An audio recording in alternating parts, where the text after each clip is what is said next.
order. Hello to our viewing audience and everyone that is joining us tonight. And we are going to call our meeting to order, and I will ask if Ms. Rosales Medina could lead us in the Pledge of Allegiance. Okay, here. All right, everyone rise.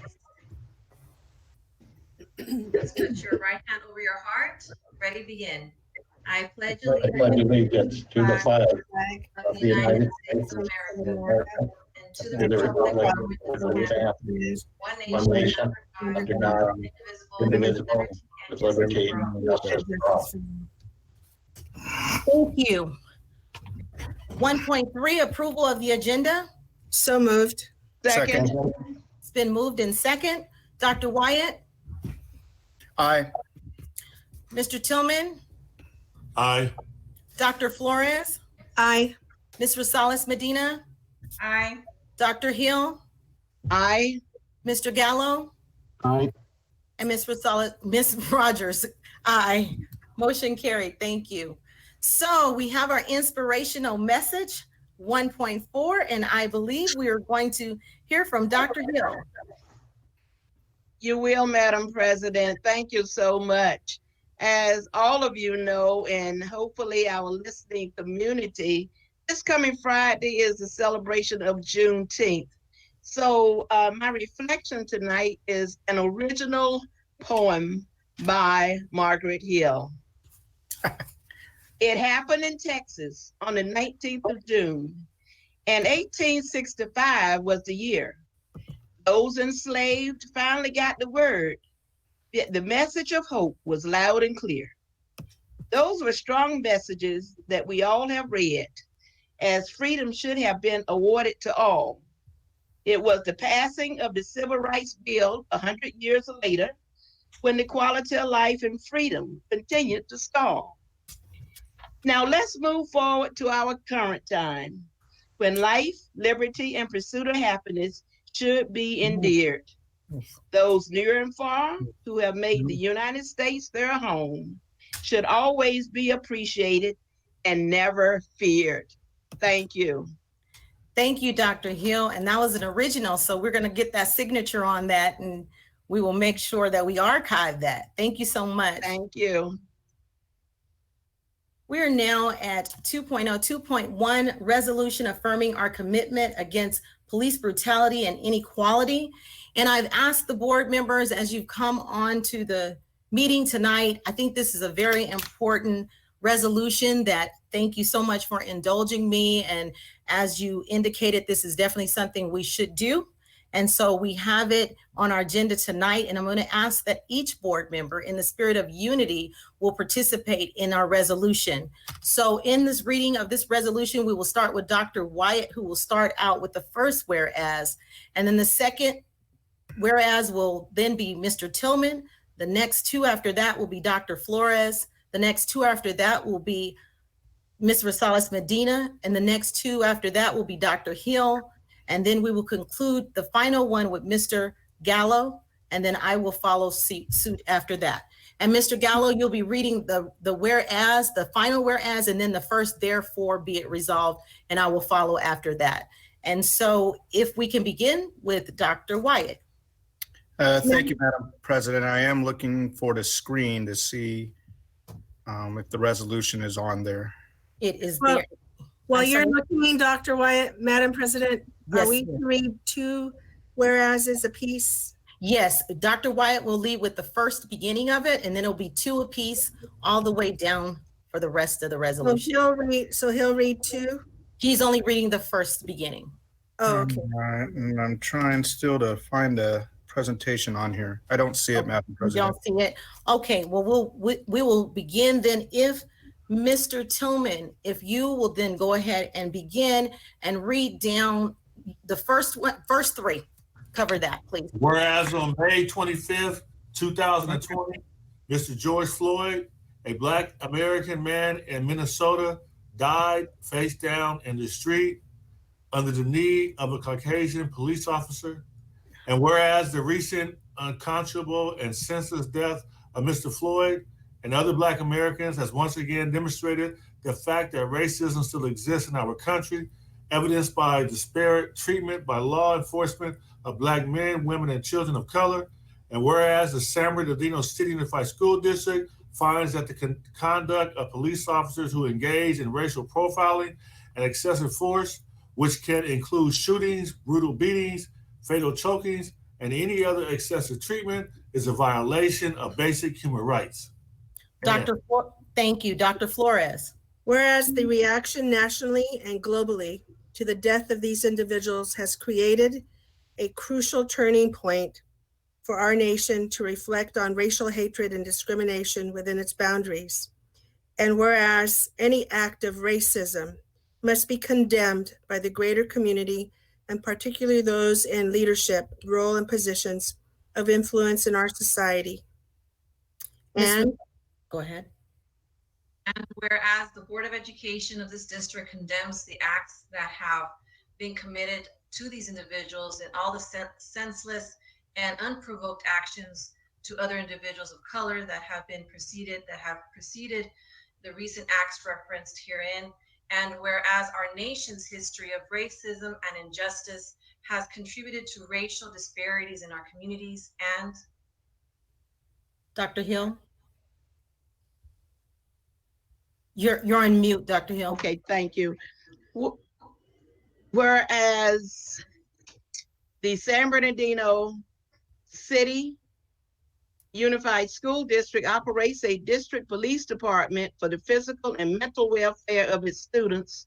And whereas pursuant to District Board Policy 0100, philosophy, goals, objectives, and comprehensive plans, it is critical to provide an environment that will develop democratic attitudes, including a feeling for the responsibilities of citizenship, an understanding of the dignity and value of all, regardless of primary language spoken in the home and of racial, ethnic, social, or religious background, and an appreciation of the divergent cultural heritage, which is the foundation of a great American society. And whereas. Go ahead, Mr. Gallo. Or are you ready? Are you okay? Mr. Gallo, go ahead. You can pick it up from there. Okay, and whereas the Board of Education adopts Board Policy 5145.9, hate-motivated behavior on October 16, 2007, affirming the right of every student to be protected from hate-motivated behavior. And it is the intent of the board to promote harmonious relationships that enable students to gain a true understanding of the civil rights and social responsibilities of people in our society.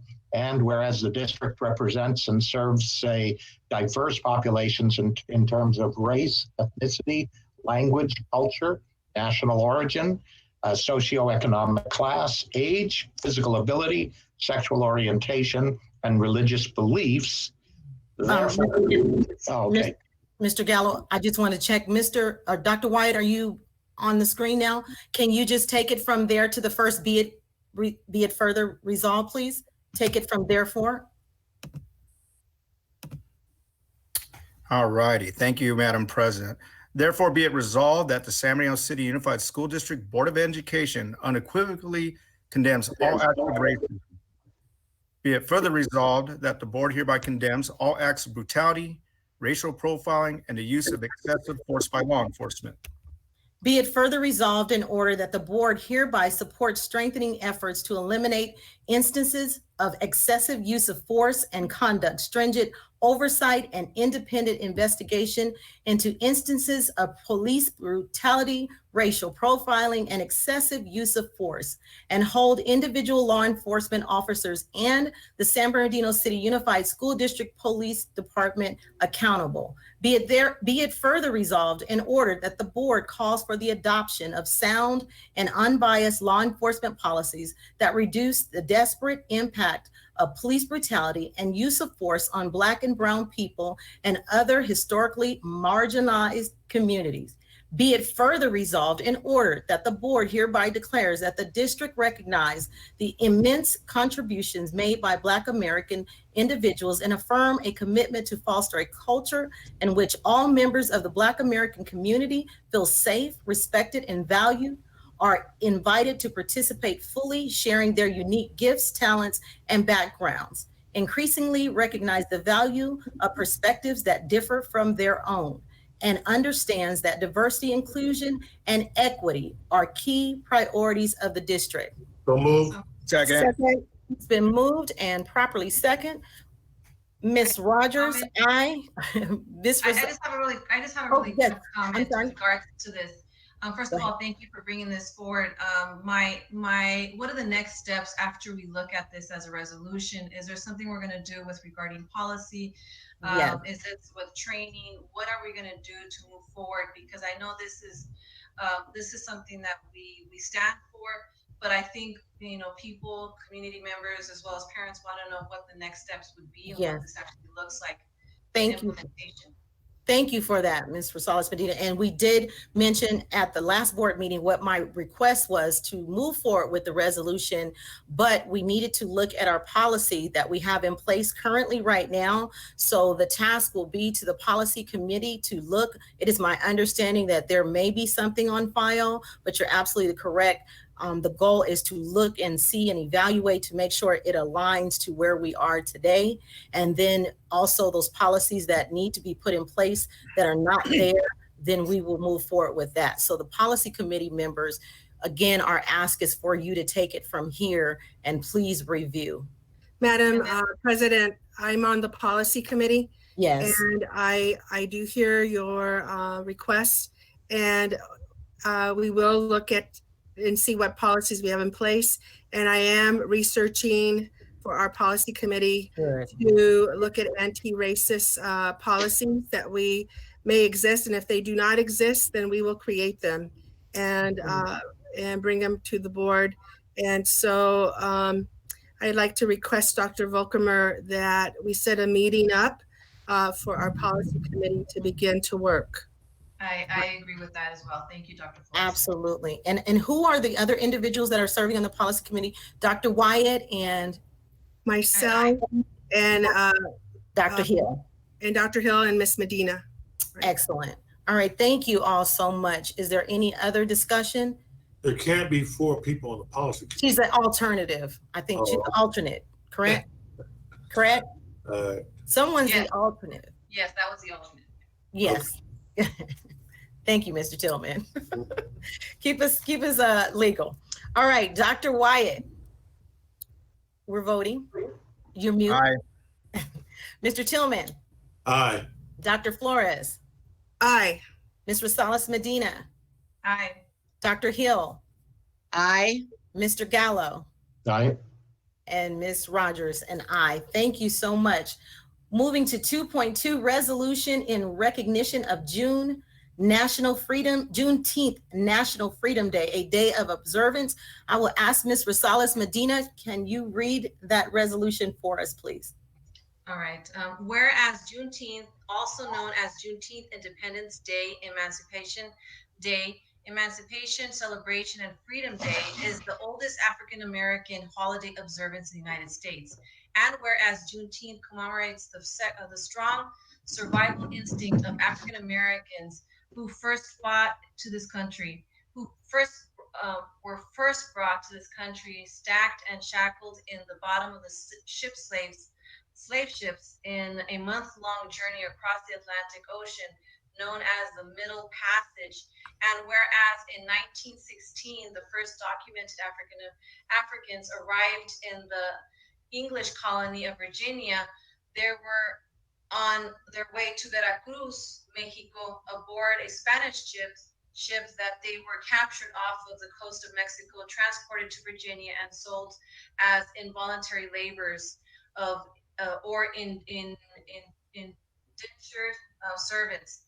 And whereas slavery has had yet been institutionalized, so the Africans were informed that they were under contract for a certain period of time before being granted freedom and the rights afforded other settlers However, while European indentured servants were listed along with their year of expected freedom, no such information accompanied the names of the African indentured servants. And whereas on September 22nd, 1862, President Lincoln issued the celebrated Emancipation Proclamation, and whereas prior to the end of the Civil War, on January 31st, 1865, Congress passed the 13th Amendment to the United States Constitution, which abolished slavery throughout the United States and its territories.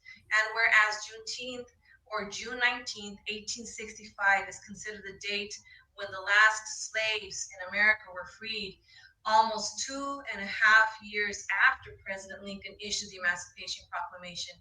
And whereas the governor shall proclaim the third Saturday in June of each year to be known as Juneteenth, National Freedom Day, a day of observance.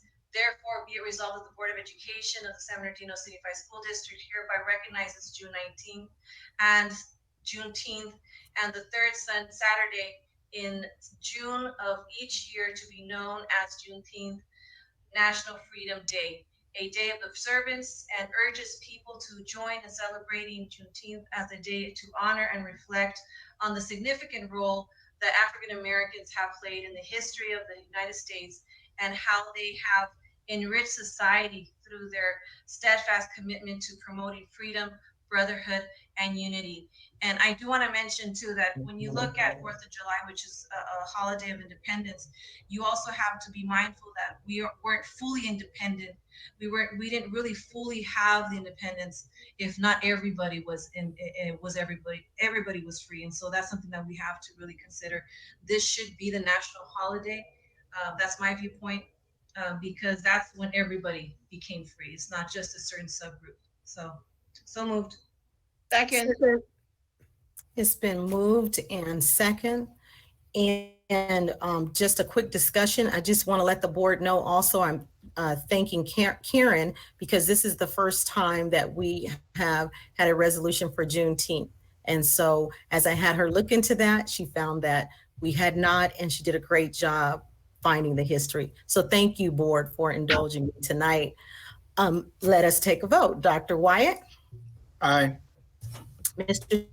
Tillman? Aye. Dr. Flores? Aye. Ms. Rosales Medina? Aye. Dr. Hill? Aye. Mr. Gallo? Aye. Gwen Rogers, aye. Motion carried. Thank you. 2.3 resolution in support of United States Patriots holidays. Mr. Gallo, can you read this resolution for us, please? Of course I can. Thank you. Is that all you wanted to know? Let's see. Let me get to the right one. Got it. Got it? Yep. Whereas the history of the United States of America has been shaped by many important leaders and events.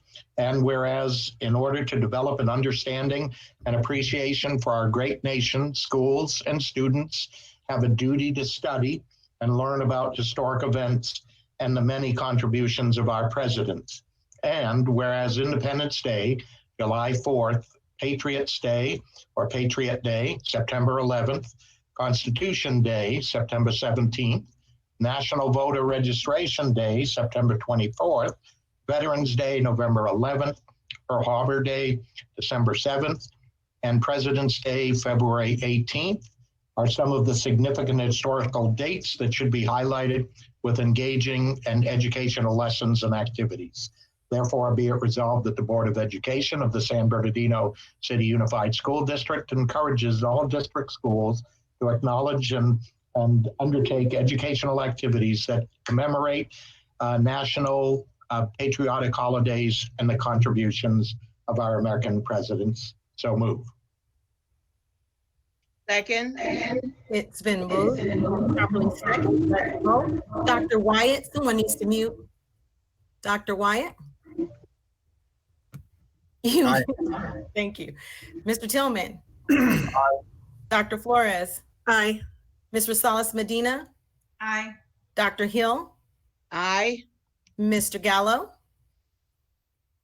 You're muted, but I see you're,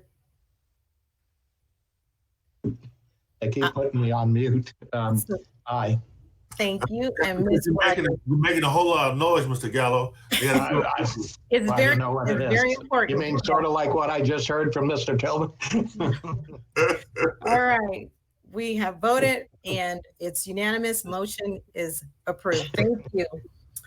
We're going to move into 3.1, our closed session public comments. However, at this time, I'm going to turn it over briefly to Dr. Volkermer. There you are on the screen. I see you. Can you hear me? Yes? I can hear you, President Rogers. All right. So I would like for Dr. Volkermer to take it from here, and we'll go from there. Thank you. President Rogers, just to clarify, there is no closed session this evening. Okay, great. For closed session, so we're ready to move into public comments. Okay, so we're moving right in. Okay. So if you then, I'm going to ask you to have comments. Great. Thank you, President Rogers, for giving me a few minutes this evening to clarify a misunderstanding that took place at the special board meeting on June 10th. During a portion of the meeting when board member Rosales Medina was speaking, a comment attributed to me was recorded and appeared in the closed caption. I want to take a few minutes to share what happened and correct this misunderstanding. I did make the comment, but it was not in the context that it appears. I keep a paper version of my calendar with me at all times, at all meetings, so that I can jot down items for follow-up, things I need to, data sets I need to pull, et cetera. During that portion of the meeting on June 10th, I thought of a note I needed to make for the next day, which was June 11th. After making the note, I quickly reviewed my schedule for the next day and noticed that I had scheduled 2 meetings right in the middle of one of our drive-through graduations, which I try to make a priority to attend. Reacting to this, I said to myself, how stupid is that? Obviously, I was not on mute, and the monitor picked up the words stupid and that, giving the impression that I was responding to Ms. Rosales Medina and the topic that she was addressing. My comment was not in any way directed to Ms. Rosales Medina or the topic to which she was speaking, which was on involving parents to a greater degree and the community to a greater degree. Rather, I was chastising myself for allowing the error in my schedule. Ms. Rosales Medina and I have had the opportunity to discuss this matter, this misunderstanding, and we agreed that it was indeed unfortunate timing. We also agreed that we've had an excellent working relationship for many years, even prior to the time that she became a board member, and I value that relationship. I apologized for the misunderstanding and any unpleasant feelings that this may have caused. I feel terrible that this occurred in any way, and I apologize for any confusion or consternation that it may have caused anyone. As leaders, we are always taught to find the good if you can in any situation, and there's actually an opportunity that has come from this unfortunate experience. And that is that I've been able to have the opportunity to hear from a number of our community members who have shared with me that they just do not feel included or valued in our district processes. And we need to do our best to remedy that. Now, this is a large, complex organization, and which sometimes makes communication a bit of a challenge. And it may even be a little harder in a virtual world, but it's certainly not impossible. We just have to keep working to get better at it. In fact, one of the community members that I heard from shared with me that she has some ideas to help us improve our processes, and I'll be following up with her tomorrow. As a district and as the interim superintendent, I remain committed to involving people in decisions that affect them and getting better at listening. We are working on ways to do a better job of gathering and incorporating student, parent, and team member voice, but we recognize we have room to grow. Just last week, I met with a company called Thought Exchange, which specializes in being able to capture feedback from our community in a meaningful way. And I'm hopeful that this will be a viable tool for us. Nowhere is this more important and necessary than with our LCAP. The LCAP is really designed to be a reflection of the priorities of each individual community. We have made some adjustments in the last month or so in terms of the information we're sharing, trying to share it in its totality, and we will continue to adjust in order to create complete transparency with our LCAP. We know that this is what the board expects of us. Fortunately, we have an extension for the board's approval of our new 3-year plan until December 2020. This will give us additional opportunities to dig deeper and provide as much information as we need to with the intent of creating feelings of inclusion and ownership of our plan. This ultimately gives the plan its best chance at truly improving services for our students and their families, which is the overarching objective of the LCAP itself. So again, I want to apologize to anybody who was confused or had any ill feelings about this unfortunate incident. It was a misunderstanding. President Rogers, I thank you for allowing me this time to hopefully clarify that it was a misunderstanding, and I believe that Ms. Rosales Medina has a comment on the heels of mine. Yes. I do. And first of all, I just want to say thank you, Harold, Dr. Volcomer, for reaching out to me. And I first of all didn't hear it. It was until I received several text messages from the community. But it was an unfortunate, just the timing of it. And we've been working together even before I was a school board member, and the fact that you've always been there to listen and explain to me certain things that maybe I wasn't able to understand, and you've always been there as a guide and as a mentor and so forth. So I want to say it's like it was mentioned earlier, it was an unfortunate event. It was a complete misunderstanding, and I thank you for reaching out to me just to clarify that what was happening behind the scenes that I was not able to see. So thank you. Thank you, Ms. Rosales Medina. Thank you both for that, and I do appreciate that. And there was a couple of other things that we had to resolve in reference to, I had to send out a message to the community in reference to our YouTube, and we had some technical difficulties that day. But again, working with Ms. Rosales Medina and as well as Dr. Volcomer, we worked it together, and I certainly appreciate you indulging us this time, because this board is very, very concerned about transparency and working with our community and being respectful. And so we appreciate that, and thank you so much for this time. We will now open up for public comments. Public comment is the time during the agenda when the board is prepared to receive comments from the public within their subject matter jurisdiction, such as policies, regulations, and procedures of the district, comments on programs, services, or operations of the district, or fiscal matters of the district. This is the only time the public will have an opportunity to address the board on items not on the agenda. Pursuant to the provisions of the Governor's Executive Order N29-20, dated March 17, 2020, certain requirements of the Ralph M. Brown Act are suspended. With the district temporarily suspending public access to the Board of Education building, members of the public who wish to submit a public comment can do so beginning 24 hours prior to the start of the meeting via email until 4:30 p.m. on the night of the board meeting. Forms can be found on the district website and Facebook. Comments are limited to 5 minutes or less. All comments on one subject matter are limited to a total of 30 minutes. Comments will be read by a facilitator. Speakers are cautioned that under California law, no person is immune from liability for making intentionally false or defamatory comments regarding any person simply because these comments are made at a public meeting. Karen, are you on the line? Madam President, can I ask a question? Yes. Is there a reason why we can't allow the public to access the meeting? And then I know we have a gentleman that has admin rights that can give people the right to show their video and microphone. Why can't we let people speak?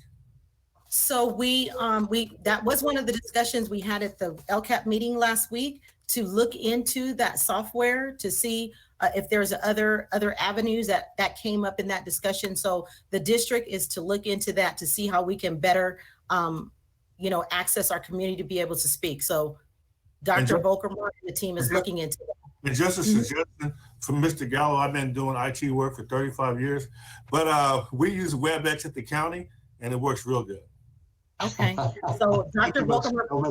How many years was that again? 35. Dr. Volcomer, please consult with the two experts, but please look into that. And again, we are looking into that. Thank you, experts.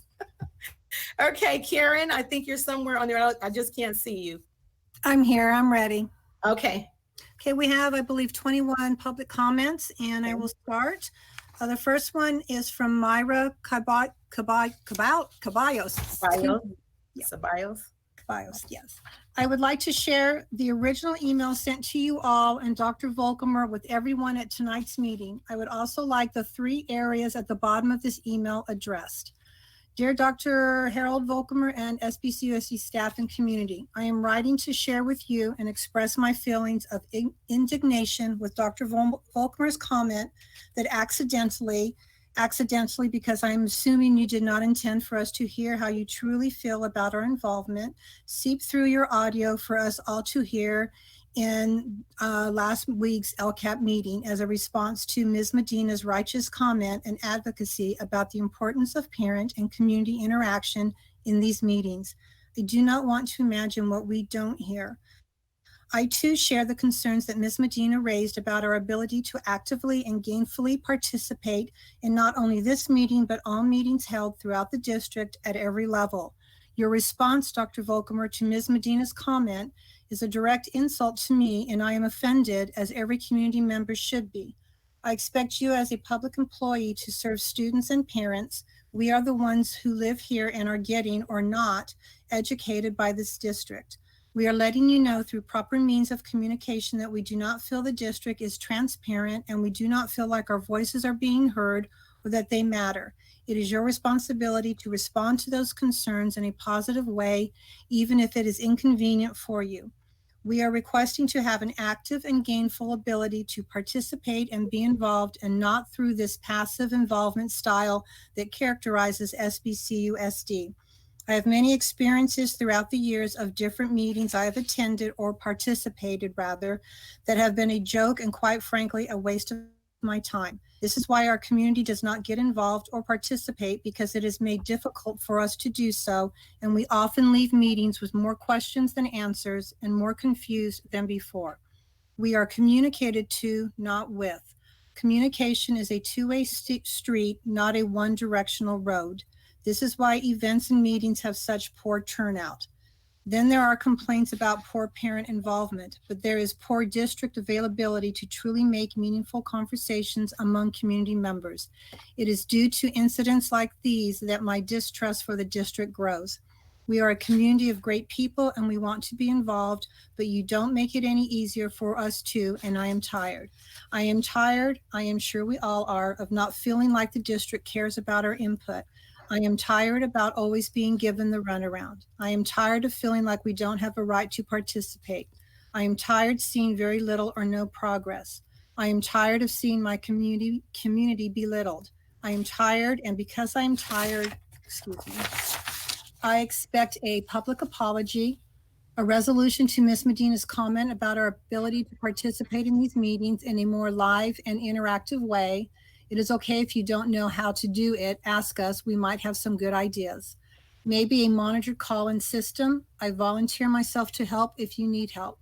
I would also like a more in-depth breakdown of the LCAP as requested by Ms. Medina and Ms. Rogers. Thank you. I do want to add really quickly, I want to say thank you to Myra for bringing her concerns up, because in reality, many parents do feel the frustrations, and I also appreciate Dr. Volkemer for also acknowledging the fact that we need to ensure more parent involvement, and that's through authentic engagement and really having their voice being heard. And I know there was a few concerns back then that they weren't feeling included, and we were a step closer to providing at the last LCAP meeting. But of course, we're here to improve. And I just want to say that I do appreciate Myra's concerns with and her speaking on these issues, as many families do feel the same way. So, Thank you. Okay, the next one is from Anonymous, and they say, I am concerned about the reopening of schools. Is there a plan for students who are in several special education classes and have limited social and safety awareness?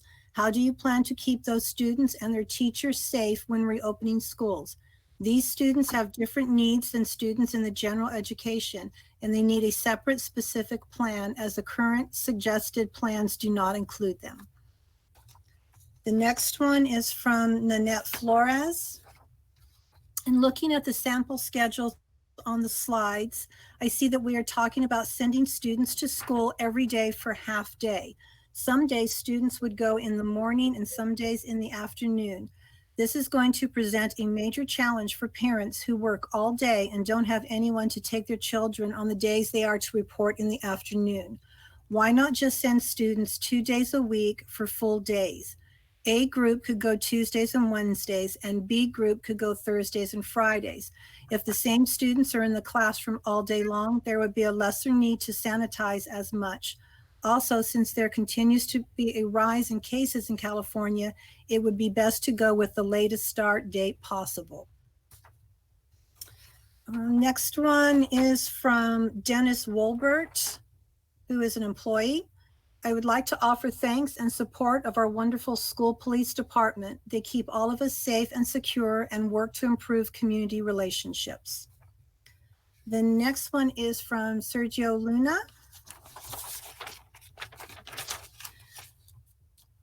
Okay. In my opinion, I think the 9.5 million of the police concentration and supplement LCAP funds should be used as one, that music programs, sports, and extracurricular activities be expanded and that there be no cost to families for student participation. 2, expansion of social emotional counselors and programs and restorative justice programs such as PBIS in the district. 3, school districts, family involvement and training. And 4, evaluation of effectiveness and participation in district programs. Next one is also from Anonymous. Besides just sending a letter out standing in solidarity to Black Lives Matter, what concrete actions are you taking to show solidarity? Will you consider defunding school police contracts? Will you hire more teachers of color and promote more administrators, directors, superintendents of color? Will you hire more counselors and mental health professionals? Will you introduce ethnic studies and push for a more truthful telling of American world history? Will you be pushing for more BIPOC authors to be read starting in pre-K through 12th? If you are neutral in situations of injustice, you have chosen the side of the oppressor. This is a quote from Desmond Tutu. The next one is from Sunshine Chagoya. And she says, if the district does continue full distance learning, will the teachers make exceptions for working parents to have the time to make sure the students turn in homework after hours? Will there be communication with families about missing items on a more personal level? The automated calls do not tell you which child is missing items. Will the district have in-person or even Zoom resources available for tutoring after work hours or with a little more advance notice? Will the district reach out to families regarding mental health? Maybe offer some type of guide of symptoms for parents to look out for? If the district decides to do in-person classes, will they allow for more absences or switch to distance learning if the students or family become sick? Will the students be required to wear a face covering while participating in PE? If there is a rotating schedule, can a family with multiple grades be placed in the same schedule? The next one is from Mendez. And what are we doing to support more culturally responsive teaching for our student population? We need to move to include ethnic studies model curriculum as other districts have. Okay, this one is from Cheryl Richardson, Del Vallejo Leadership and STEAM Academy SBTA representative. I am submitting this statement on behalf of the many dedicated staff members that serve in the socioeconomically deprived community that encompasses the school. Student safety, emotional, social, and academic success are all pillars that staff have worked so vigorously to erect upon the foundation of making hope happen for all SBCUSD students in general, in particular for the students living in the communities surrounding our school. For example, staff has worked collaboratively over the years with parents, students, and the community to lower suspension rates, and they are down by 70% over the past 5 years. Systems are established and firmly in place. Staff has worked long hours volunteering, and training to enhance relationships and their craft in order to fulfill the promise to provide 21st century skills to our students so they too may compete and thrive. When the district chose to officially change the school's name, a commitment was made, a commitment that the district must not break, because too much has been sacrificed and too much is at stake for those that are already deprived economically. With promises from our leaders to finally invest in the students and community we serve, money was used from an already stretched school budget to paint a mural announcing not only our new name, but also our new identity as well. Del Vallejo Leadership and STEAM Academy, everything in place and ready to launch for our 2021 school year. Why did the district not inform the parents, students, community, nor staff of its intent to place a charter school on the campus of Del Vallejo, especially during a pandemic? Did these parents not deserve to know the potential risk to their own children by adding upward to 120 plus additional bodies to the campus during a pandemic? We serve the public. I hope the sentiment does not get lost in translation. We are public servants and the health and welfare of those we serve are paramount.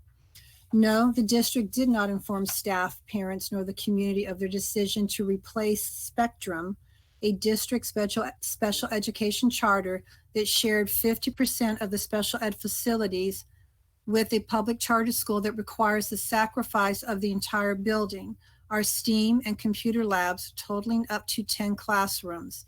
The staff and parents of Savant were given their opportunity to voice their opinions and concerns at the June 2nd board meeting. And on June 2nd, the school board members intentionally chose not to inform Del Vallejo parents, community, or staff of their intent to vote on such an important issue. Days later, the staff met with district leaders, though no board members were in attendance to witness staff concerns, nor district responses to those concerns.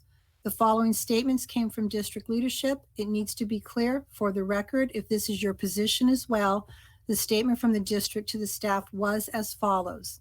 Yes, we should have informed both the parents and staff. We are sorry and will try to do better in the future. Is this your position as well? The board did vote unanimously in favor of Savant without once questioning the wants or needs of the impacted stakeholders. Common sense dictates that if you make a mistake like the one above, you fix it. Otherwise, it was not a mistake at all. It was intentional. Del Vallejo Leadership and STEAM Academy's parents and staff deserve the same consideration as the Savant parents and staff. The board and district have excluded socioeconomically deprived taxpayers, parents, and entire community of their rights, of their voice. Sadly, this is happening all over our country, especially if this community was targeted because of its perceived and real vulnerabilities. There have been many promises and commitments made to staff regarding repairs, updates, fences, classrooms, and addressing the homeless population living across the wash behind our campus. The promises have not been fulfilled for the safety and well-being of these SBCUSD students. Del Vallejo Leadership and STEAM Academy has had many empty promises made to their parents, students, and staff over countless years. Moreover, it appears that if the board approves spending $439,000 to bring an elementary charter to a middle school as the federal government projects massive cuts to education, then that charter and students must be a priority to the board, while SBCUSD students at our site in our communities are pushed aside once again. Safety concerns have pre-K to 5th grade mixing in with middle school students around our campus should be a priority for all parties involved. The district will not be able to create a barrier around the charter school students considering the classrooms they are potentially going to occupy. This also inhibits one of the escape routes on the east side of campus for the current SBCUSD students, but that's an issue for Cal OSHA. The mingling of the lunches as well as student recess will impose a distraction both during the regular school day and testing days. It also takes classrooms from Del Vallejo Leadership and STEAM Academy students that would otherwise be used for testing and special education services. Overall, our socioeconomically deprived population stands to lose multiple means of safety and academic stability. The addition of a charter school on our campus will not only deprive the most vulnerable population of 10 classrooms, but also jeopardize the very existence of the systems we worked so tirelessly over the years to establish? Why does every meeting attended by an employee of SBCUSD begin with the basics for excellence and speed of trust? Those are all commitments we make to one another as professionals, as public servants, because that is what we do. We serve the public, especially our most vulnerable. Okay. The next one is from Anonymous. My only concern about my child returning to school come August are the parents who will send their sick kids to school because they want them to receive a perfect attendance monthly party or plastic trophy at the end of the year. Coming from a medical background, parents have declined an off-school verification letter. Some parents will administer ibuprofen to bring down fever and send their sick kids to school, wait for the school aide to call, and will have the poor ill children wait in health office until the end of school day. I urge you to please revise and take school's input and stop perfect attendance incentives for the time being. This one's from Christian Flores. My name is Christian Flores. I'm a San Bernardino community member, SBCUSD alumni, and former SBCUSD guest teacher. I just want to say that ever since I was a sophomore in high school at Cajon, I have been in some capacity involved with ICUC as a volunteer, and ever since ICUC gave us as youth a platform to voice our opinions and look into creative ways to reduce violence in our schools. As someone who has been through SBCUSD system, I do not believe police presence on our campus is directly going to help boost graduation rates or address the root of conflicts on campus.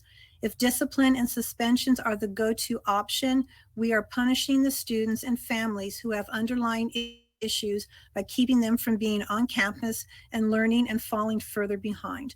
Prevention, intervention, and alternative programs, including opportunities for students to work part-time and do community service, were attempted one summer, and I thought if it's around next summer, I would like to try. That particular program never came back, but even the fundamental perspective of rewarding community service as opposed to using it as a punishment can make a huge difference in encouraging students to invest their time in their community when otherwise they may find less healthy ways to spend their time, especially if they are avoiding issues at home, which intervention programs would step in to address. It feels disconcerting that after 15 years, we are still mirroring many of the concerns we had as youth supporting this generation's SBCUSD youth now as adults. More than anything, I believe it's time to let more students have more of an impact on their decisions that directly affect them in our schools and school district. The next one's from Felicity Nelson Trujillo. I am an incoming senior at San Bernardino High School. I'm a youth leader with Inland Congregations United for Change, ICUC, and Inland Empire Prism Collective, IEPC. I believe that SBCUSD has a responsibility to take the $9.5 million they are trying to allocate to school police and reinvest it into programs that provide proactive support to students in the district. From personal experience, having police on campus has made me feel unsafe, anxious, and wrongfully interrogated. I had an instance where I was walking to class while participating in Day of Silence, which is a silent protest to bring awareness to LGBTQ bullying harassment, when a probation officer stopped me and started to question me on my actions. Despite giving him the information he needed, he kept asking me questions I couldn't answer.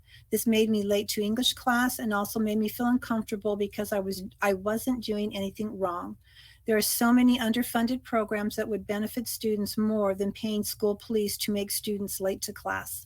Instead of giving millions of dollars to a racist department that criminalizes students, SBCUSD can fund after-school programs that ensure students are safe on campus or educational programs that benefit marginalized students.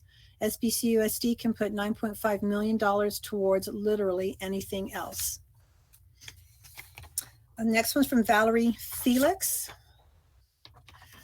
I'm a young adult leader with ICUC and IEPC. I moved to San Bernardino 3 years ago from St. Louis. After entering the school system, it was one of the greatest culture shocks for me. My brother went to Shandon Hills Middle School and I attended Cajon High School. When we came home, the first thing we both said is that the schools here reminded us of prisons. Coming from Missouri, we had never seen schools barred and gated up as we did here. We later discussed how after my first day, I saw a fight between two girls that I believe were sophomores that year. This was my first encounter with the school police.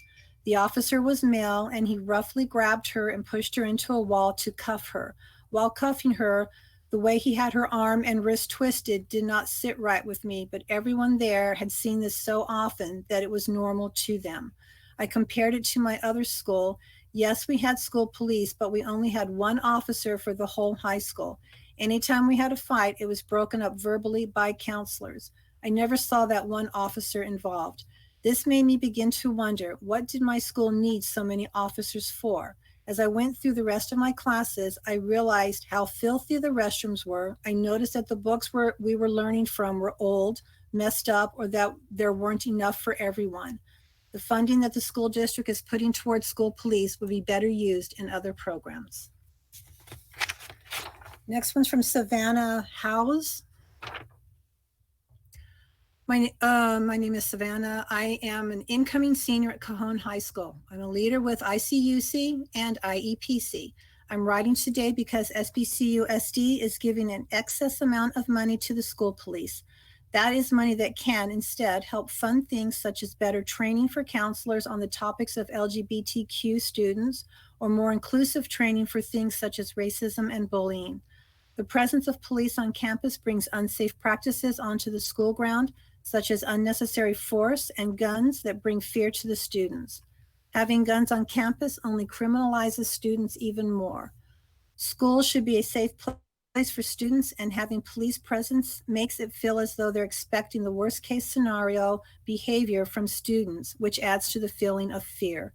This money can be utilized to help students become successful while also moving towards a more positive and more rehabilitatable form of discipline. The resolution that the school district is trying to pass is performative and only skims the surface of this conversation, which should center student voices and experience. Next one is from Roxana C. As a mother, I am extremely concerned that our schools normalize the police presence when there is still no real trust in these institutions, both on the part of our children and on our part as parents. Our reality is that we fear having the presence of police around us, as we have observed and in some cases experienced uncomfortable or traumatic situations in which law enforcement officers have been involved.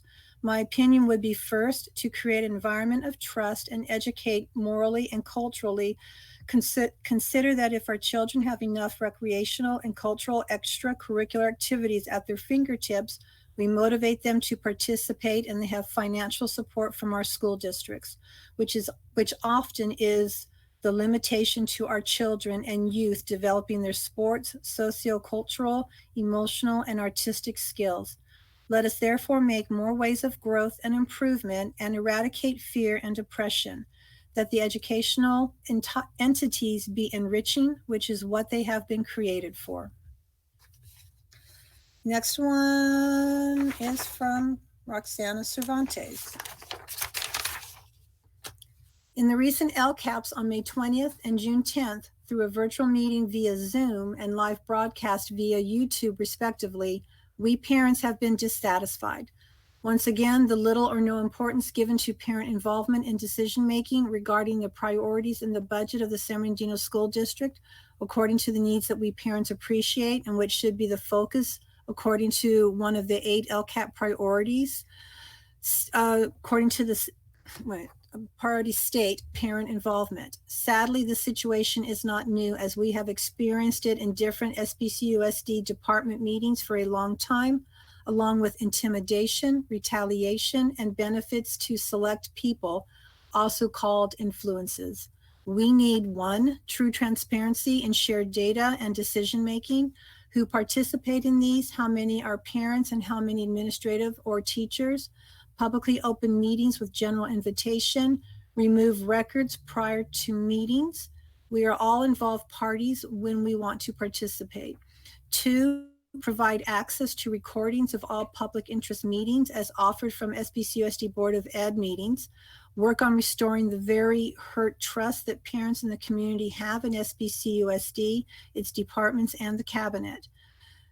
3, to give value to the parents' opinion that we dare to express our priorities and concerns.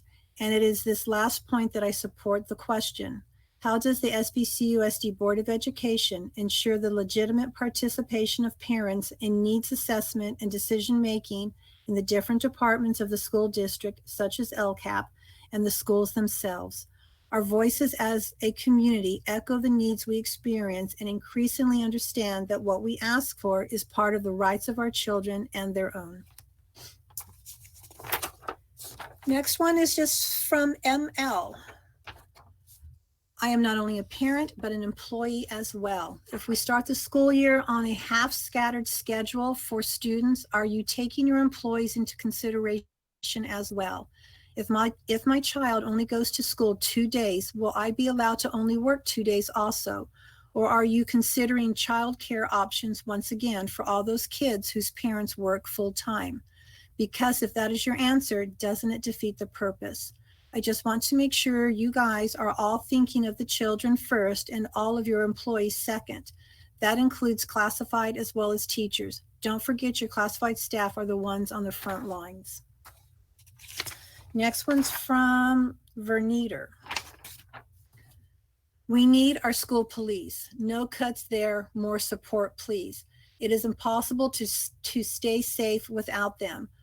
Often at the elementary school level, we have needed them to calm a child who is in an uncontrolled state and tearing up rooms with expensive equipment, who has also hit adult personnel because they know our hands are too tied to stop the behavior.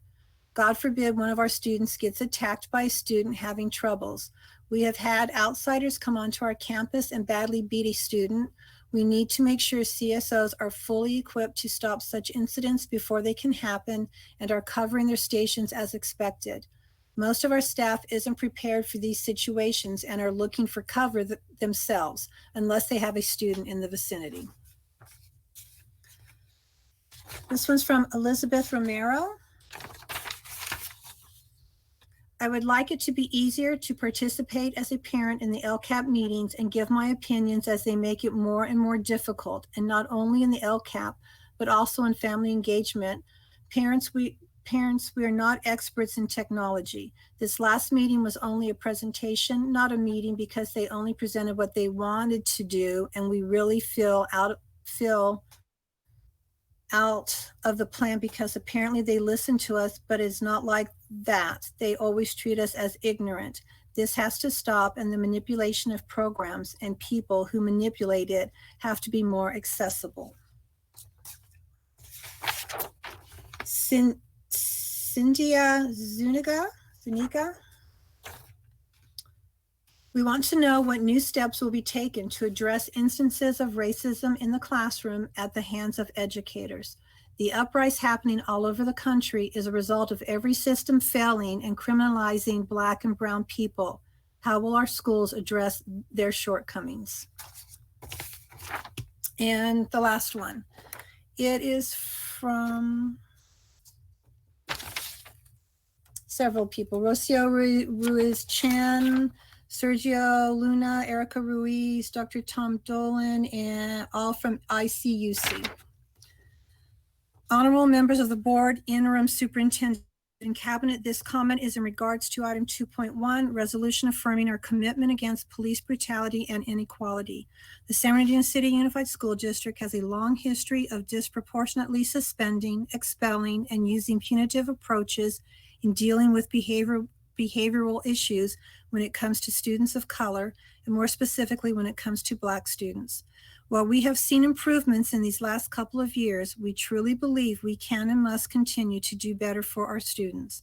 As we have mentioned in the past, we strongly believe that funding for police and security in our district should not exceed funding for real school climate reforms, including restorative practices, counselors, school-wide positive behavior interventions and supports, and social emotional learning. Since early April, we have been speaking out against the misuse of $9.5 million from supplemental and concentration funds, which were meant for use of direct services for our students, but were instead budgeted for the SBCUSD Police Department. Today, we want to continue this conversation with urgency. We compel the school district to reimagine its approach to student safety and focus on proactive programs that center healing instead of punitive approaches. As our district passes tonight's resolution condemning police brutality and inequality, we need resolutions that are followed up with policies and implementations that create the change needed to address systemic racism within this institution. Systemic racism is real and affects our students and families at every level of our district. When students and families are pushed out of education opportunities and instead connected to the schools to prison pipeline, when the district staff responding to students' related concern or issue is a police or security officer instead of a therapist, social, emotional, or restorative justice counselor, they are discouraged and pushed out from participating in schools and activities. It is a great beginning of a very needed conversation and policy that reflects just that. Systemic racism is real and affects our students. And wait a minute, I think he wrote this twice. Hold on. We have high expectations. Okay. We have high expectations of our district that with time, we will continue to address those systemic issues. Our commitment to dismantling systemic racism needs to be shown. We have high expectations of our district that with time, we will continue to address those systematic issues. As our history shows, ICUC is an ally to SBCUSD and has the best interest of students at heart. We want to ensure that local schools are funded properly. Over the course of the past few years, ICUC helped pass Prop 30 and Prop 55, both of which have brought in millions in funding to our district. Now we continue to push for more funding through schools and communities first. We are also continuously organizing with statewide partners to ask our assembly members and senators not to cut school funding in California in the next state budget.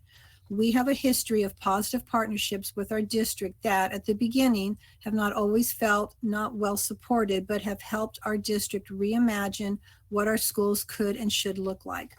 Our families, students, and clergy truly believe we have an opportunity to move away from punitive approaches that continue to feed our students to the school to prison pipeline. Tonight, we are here again trying to reimagine with you all what steps our schools should take to proactively support students in crisis. It is time for us to end the criminalization of our Black and Brown students. It is time to provide them with the support that has been long overdue. And that is it.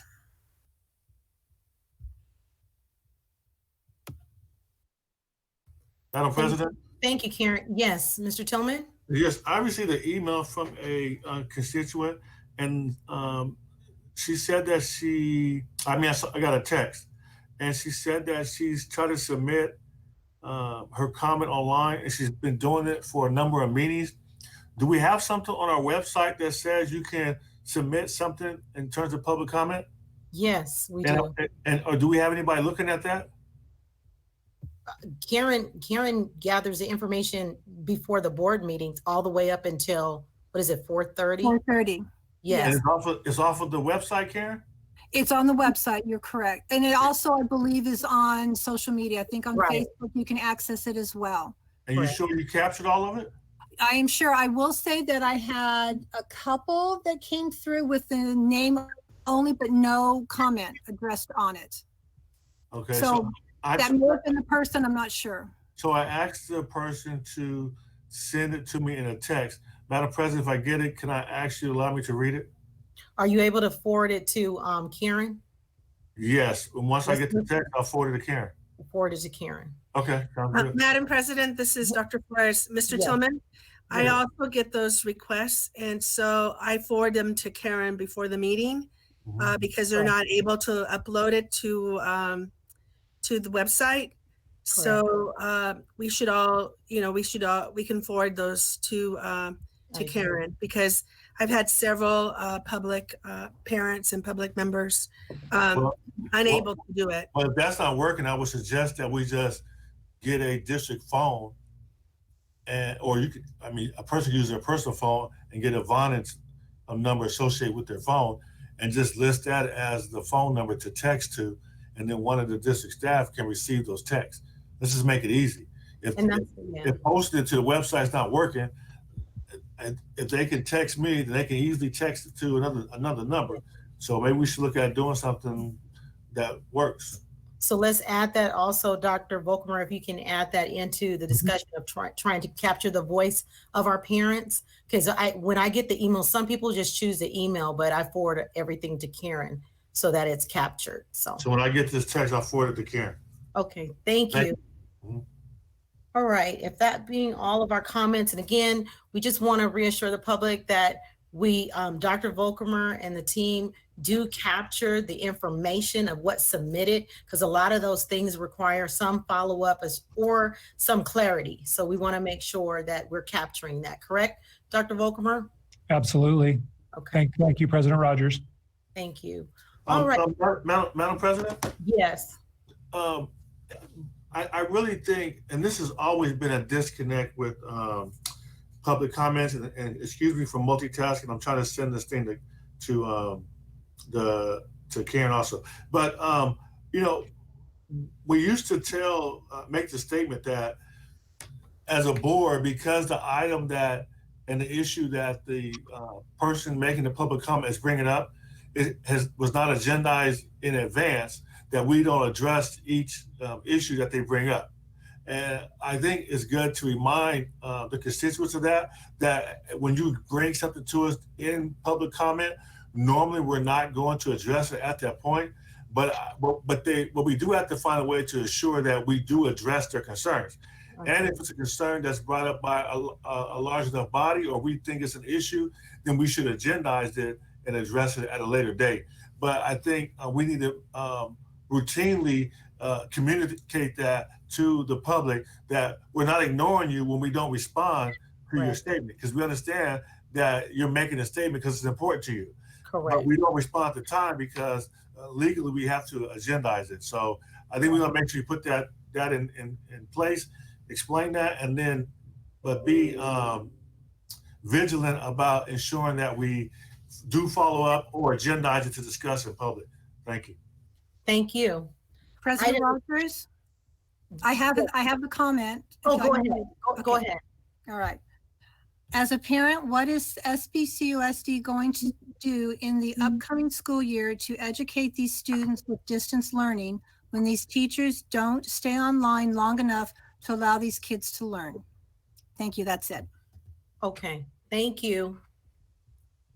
Item 6.1, we are now at reports. I'm sorry, reports and comments by union organizations. So 6.1, San Bernardino Teachers Association.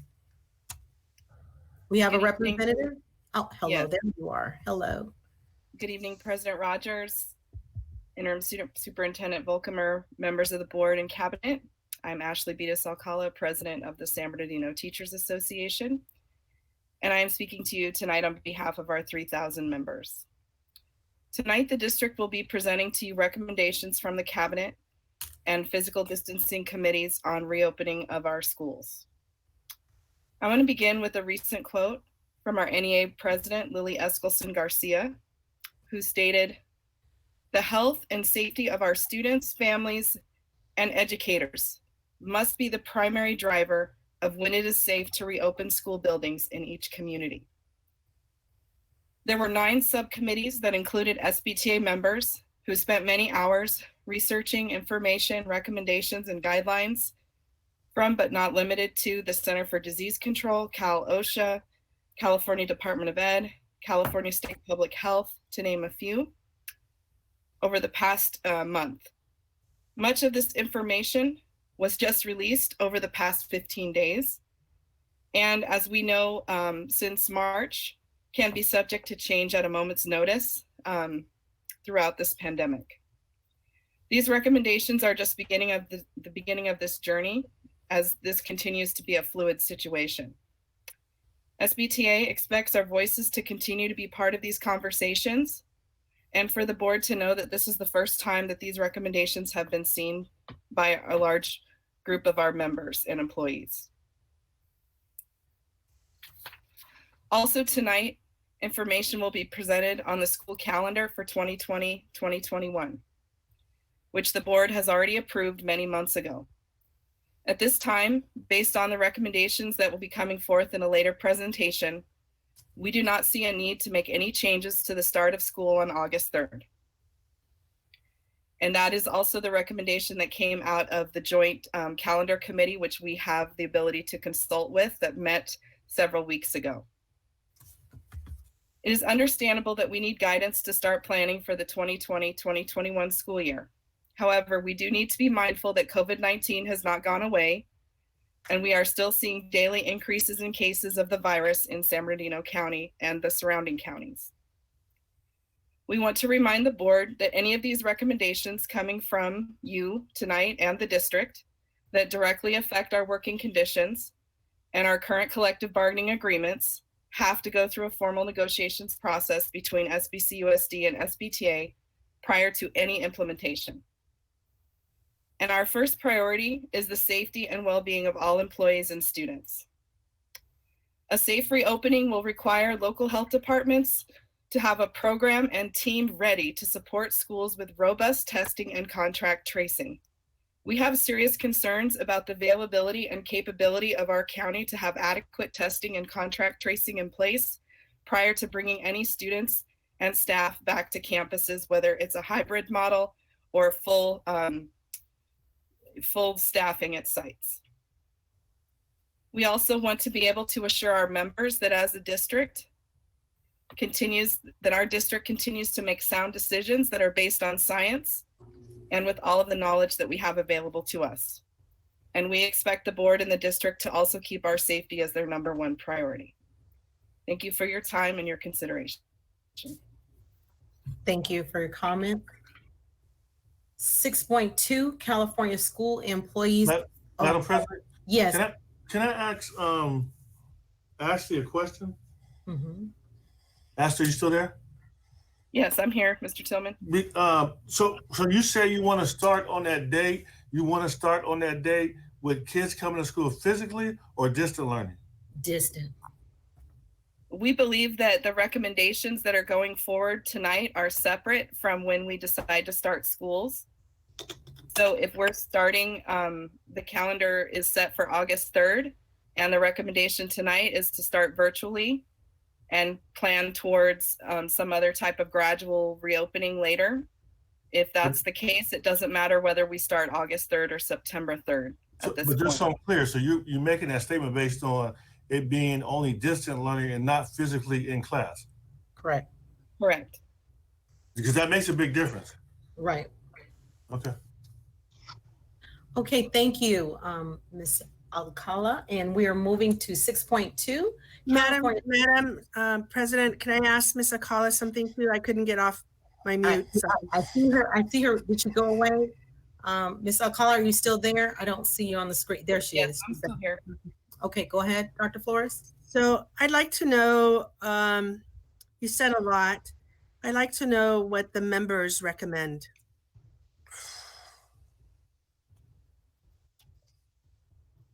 We haven't had a chance to survey our members because these recommendations just came out within the last 2 days to the board.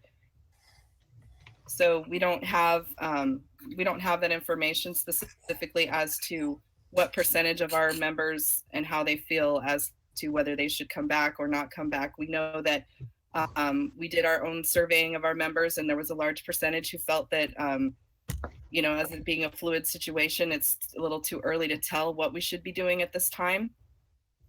There's been a lot of talk about a second wave coming. So it's hard to make determination 100% right now, but we do have a lot of people who are very concerned and have a lot of personal considerations, whether it be their own health and health conditions, their age, their childcare situations, depending on what the start of school looks like. And I suppose it's about safety, like President Eccleston said, NEA president, in terms not just the safety of the employees, but the safety of the children as well. Is that correct?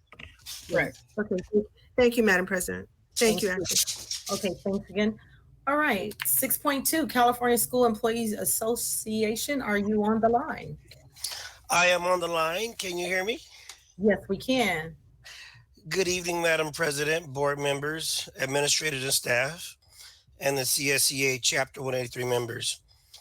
My name is Vernon Ellis. I am a campus security officer with school police and the chief steward for Chapter 183 CSEA. I thank you for taking the time to listen to me this evening. It is truly an honor to be here with everyone during this time. CSEA has over 750 chapters statewide that represents over 250,000 classified employees. Chapter 183 has over 2,300 bargaining unit members in SBCUSD. I am proud to be part of this new e-board as it is more diverse and expands across the district and represents more departments. The e-board team is fighting night and day to ensure all its members are treated fairly. Behind this new team, there is another team assisting, helping, and guiding us. We are connected locally and regionally, giving this e-board the consciousness of the past and foresight for the future. It is said best, the best predictor of the future is the past. Recently, we successfully negotiated 6 MOUs and all passed. There was 96% vote yes and a 4% vote for no for the 410 schedule. CSEA, this board, and the administration should be commended on a job well done in regards to the MOUs that have passed over the past few months. However, this work must continue to ensure impartiality and fairness for everyone. The past several months, we all have tackled COVID-19 and the subsequent stay-at-home order.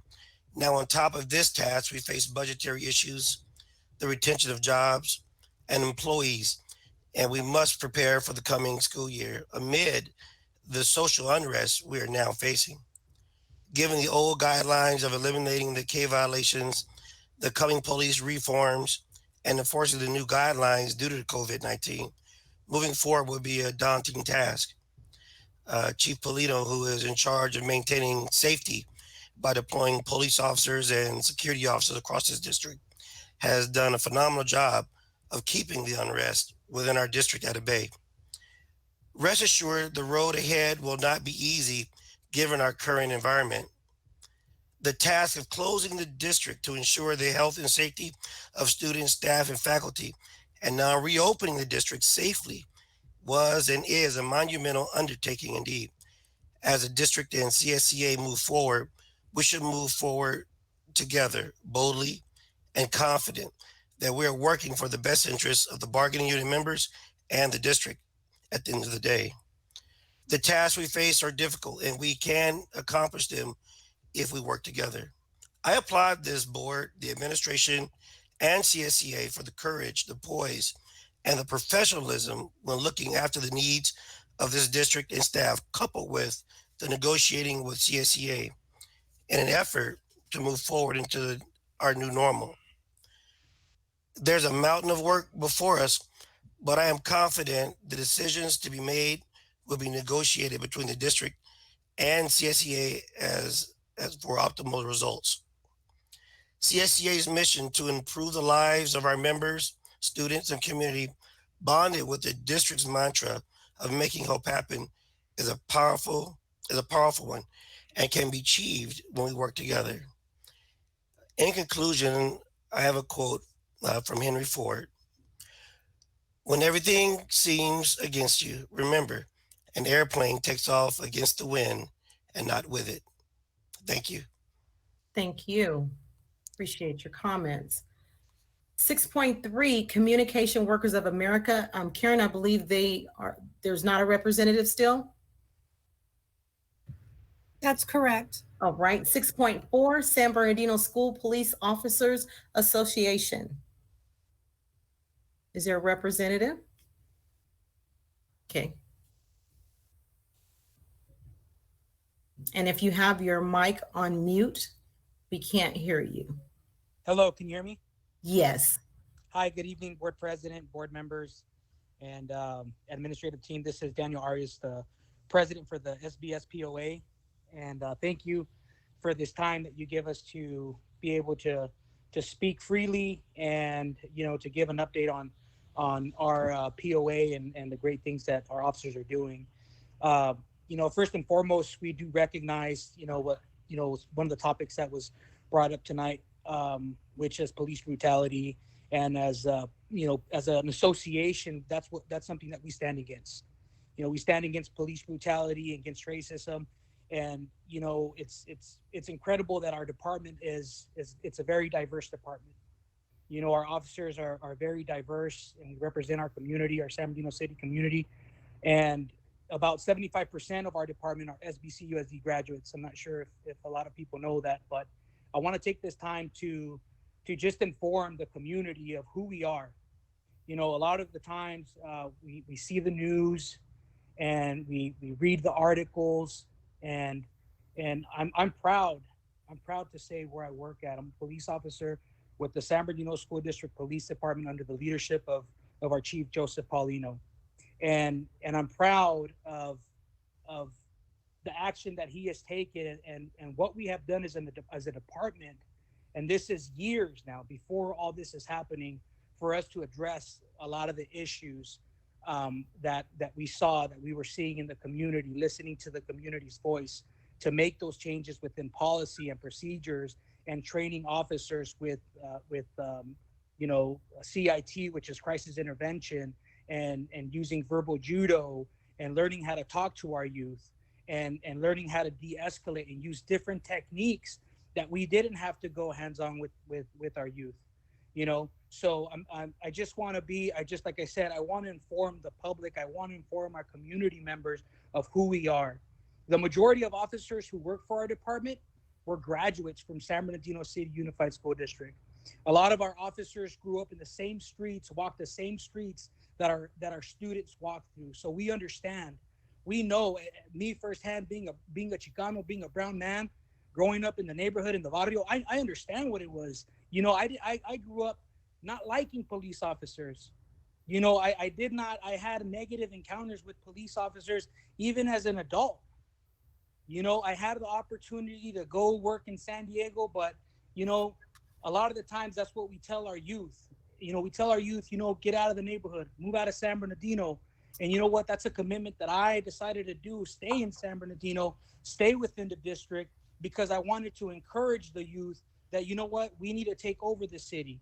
We need to take over these police officer jobs, and a lot of the times we see these things in a negative light, where we tell the kids, all police officers are bad, or the police, we just see it as a stigma where they're all bad, and I'm here talking because I grew up in, 14th and Mount Vernon, in Muscoy, over off California and 16th Street, so I just want to let the public know that our officers understand that, we understand the community, and we're here to make a change.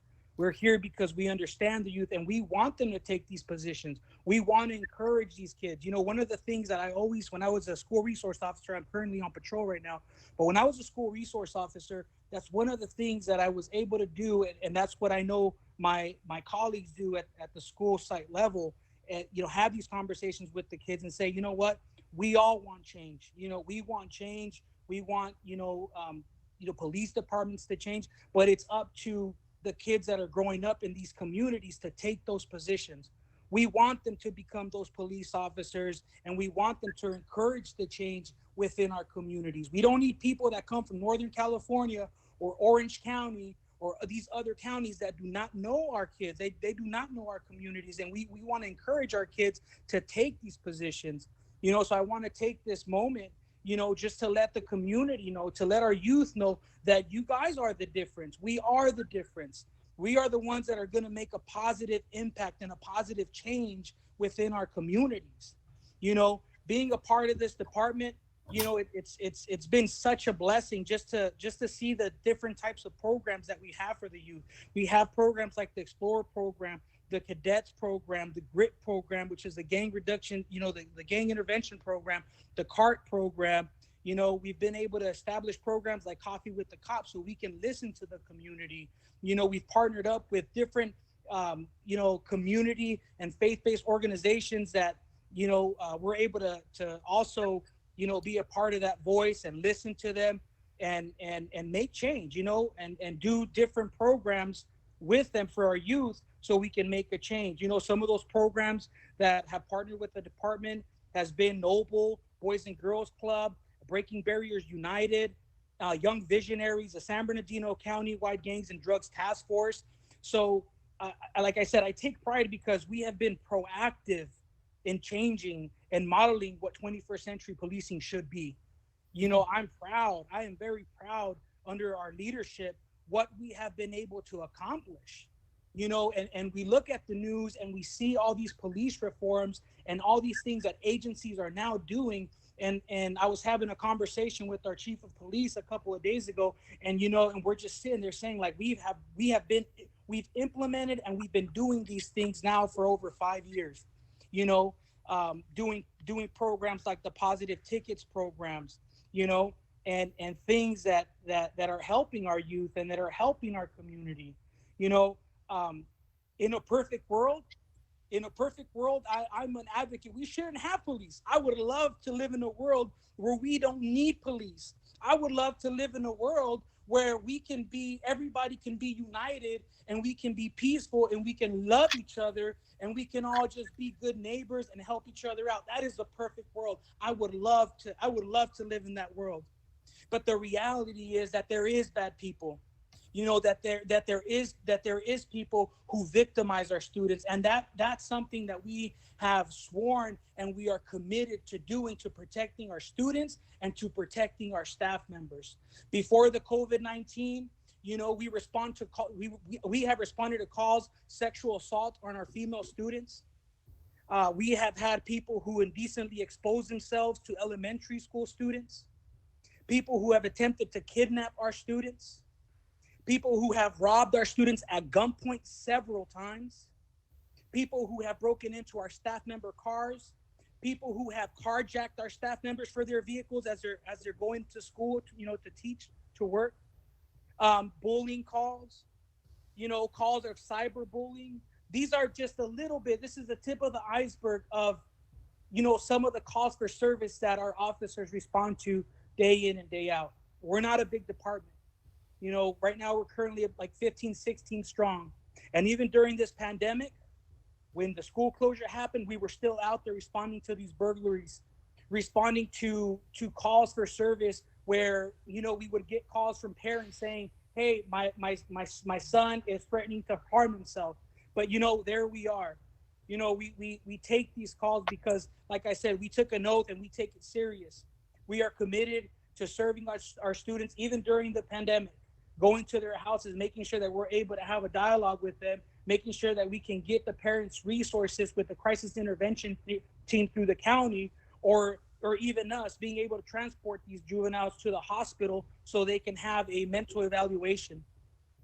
During this pandemic, we are still committed to serving our SBC USD family. During this pandemic, I think that a lot of the times people begin to I don't know, maybe because of being indoors, you start to hear a lot of hate speech, and being a part of the community and being a part of an employee of the district, we need love. We need to hear, the speeches of just uniting and being united together, because that's how we're going to tackle this. Like Marvin Gaye said, right? He says we're going to be able to I have this quote right here. It says, war is not the answer, but only love can conquer hate. And I'm a big Marvin Gaye fan, so that's why I'm quoting him. But that's what we need. We need love. We need to be united. That's the speech that we need. We need to talk about love. And I just want to take this opportunity to highlight the work that we're doing and who we are. And I want to let the community know that they are more than welcome to come on a ride along, to get to know our police officers and how they grew up and listen to their stories. I would love for one day to be able to give you guys my testimony and how I grew up and the choices that I made, because I wasn't always a good student. I was a knucklehead, but thank God, my Lord and Savior, Jesus Christ, that he opened doors for me where now I sit back thinking that once I was somebody walking down 16th in California, or walking down towards Arroyo Valley High School, because that's the school that I graduated from, or having to go back home to 14th and Mount Vernon. And now I see myself as a union president for the San Bernardino City Unified School District Police Department. Never in my wildest thoughts would I have thought that I would be here. And I just thank God. I thank him for the opportunity. And like I said, that's all I want the community to know, that we're available. You know, that they are more than welcome to come to our police station, get to know our police officers, get to know our story, because we are a part of the community. We are San Bernardino. You know, we grew up in these streets, and a lot of the times it does hurt. You know, it hurts for me being a minority. You get to a position, you know, for me, the majority of my family ended up in prison. You know, my friends ended up in, you know, buried 6 feet under. And thank God that I had mentors and people to help me, you know, get away from that lifestyle. But now obtaining this position, and you hear a lot of people like, hey, we don't need the police. And you hear, you know, a lot of the times it's hateful messages. And so I wonder, and I think, well, would the community rather see me, you know, the other option, which I would have ended up in gangs, I would have ended up drug dealing, or I would have ended up in prison or dead. And then I think to myself, you know, a lot of the times we're talking so bad about the police that we don't even know who those police officers are. We don't know who's that person behind that badge. And for me, like I said, I thank God that this was the option that he gave me, and this was the, you know, the destiny that he gave me, because that other one, like I said, I would have probably ended up in prison, or I would have ended up dead. So again, I want to thank you guys for the opportunity to let me speak on who we are as a department. I want to thank, you know, the community. And like I said, you're more than welcome to please give us a call. My name is Daniel Arias. You can call the police department at 388-6030. I'm more than gladly would take you guys on a ride along, show you guys the station, and let you guys meet the police officer that are out there protecting and serving not only our students, but our staff and our communities. Thank you very much. You guys have a blessed night. Thank you, Officer Arias. And there's a couple of comments here. So Ms. Rosales Medina, followed by Mr. Gallo, followed by Mr. Tillman. You're muted, I think, Ms. Rosales Medina. We can't hear you. Are you able to, Mr. Gallo, while she's trying to work on that, I'll chime you back in. Yeah, thank you. Is Abigail available right now? No, she's working on her. It's not coming. Well, I so appreciate Daniel's comments, and what I appreciate most, not only he's from here, but he's chosen to live here and be one of our neighbors. And this is what I was talking about the last board meeting about community policing. That's true community policing. And I thank God every day for our police force and our police officers that care about their community just as much as we do. And in fact, are investing in it even more than many of us do. And, you know, this is truly a commitment to see our neighbors in, quite frankly, at their worst, and still be able to come across as caring, loving individuals. And, you know, you can tell where Daniel shared his heart and what he really feels. I mean, I wish the rest of our community could have heard this and can hear this and get to know and take Daniel up on his offer to meet some of our police officers and just see from our young people growing up through the MEP program to being inducted into our police officer corps. This is truly a career pathway for individuals. It's, as Daniel said, an avoidance of some really bad ways that they could have gone and other choices that they could have taken. And just because of the circumstances around them.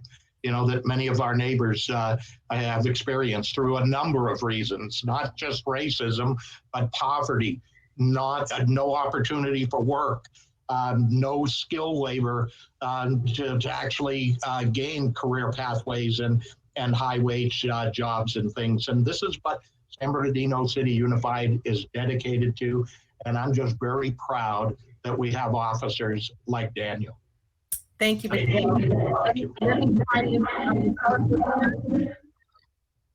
Are you able to hear me okay now? Let's see, we can hear you. Somebody has feedback, but go ahead. Okay, so first of all, Mr. Arias, I wanted to say thank you for your compassionate statement. I mean, that is what it really is to be an officer.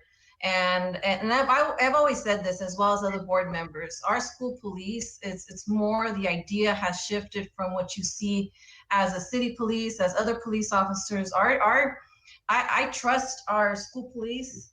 The way that, I mean, so I have vast respect for our department in the district. Now, do I have that across the board? Not necessarily. And the reason we see these issues that are happening across, not just in our communities here, but across the state, across the nation. And that's the true reality, is that there are departments that are not doing what's right for the community. And there's those bad apples that unfortunately continue to stay on board and are not being addressed. So I appreciate you, and I think that's what the policing should be about. And the city police should take note on what you all are doing and making sure that they follow suit in a different way of how they work with community. I mean, when we heard about what happened to Rialto, and since they don't have their own department, but they call the city police, and the city police comes in with a gun and starts pointing at the students. So the reality is that if you don't have well-equipped officers that know how to handle and how to work with our students and work with our communities, and don't live in our communities, don't come from our communities, then we have a huge issue on those racial biases, economic biases as well. So it's not just necessarily racial, it's also poverty and how we address that. So I appreciate you. I really hope that other departments, the cities are looking, the sheriffs, the county are looking at this example of what you're saying and really taking that forward. And I think that's what it's about. It really is about how do we improve, how do we grow, and really allocate funds appropriately, really look at how we're maneuvering the funds. So again, I appreciate you expressing, we need more of Mr. Arias's in every department. And it's also calling out those that are not doing so well. That if there's those that are being racial and have biases, calling them out, not staying silent, because silence can also say that you're in agreement with them. And one of my frustrations is that I haven't seen as many officers out there saying, no, we are not going to stand for this kind of treatment. We need change as well. And that's what we need. Sometimes we just need to be vocal in addressing the disparity issues within even the police departments. Not saying that our district, but other departments out there. Thank you. Thank you, Mr. Salas Medina. Mr. Tillman, followed by Dr. Flores. Yes, Mr. Ari, I just want you to know you're not the only one from Mount Vernon. President Rogers grew up, I think she was close to 14th in Mount Vernon too. Were you Rogers? Mr. President Yes, Rogers? Were you on 14th Street or Magnolia? I was on Magnolia. Yeah, she was on Magnolia in Mount Vernon, and I was on 17th in Mount Vernon. So a lot of good people came off of Mount Vernon. But I want to thank you for your comments. And, I think just to get perspective, I love the fact that we have all these organizations that work with us. And I think it's great that they keep pushing us to the limits and making sure we're doing what's best for our students. And I think a lot of times they don't see all the work that we've done. But because of the impetus of COPE and other organizations, when they brought it to our attention that we were giving these citations and contributing to the school, the prison pipeline, I was actually invited to a meeting with all the school security and all the school police. And it was a very heated meeting years ago. I think Dr. Volkmer was there, and I think Dr. Mitchell ended up breaking up the ruckus, and we were in each other's face. But I went there to say that you are here to better our community and to make our students safe. And the meeting became contentious when I made the statement that if a student did something in Yucaipa or Redlands and they didn't get a citation, then our students in San Bernardino would not get a citation for that same act. And one of the officers said, well, this is not Yucaipa or Redlands. And that's when I went off. But it became clear, and I made it clear to the superintendent and to the chief that there had to be a change. And I know that change took place. And I just had a gentleman I know who joined, went through the security process. It was a lengthy background process. They turned over every stone. And when he started working, he told me, he said, hey, they're telling me already that you guys don't want us writing citations for frivolous stuff and you take it real serious. And the way he was told was not a positive way that the security liked it, but they knew they had to do it. And that's what it comes down to. In the end, when we give direction, then it has to be followed. But to Mr. Arya, I appreciate your passion, and I know the work that you do. And I want to end with just a real short story. It won't take long, President Rogers. But I actually received a picture from a employee of the district. It was an after-school program, and he was concerned because a young man had gotten out of juvenile hall and had gotten in a fight with a student, and then he made a threat on social media, and he showed a gun, and he said, I got in a fight, but now I'm coming to get you with the gun. And I was able to send a picture of that student with the gun to Chief Polino. Chief Polino was able to have whoever it was go to that young man's house, de-escalate the situation. So for all the groups that are asking us to defund the school police, my only question for them is, when an instance like this happens, where you know a young person has a gun, who do you want us to call to send to that person's house? That becomes the question. So, because I really believe there's times when there's a role for school police and that they end up saving lives and make things better because we don't have to call the city police. So, and I'm still looking for what the alternative is if we disband our school police department. And I never thought I'd be sticking up for the police, but I do know that it's a role that someone has to play. Thank you. Thank you, Mr. Tillman. Dr. Flores, followed by Dr. Wyatt. Thank you, Mr. Tillman and Mr. Rosales Medina and Mr. Gallo. I just want to say that I too support our police, our district police. And I was in those sessions with COPE and ICUC, and we were not aware that that our police were giving tremendous amount of citations and contributing to the school to prison pipeline. And because of those sessions and because our community pressed us, we as a board collectively moved to, restrict that. And our police, Chief Paulino, and your department followed our direction, our board direction. And I've been reading a lot. And first of all, Mr. Arias, I want to thank you for your compassion. It touched my heart. And I know you're here to serve, and so are all our officers. Because, I do talk with you guys, and I do know some of you personally. And I think, what are police supposed to do? Protect, serve, also provide safety and security. And yes, we have police that use brutality, that are, abuse their authority, and that's where we have to stop those people that do that. And I think that in Norway and in Sweden and in England, the police are there to serve and protect and keep the community safe.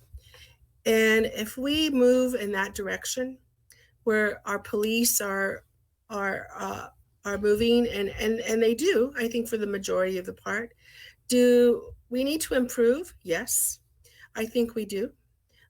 We need to hear from our students. We need to hear from our families. You know, how can our police better serve our students, et cetera. You know, I would like to review, you know, the type of protocols that the police use to arrest our students. I'm not a fan of mace. I'm not a fan of pepper spray. You know, there are things that, you know, if you can de-escalate, that's the key word, to de-escalate situations. And the fact that 75% of our police department are from our community, I don't think any other union can say that. And they were raised and born here. I think that, you know, we need to, you know, like Danny said, what's the alternative? I don't think there is one.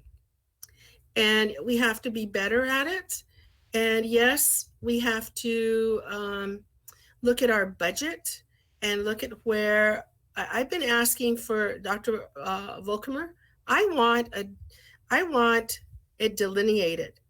You know, what percentage goes to salaries? What percentage is where does the money go? Does it go to equipment? What kind of equipment? Is it the videotapes? Is it what is coming out of that budget? We don't know. And everybody's making overgeneralizations. And I would need facts. We all need facts to know, you know, what does that entail? We've gotten 2 letters from ACLU and public advocates that we illegally misuse the money. So how are we going to adjust it? You know, where are we, you know, we're going to move it, and what portion of it are we going to move it that doesn't serve our students? So, I mean, we're a community. We are a community. And yes, we need to listen to everyone. But the bottom line is our safety and protection of all of us, of our kids, our employees, our community, because our police do go and help members of our community, you know, and they do a lot of stuff. I mean, they monitor, you know, the trafficking of our girls. They monitor, you know, I mean, all kinds of things. And so things that we don't see every day, but they do. They experience it. So I think we have to strike a balance and not go from one end to the other. So that is my position. Thank you, Madam President.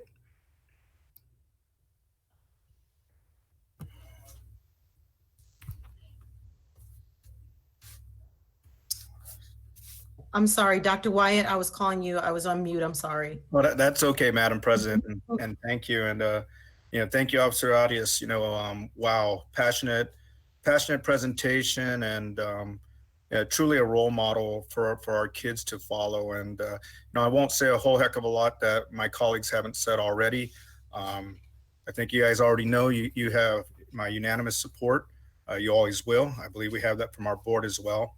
And, you know, I spoke with some members from the community out there today, and we had some great conversation about ideas on community policing. And I'll talk a little bit more about that with board comments, an idea we came up with, but they support you as well. It's really just prioritizing funding. I don't think it has anything to do with our school police.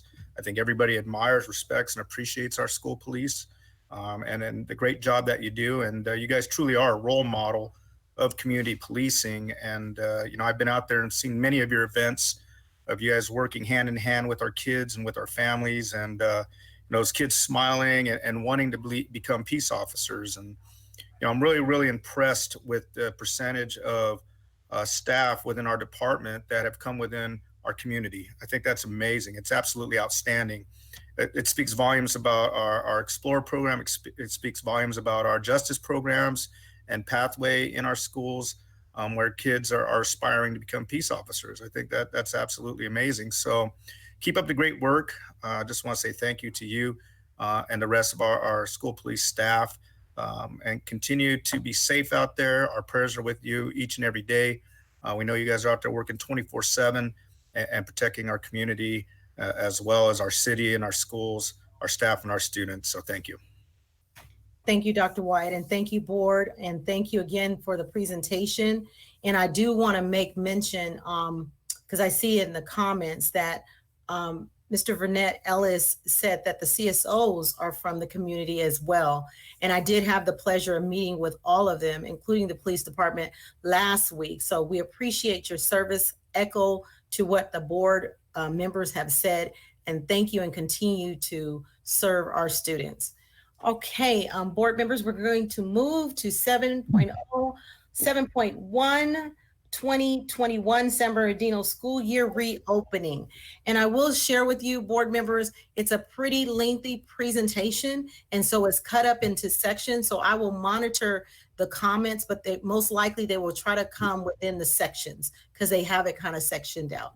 Okay, thank you. Am I turning it over to you, Dr. Volkemer, or? Yes, thank you, Madam President. Board, just a little bit of a reflection. The student school year for 1920 came to a close just a little less than 2 weeks ago. And normally we would take a week or two to collectively catch our breath before we started buttoning down our plans for next year. But we haven't experienced normal in quite some time now. We've actually been working on the 2021 school year for a little over 6 weeks in terms of what reopening may look like. And tonight you're going to hear our preliminary recommendations. We're scheduled to reopen. Sorry. We're getting echo, yeah. Okay. We're scheduled to reopen, as again I mentioned, we just closed. We're scheduled to reopen 7 weeks from yesterday. So time is of the essence. That sounds like a long time, but it'll be here before we know it. And so this is a very complex issue. I want to commend Dr. Menares for her leadership in terms of bringing a broad-based group of stakeholders together. Over 100 people have been working on this, poring over endless amounts of guidance from many, many different sources, figuring out how this guidance will impact our operations. And most importantly, and I want to really emphasize this, determining how to make it fit for our community. We have the responsibility to make this work for our school district, which may look very different from a more rural school district or a community that's more isolated in the mountains or something like that. And so I want to commend the group. You'll hear a lot of considerations that are for our community specifically. It's a very, as President Rogers mentioned, it's a very comprehensive plan with lots to cover. So we're going to beg for your indulgence and patience ahead of time. I want to welcome Dr. Menares and her team. Thank you, Dr. Volkemer. Well, good evening, Board President Rogers, Vice President Wyatt, our board, Dr. Volkemer, cabinet and community. It's truly my honor to update the board and community on recommendations for the 2021 reopening and the extensive work that has been done to arrive to this point. I also want to thank the SBCUSD employees and community members who shared the public comment tonight. Many of your concerns will be addressed in this presentation, and all concerns will be captured and included in our problem-solving process as we work through. Next slide, please.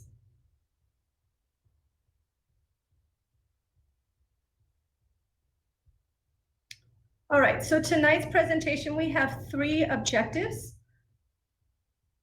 First one is, well, and let me clarify, board. So the majority of the presentation will be about how we open our schools for the 2021 school year. There is a small portion of the presentation that I will turn over to our interim assistant superintendent of HR to talk about when we open. But tonight, the big purpose of the presentation is to clarify the desired future state of how we open our schools. So we're focusing on the how, not so much the date. And it's important to know that all of the steps you will hear tonight still need to be fully fleshed out and implemented prior to bringing students and staff back on a regular basis. And so board, as you listen, I want to assure the board and our viewing community that we will continue to engage with our collective bargaining units. There are many moving parts to this new endeavor, and we are committed to finding solutions together. So the presentation objectives, we're going to provide you with an update on our physically distant school guidelines and the 2021 reopening recommendations. We want to share results of the input collected from our employees, families, and we hope students called in when we had our live stream. We didn't capture actually who was on it, but we're hoping we got some students in that as well. We want to discuss the 2021 reopening model options and then the calendar options as well. Finally, I want to just let the board know, I understand there have been some concerns and wonderings emerging from our work team that was over 100 people, asking some more details about this presentation. I'm hoping that after they listen to the actual presentation, they will recognize their fingerprints on all of the recommendations. And finally, I want to assure our board that when you hear us refer to schools during this presentation, this includes our youngest learners. We don't always call out that our schools include our child development programs, but they are included in these recommendations as well. So please know that it is an inclusive process for all of our children and our staff. Next slide, please. So here's a summary recommendation, what we like to call our driver slide for those of our community and board members who want to get down to the nuts and bolts and what we're recommending. So based on the feedback received from our input sessions and in alignment with federal, state, and local guidance, we are recommending that first we implement a phase-in approach for how to begin the 2021 school year, and this would include a soft opening. We will talk more detail about what the soft opening is and what the phased-in approach includes, but know that that is one of our recommendations. The second recommendation is to continue monitoring and adjusting our recommendations based on federal, state, and local guidance. And it's really our local guidance that may shift, as we heard our SBTA president share and our CSEA brothers and sisters. Things are constantly changing with this pandemic, and so we want to monitor what's going on at our county level and make adjustments as a district. And then our final recommendation is, regardless of the phase-in approach and what the board chooses to do with that tonight, we also are recommending an option for 100% distance learning for any family that does not feel comfortable sending their child back to school for the 2021 school year. So that would be a third recommendation. Next slide. So when we listened to both our SBTA president and our CSEA membership representatives, we heard first and foremost a lot of conversation about ensuring the health and physical safety of students and staff. And I want to remind the board, you saw these guiding principles when I first shared our initial plan on how we were going to address this work. I think I did that sometime in May. These guiding principles have not changed. As a district, we must ensure the health and physical safety of students and staff. That continues to be on the forefront. When the board took the bold decision to close classes on March 13th, you did that due to a public health concern. This concern is still part of our daily existence. This is why we are having virtual board meetings. And so we must continue to ensure health and physical safety of students and staff. And that is the primary guiding principle, followed by our second guiding principle, which is to continue to adhere to federal, state, and county guidance, while providing our third guiding principle, a high-quality learning experience for our children, and finally providing safe and accessible working conditions for our over 7,000 employees. So these guiding principles help to shape the recommendations you will hear tonight. And board, as I listened to the public comments today or this evening, and I listened to the statements from our unions, I really have been giving a lot of thought to, and this just brought it to the forefront, on how much this pandemic has really changed what an educational institution is about right now. Because educators, we enter the profession because we want to provide high quality learning experiences for children. That's what we come into the profession for. And we know that there's this invisible frame of safety and health for our students and our staff. But our guiding force, our training is around teaching and learning. But when we closed schools, we had to shift that very quickly. We had to make the work about the safety and health of our students first and our staff. That became our primary driver, and it continues to be that primary driver. So now we need to figure out, how do we strike a balance between high quality learning experiences and continuing to ensure a healthy and safe environment, both work and learning, for our students and our staff. It's not an easy place to be, but I share the sentiment of our CSEA friends that together we're going to figure this out. So we will come back verbally to these guiding principles, board, and please know the health and physical safety of our students and staff is foremost. Next slide, please. So here is our timeline. Just a reminder, as Dr. Volkamer shared, we started this work on May 5th, where we convened over 100 different entities of an internal team. So that was various staff members, teachers, CSEA partners, our directors, principals, and we started looking at what is out there in terms of returning to school. They looked at international and national models, and then in the last 3 weeks, tons of guidance came from various entities, and they've been sifting through all that. So now we're at a place where we've done our extensive dive into the research and the guidance since May 5th, and we have this plan that our implementation plan that you will hear tonight. You can see where we are. We're at the finalizing our guidelines. We will then be publicizing that.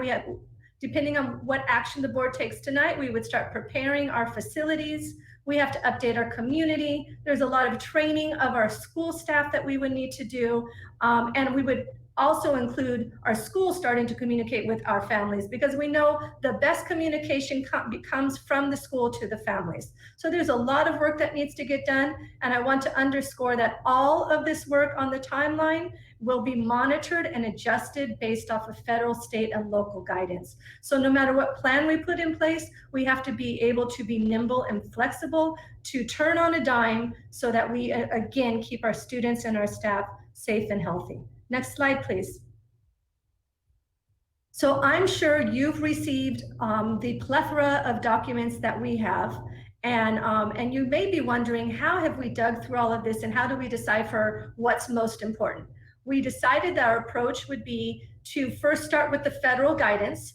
And so you can see that we looked at the Center for Disease Control and the Occupational Safety and Health Administration work, so that's OSHA. Then after that, we dug into the guidance that came from California Department of Ed. That actually came a little bit later. We got that at the beginning of last week. And so we cross-referenced that with the federal guidance. And then finally, we looked at what our county public health was saying. And we did crosswalks on this work. Mr. Aldo Ramirez, who has been instrumental in helping lead this work, has done a very detailed crosswalk around what the federal, state, and the county guidelines have said. And he has served, and these crosswalks really serve as a quality control check-in system. We're always erring on the side of caution. And so our recommendations tonight are erring on the side of caution. And then so I'll move on to the next slide. But before I do, I just want to share what our state superintendent, Tony Thurman, said. And he said that schools should plan to reopen under the most safe conditions with the information that we have at the given time. And that is our way of looking at it too. Information is fluid. It continues to come in, as we heard Ms. Beres-Akala share. And so we will be nimble and be able to be flexible in that as well. Next slide. So here is just an overview of the various research entities that we have looked at. The team really used their professional knowledge, the knowledge from research that they gathered in the research process, and then they looked at what we call positive outliers.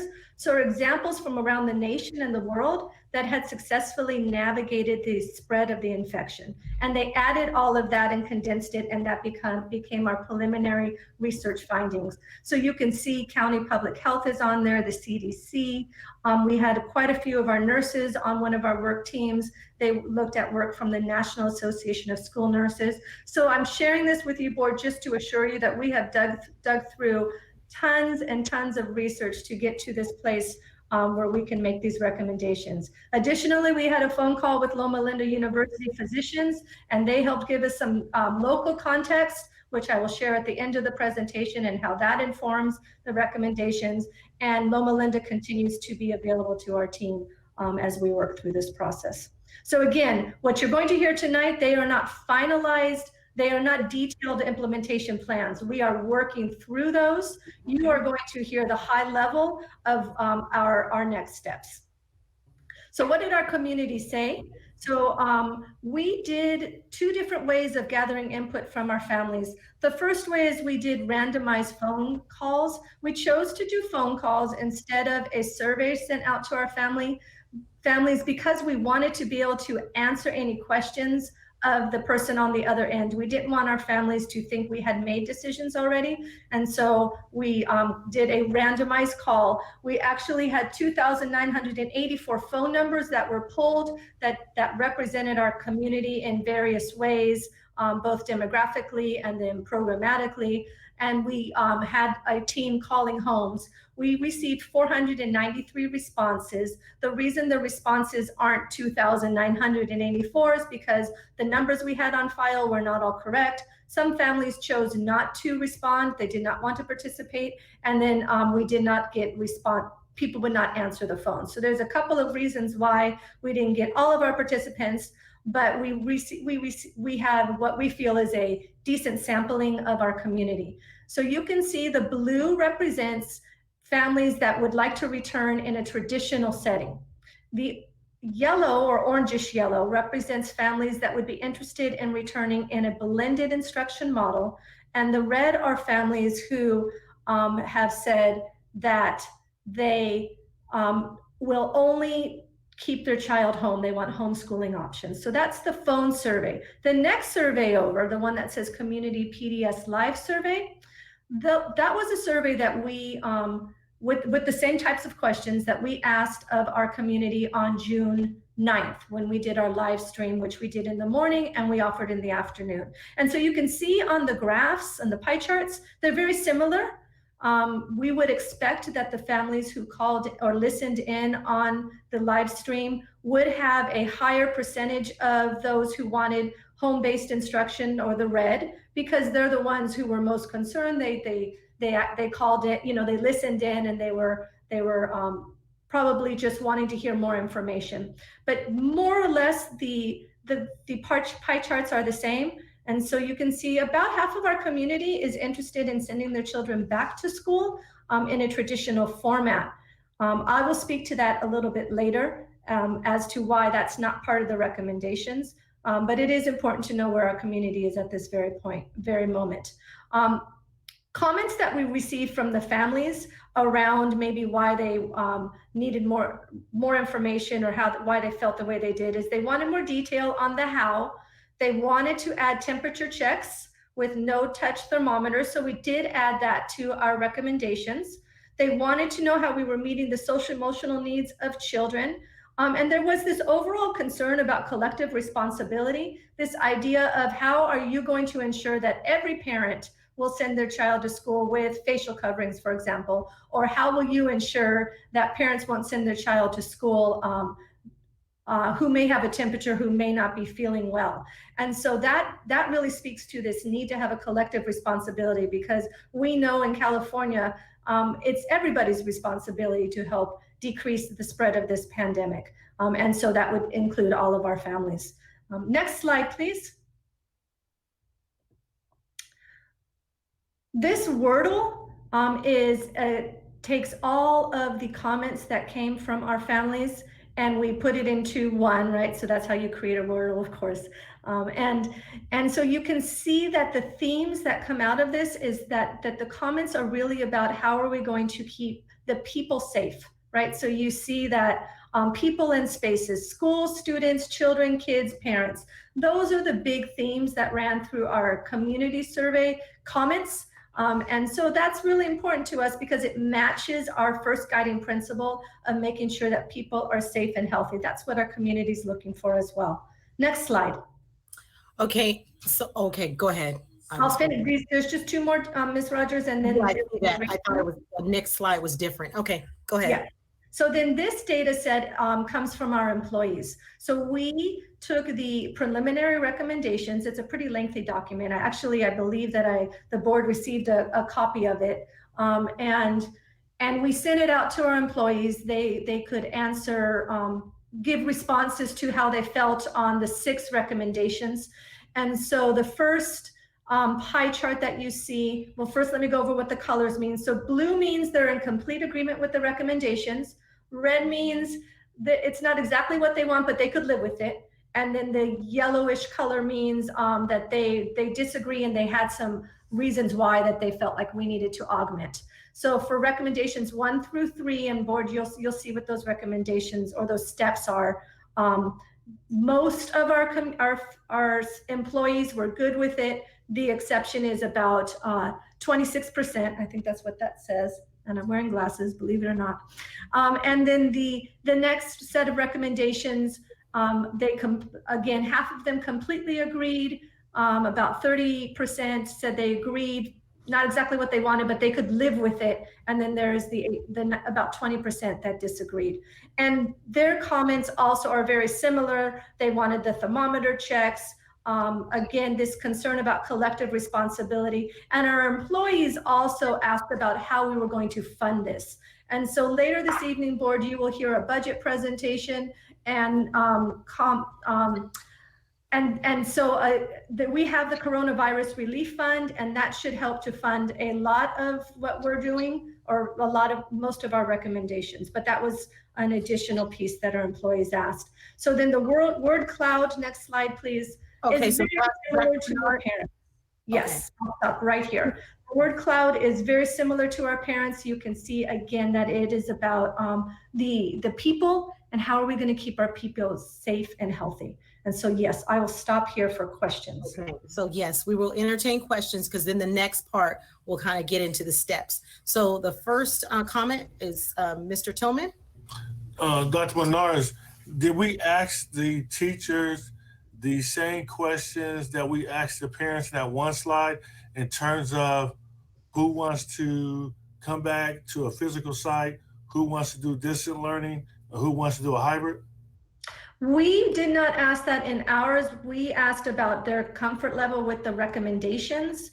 I believe that SBTA was working on that. And Mr. Tillman, what we will be doing, and you'll see it at the end of the presentation, is we will be asking our schools, we're going to develop a kind of like a data collection survey, if you will, for both our students, our families and our staff, to find out those exact questions, because we're gonna have to figure this out by school. So that will be forthcoming.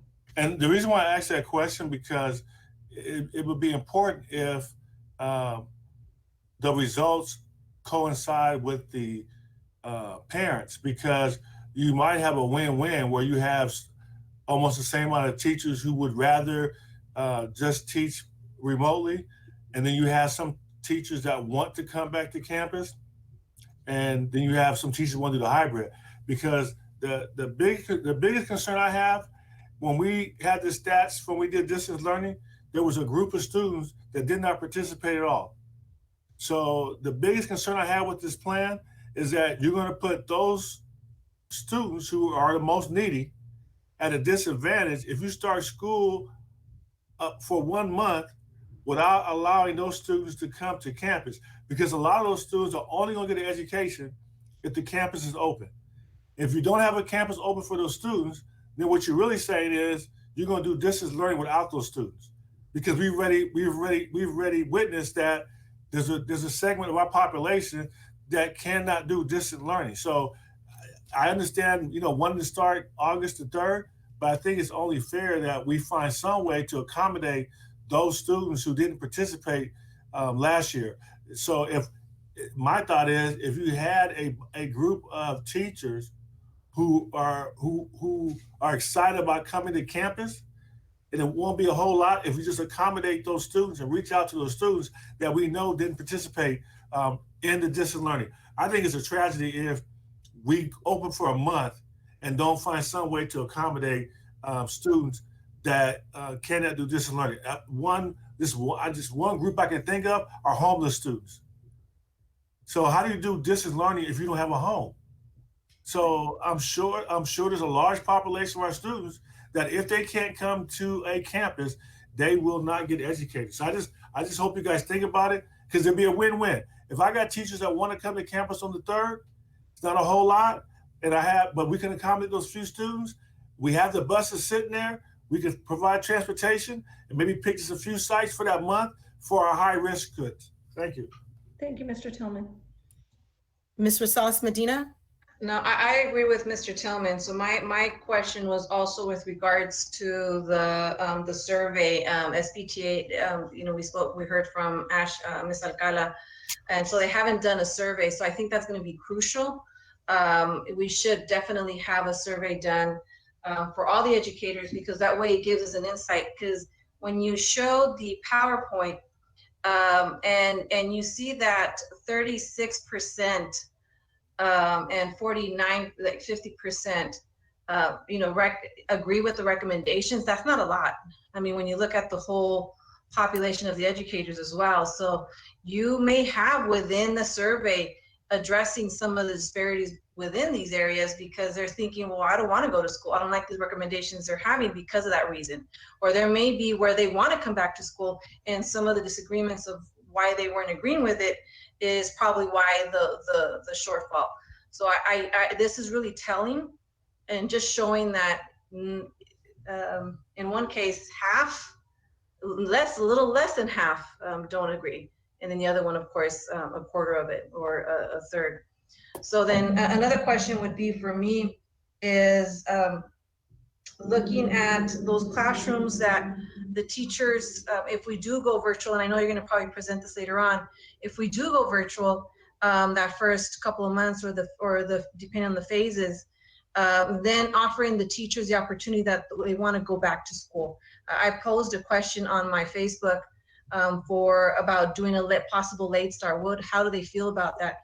And many are just more concerned that if they do virtual learning, that they're provided that opportunity to teach from school, to teach from the classroom. A lot of times it's not, they have children at the house, or they have, it doesn't provide that environment to teach. They have all the materials in the classroom. So that would definitely be an option that I would want to have for those teachers. Okay, we're going to do virtual learning for the first couple of months, then they can come on campus and teach from the classroom. So I definitely want to make sure that we provide that opportunity for those educators as well. Thank you, Ms. Medina. And so board, when you hear about the soft opening, so far some of those questions will be responded to, because we too are trying trying to strike that balance between educating our children and keeping everybody safe and healthy. So we think the soft opening might be a response. Dr. Hill? Thank you, Madam President. Dr. Menares, I just have a couple of questions for you. I know there was a group that did not agree with any of the models. Right. And I was just wondering what feedback did they give, and if you're taking a look at that and getting that information out, especially to the teachers, to see if it's just to see the percentage of people who are supportive of their recommendations. Go ahead. No, I'm sorry. Go, and then I'll ask my next question. So a summary of the comments, and they're still sifting through, right? But we are summarizing. We are looking for the trends, and then if it's in alignment with the state, federal, and county guidelines, right? Because sometimes people, they want certain things, but it's not in alignment with what we're being, the public health is asking us to do. But if it is, for example, the temperature checks was a big one that kept coming up. We are building that into the recommendations. So we're finalizing that, and we'll build all of those in as appropriate. Okay, thank you. And my other question is regarding those with medical conditions now. Mm-hmm. And I'm just wondering, is there a separate survey going out to compile that information of, their concerns, or getting the input from those teachers of how they can best serve our students? That's exactly what, so we're thinking we can do it in one kind of we're going to have our schools do that, and we have to be careful of, FERPA laws and HIPAA and those type of things. So we'll work with HR, but we do want to, find a space that everybody can contribute in whatever way that will look when we come back. So we don't want our staff to be put into a place where they themselves would be vulnerable. So we will definitely put something in place there. And then I was looking, I don't know what day because I'm reading so much right now, but recently. And so there's also some language now that's come out around, let me see if I can find it. The Leave for Families through the Family First Coronavirus Response Act. And so we would also include that. And tonight I'm going to recommend a board policy mitigation plan that the board that we can adopt that would include some of that. So we are not looking to do anything to our employees or our families. We're looking to do it with them. So many details, but we are definitely going to have to figure that out. And thanks for that information. Even though I only had those 2 questions, I'm just hoping there's a mechanism in place for those who feel maybe I should take a 39-month leave, or maybe I should reconsider retiring, or whatever, that we aren't looking at.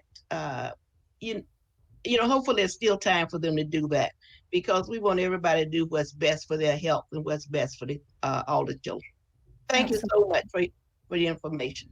Thank you, Dr. Hill. And Dr. Flores? And Thank you, Madam President. I'm slow in unmuting. Okay. Dr. Monatis, I have a couple of questions and first observations. What was it, 371 or 69 responses from the phone calls? Did it say 371? It was actually increased, so maybe it didn't get updated. It was, what was our final? It was close to 500 that we were able to actually connect with. 490. On the slide that I have, it says 371 responses. We have 50,000 children. We have 50,000 children. That is not even a random selection. And so my concern is that we're going to make decisions based on such a small sample. I'm very concerned about that.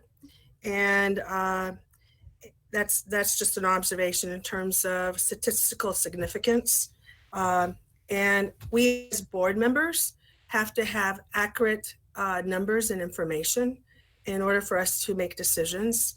And so I'm really highly concerned about that, and troubled, by the way. And then in terms of the community survey, I think it's 641. That's not enough either. Very minuscule. And so I'm just raising that question board in terms of the decisions that we have to make based on very small sample size. And then the other question that I have, well, another observation is we still need the data from 3,000 teachers regarding, their concerns for safety, as well as learning and teaching opportunities, and et cetera. I think we need to get that survey out to all the teachers. And I think that Ms. Alcala can help us do that. I also think we should get a survey of all our classified workers, employees, in terms of their responses. And like Dr. Hill said, and Ms. Medina, safety, for me, safety is the first concern. Our health, our safety. And yes, I know we need to get back to school. I understand that. But when, I'm a parent, I'm a grandparent. And, I don't want to expose my child, my grandchild, myself to any danger. This is, we're acting like the coronavirus 19 is, gone. It isn't. It's resurging. And we have to be mindful. And I like that you said, Dr. Monatis, that, it's flexible as we get more input from, the CDC, our own county health, and so forth, that this is going to be fluid. But tonight, I am not in a position to make a decision at all, because I don't have all the data. I do not have all the recommendations from parents and from teachers and from employees. So thank you very much, Madam President. All right, thank you, Dr. Flores. Mr. Gallo? Yes, and maybe just to piggyback on Barbara's comments, while we might not have the specificity of the data, I think we've got some information here that shows people are falling into three basic camps. Those who would like to have full on-site or on-site schooling, those that kind of want a hybrid, and those that are not ready to send their kids back to school. So given that, what that would tell me if a decision needs to be made is we need to provide some provision for all three. And, that's just obvious. Now, the staff, kind of corollary here is you want to make sure that in whatever percentages that we decide to open up our facilities and or have full distance learning, I think the hybrid's another beast, but that you have appropriate staff resources to support the full on-site and or hybrid on-site. So what I think we're basically seeing here is we are going to have a hybrid model. The hybrid model will have some component of on-site for a small or larger component of our student base, and we will maintain a distance learning component as well.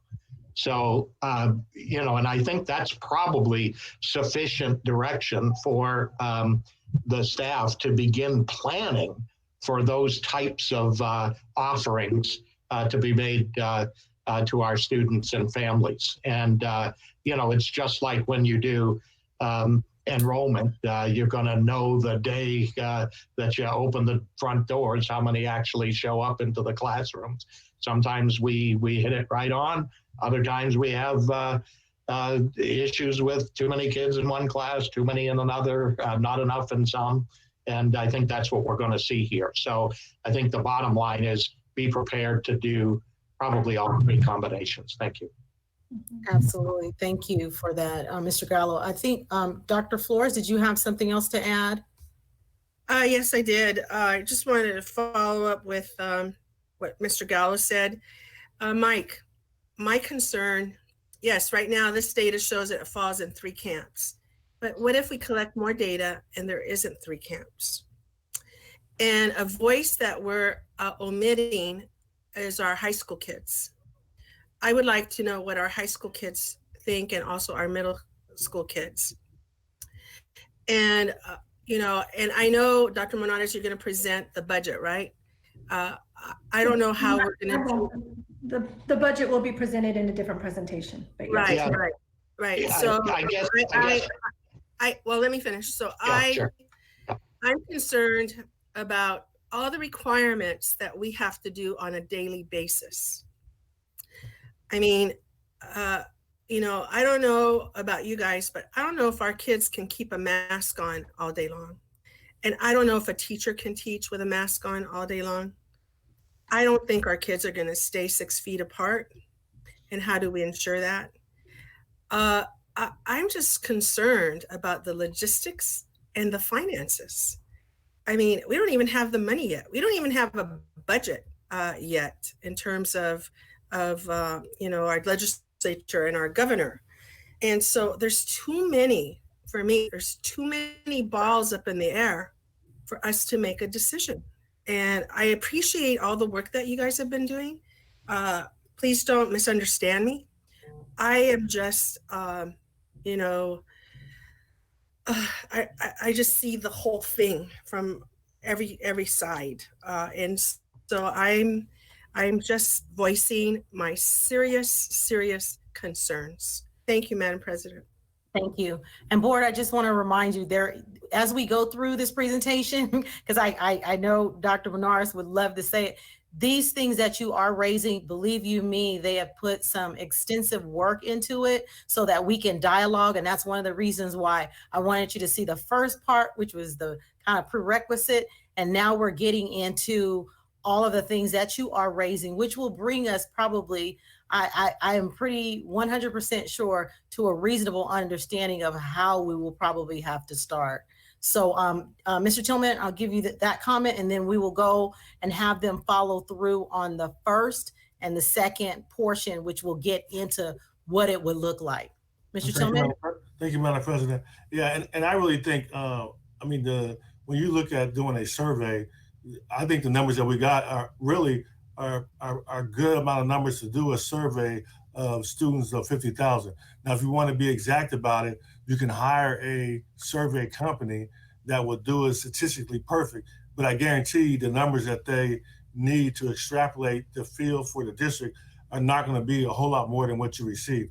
And one of it was a lot more objective than the others, a lot more random. So I really think that the number of people that you survey is a good representation. But in the end, we're going to have to decide as a district how we move forward and educate. I just want to say, you know, I'm an essential employee. I've been going to work every day. Mm-hmm. So the key is to make sure that we, and this board all agrees, safety is first and primary. And we're not going to sacrifice safety. So that means make sure we have the proper PPEs in place. Correct. And then ensure that we have people at the site that aren't high risk and that feel comfortable being there. And we start with that. And I think the fact that we agreed to shut down school as early as possible has benefited us greatly. Because when we shut down, we knew nothing about wearing masks. We knew nothing about social distancing. So all those things that we've learned because we waited this time, we can now use to benefit and provide a somewhat safe environment. But I think we have enough information to move forward and find a way to open, whether it's the hybrid or on campus or off campus. And I'm waiting to hear the suggestion. Thank you. Thank you, Mr. Tillman. Okay, Dr. Benares, we'll take you through those first two steps and then we'll pause in there. Great, so we'll bring the presentation back up. So at this time, I'm going to turn it over to Mr. Ramirez. He'll talk the board through just the overall implementation map. Again, board, we're just getting the infrastructure behind each one of these steps in place. There, you will hear there's a lot to it. So please don't think we're there yet. These are desired states before we bring staff and students back on campus. So Mr. Ramirez. Thank you. Just checking to make sure I wasn't muted. I often start talking when the mute button's on. So good evening, Madam President, Board, and Cabinet.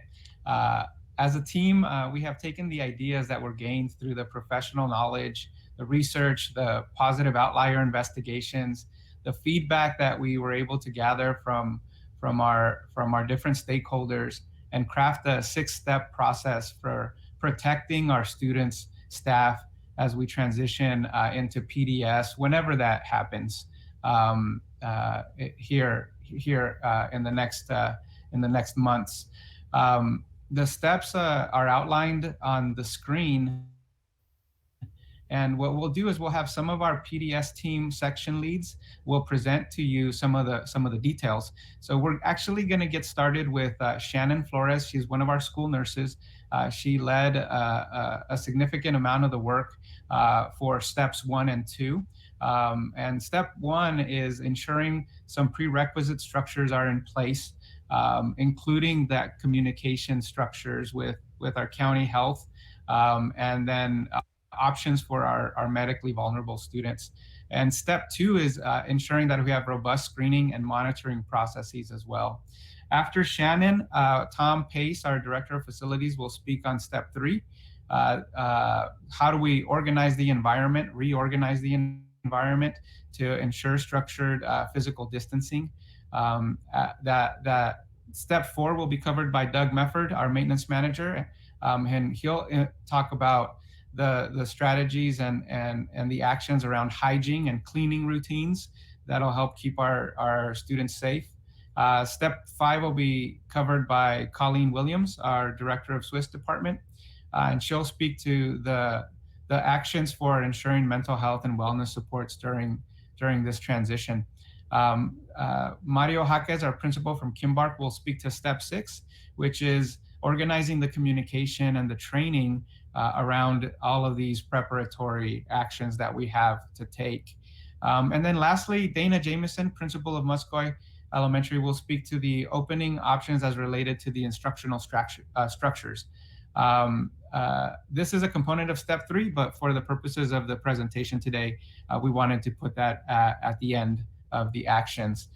So I'll turn it over to Shannon, and she'll speak to you about Steps 1 and 2. Next slide, please. Thank you, Aldo. Good evening, board. As Aldo stated, my name is Shannon Flores. I am a health services school nurse. It is imperative that prior to school reopening, we are in line with federal, state, and local orders. The incident management team, also known as IMT, will be needed to maintain regular communication and coordination with local and state health authorities. A procedure will be developed to respond to any potential COVID-19 cases. For the medically fragile or vulnerable population, a requirement for medical consultation for staff and students prior to returning to school would be necessary. Also necessary is having guidelines for staff to follow and training regarding vulnerable students at school, or providing distance learning teaching options that are made available as needed. The use of personal protective equipment, also known as PPE, and maintaining social distancing, which is spacing of 6 feet apart, will be necessary. We need to have an adequate supply of PPE for staff, students, and the health office in order to return safely. Next slide, please. For screening and monitoring, we will need to implement a procedure that enables staff and students to self-screen daily regarding COVID-19 symptoms. IMT has developed a self-evaluation questionnaire, which can be used prior to arriving to a school campus for both staff and students. Implementing no-touch temperature checks upon arrival to school. We will continue to monitor the health of staff and students throughout the school day. Having a place on campus at each school site to isolate any potential positive COVID-19 cases is imperative. We will need to maintain communication with public health officials when a suspected or positive COVID-19 case is discovered. Frequent communication is necessary with staff and families through daily robocalls, social media, and public service announcements. SBC USD is partnering with San Manuel at this time to help educate our community. Most importantly, we want to encourage staff and students to stay home when sick. Thank you very much.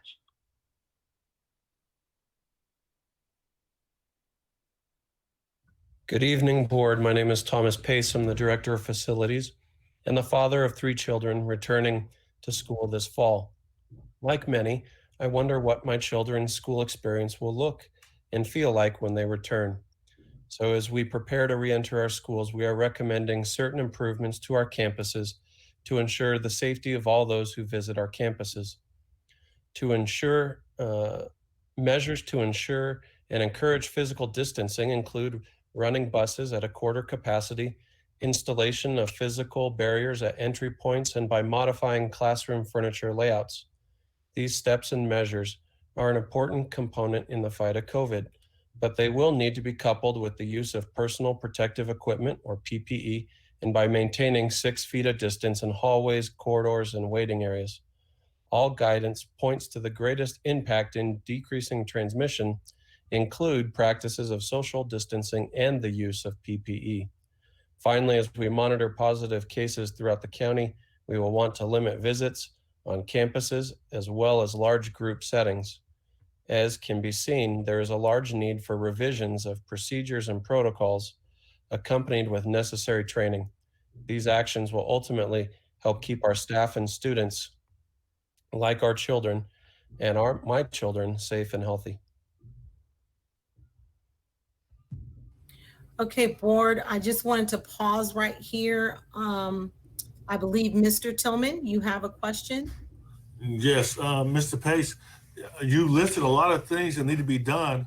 And logistic wise, do you have a timeline when all those items will be completed, or do you have a minimum that has to be completed before? Have we agreed what the minimum has to be completed in order for students to go back on campus? I would say that there are a lot of things that need to occur. I would say some of them involve the procurement of materials that are going to be difficult to procure in the current environment. Everyone is currently buying plexiglass. Everyone's buying hand sanitizer. So yes, we are looking at what those lead times are, incorporating them into a timeline that's being shared with the community. I would say I think that September, the timeline listed in September, I think is realistic with some of the items shown, and I think others are going to have to be closely looked at over the next few weeks. And I know that we're getting now further into implementation now that we've come across what we need to do. So I'd say although we have a good idea, there are some unknowns. Yes, sir. And I asked that question because I'm living that right now. Our county, we had a lot of people telecommuting for a long time. And then we picked the date of June the 1st and June the 8th to come back. And because we couldn't get the things in place, we moved it to June 29th. And then we talked about procuring the plexiglass in high traffic areas after risk management came out. It became obvious that we weren't going to get it in by June the 29th. So and this is why I've always talked about the concern about the date from the beginning, because there have to be some things that you are proposing that are going to go in, and the team has to agree, including the stakeholders, that this is the minimum that can be in place, and we'll come back.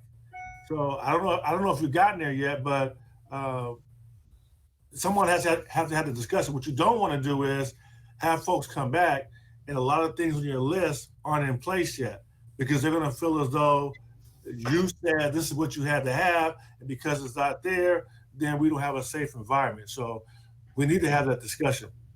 So Mr. Tillman, right. So we won't bring people physically back into the space in large numbers if we don't have all of these 6 steps done.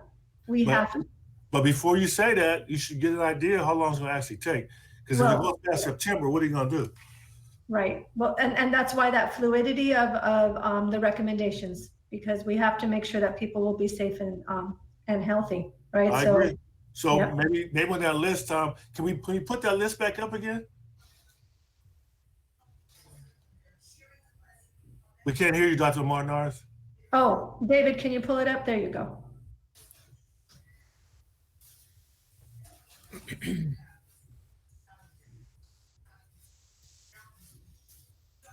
I will say that just this right here, the bus is at 1/4 capacity. Even preparing that, we need some time. So you'll see that's why the recommendation you'll hear in the recommendation that we're trying to give some space to get all of this done. But we understand. And do we have the necessary PPEs? Are they all? We're actually getting things delivered from the governor has committed to providing all LEAs with PPE for our children. So 4 facial coverings per child. This is all to kind of get started. 2 that would be washable, 2 that would be disposable. For our staff, they're saying either facial coverings or facial shields so that students could actually see the teacher face. So that's supposed to be coming from the Governor's Office of Emergency Services. We're supposed to be getting hand sanitizer 1 per building. Oh, I don't think per building. We're getting hand sanitizer. I don't know the number on that. Eric might have that, as well as no-touch thermometers per school. But just so I'm clear, you said they're going to be 4? That's what the governor's starting us with. That won't be enough for us to keep going. So we will order ours as well. That's what I'm looking for. So right. We will have to we're talking about how many pencils. So we will, yes, we'll be ordering ours as well. And so the teams are looking into all of that, ordering how much it's going to cost. We're costing all that out. If I were to show you the detailed deployment plan they have going on right now, well, first of all, you'd be very impressed with your employees because they are putting a lot of time and effort into this. And they're trying to make sure all stones are unturned and make sure we have everything in place. Well, I guess just as an example, that first one would be great to know how many face masks we're going to order and when they're going to be in place, because 4 face masks on a kid to me lasts 4 days. Right. I don't know if you've ever seen a dirty mask. It's the most disgusting thing in the world to see a mask full of dirt. And So I hope we have almost a mask for every day. If you don't, I don't know how you're going to do it. But thank you. You're welcome. And I'm sorry. Oh, there was other questions. Yes. And then Mr. Salas Medina, followed by Dr. Hill. Are you muted, Ms. Rosales? Unmute. You are muted. There you go. Does it go through? Okay, there you go. For some reason, there's like a delay even with unmuting. So thank you for that. I know we have other areas that we're going to talk about later on. But when it comes to the PPEs and so forth, the testing, I spoke with I believe it was Entrepreneurship Charter School, and they're getting the walkthrough temperature tests at their campus. And so what kind of tests are we looking at? Is it where we have to have a nurse do the thermometer test, or can we have something in the nature where it's a walkthrough temperature check? And then that's one question. The other one would be testing opportunities at our school sites. Have we looked into that? Can we actually receive tests? Maybe having families that would like to have their students and vice versa with their parents being tested. And then, of course, looking at face masks. Is this going to be something mandatory? As you can see now, we see a lot of people that don't believe in COVID. You'll see a lot of people walking in the stores, and sometimes they're even the elderly, which is unfortunate. They don't believe in it. They'll walk in and you'll see them with no mask. Are we going to have this as a mandatory for staff? First of all staff mandatory, and students will have to wear their mask. And then also looking at those that are visiting, will they have to have masks as well? So I will answer two of your questions, Ms. I hear some feedback. Two questions, and then I'll ask Mr. Vitir to answer the one about the testing. So let me start first with the temperature checks. The board approved quite a while ago an agreement with Hazel Health as well as with IEHP, and so we're in conversation with them around exactly what you're talking about. So some type of check.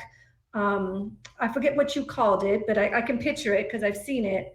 But that's what we're in conversation with them on. It's not finalized, but they have been preparing and working through that. So that's part of this implementation plan to help with that. And then in terms of the final question, it was around mandatory PPE, right? So it's an interesting, and the guidance has shifted slightly around the use of PPE. So they're recommending using it, but the best way to minimize the transference of COVID is the physical distancing. So what they're saying is the 6 foot of physical distancing is the must, and the PPE and the facial covering is an above and beyond. And so we're going to expect that from our staff, and we're going to provide for our staff. That's the recommendation. The county is saying that it's optional. We want our students to come with it, but we don't want to send children home if they don't have it also. So that's where we are going to need our families to work with us, and we're going to have to train our kids about why these are important. And so when we talk about the soft opening, you'll hear how we plan on teaching our children the importance of the facial coverings. But you're right, that's kind of the challenge is, and sort of part of the concern, right, that both our employees and some of our families are saying, this is a collective responsibility. That's what this is. So we're either all going to do this together or we're going to not, and we have to manage that with the education that we're to provide. So we will yeah, just really quickly was rejecting. So the thing is that I don't even see that as a hindrance. So if students come in, we should have a disposable PPE ready for anyone that comes on campus. So I don't see that as an obstacle. Well, students, we don't want to return them. The fact is that we should have some readily available. So my concern is what you just said right now, though. You're saying, so in reality, we don't even have to. So you're going by a guidance through the county that's saying we don't have to wear masks. It's recommended. The only thing to prevent it really is by being 6 feet away. And for me, that's really scary because I'm hearing the contrary, that the best method is to be wearing your mask and being 6 feet away, because you're spreading germs by talking to someone. But you're saying that we're not going to we're going to follow the county's recommendation, saying that we don't have to wear masks. We can recommend it, but we shouldn't. So I'm kind of confused there because I'm hearing one side and then what you're saying is very different following the guidelines of county, because just because county's doing it, unfortunately, it's not necessarily the best way. We have board members, county supervisors, county electeds that don't necessarily believe this to the extent that it should be. So I'm just a little concerned there.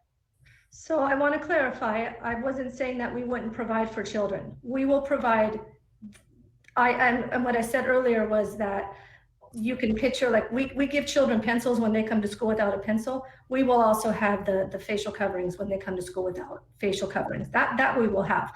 What is some of our staff's concern is if a child takes off their facial covering for whatever reason, what are we going to do about that?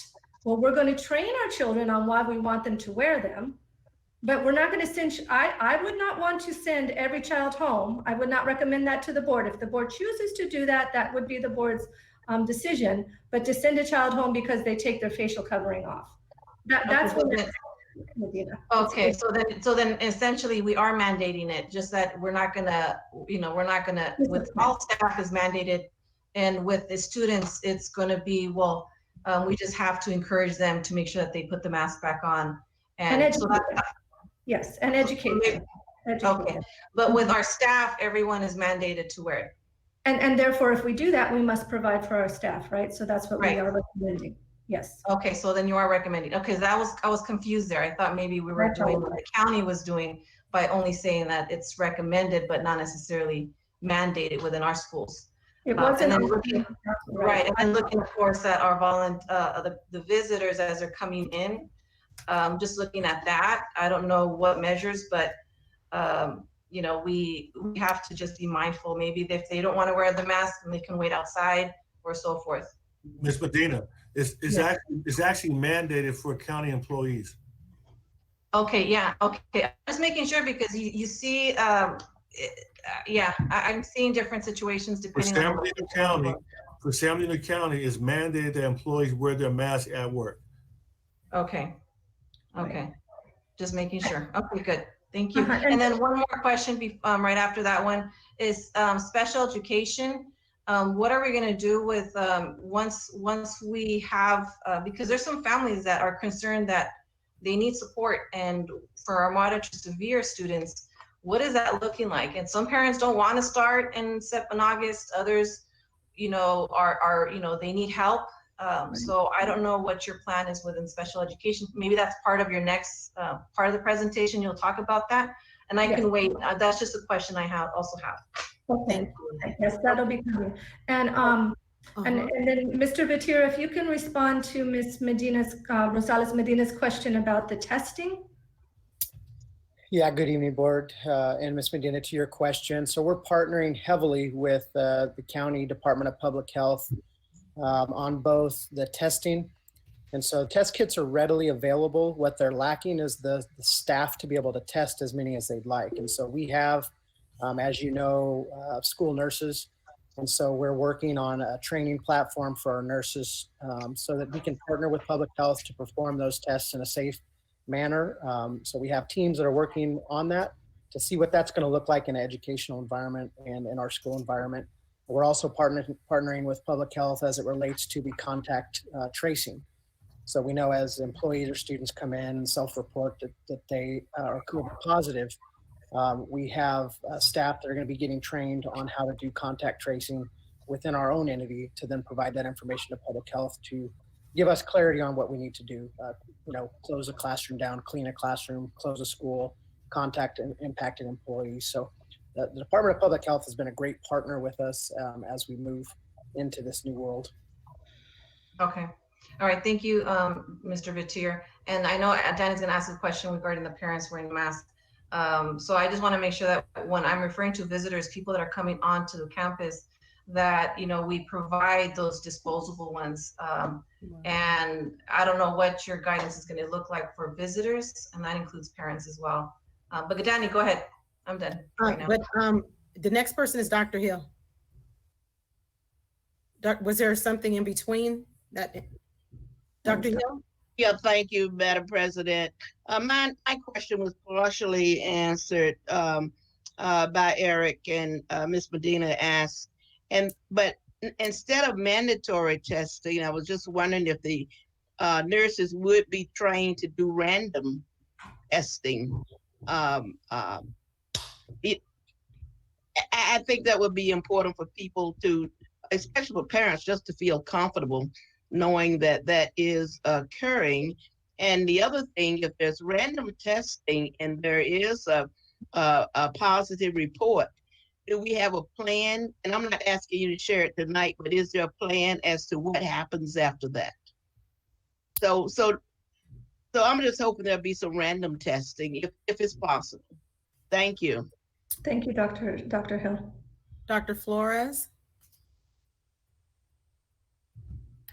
Thank you, Madam President.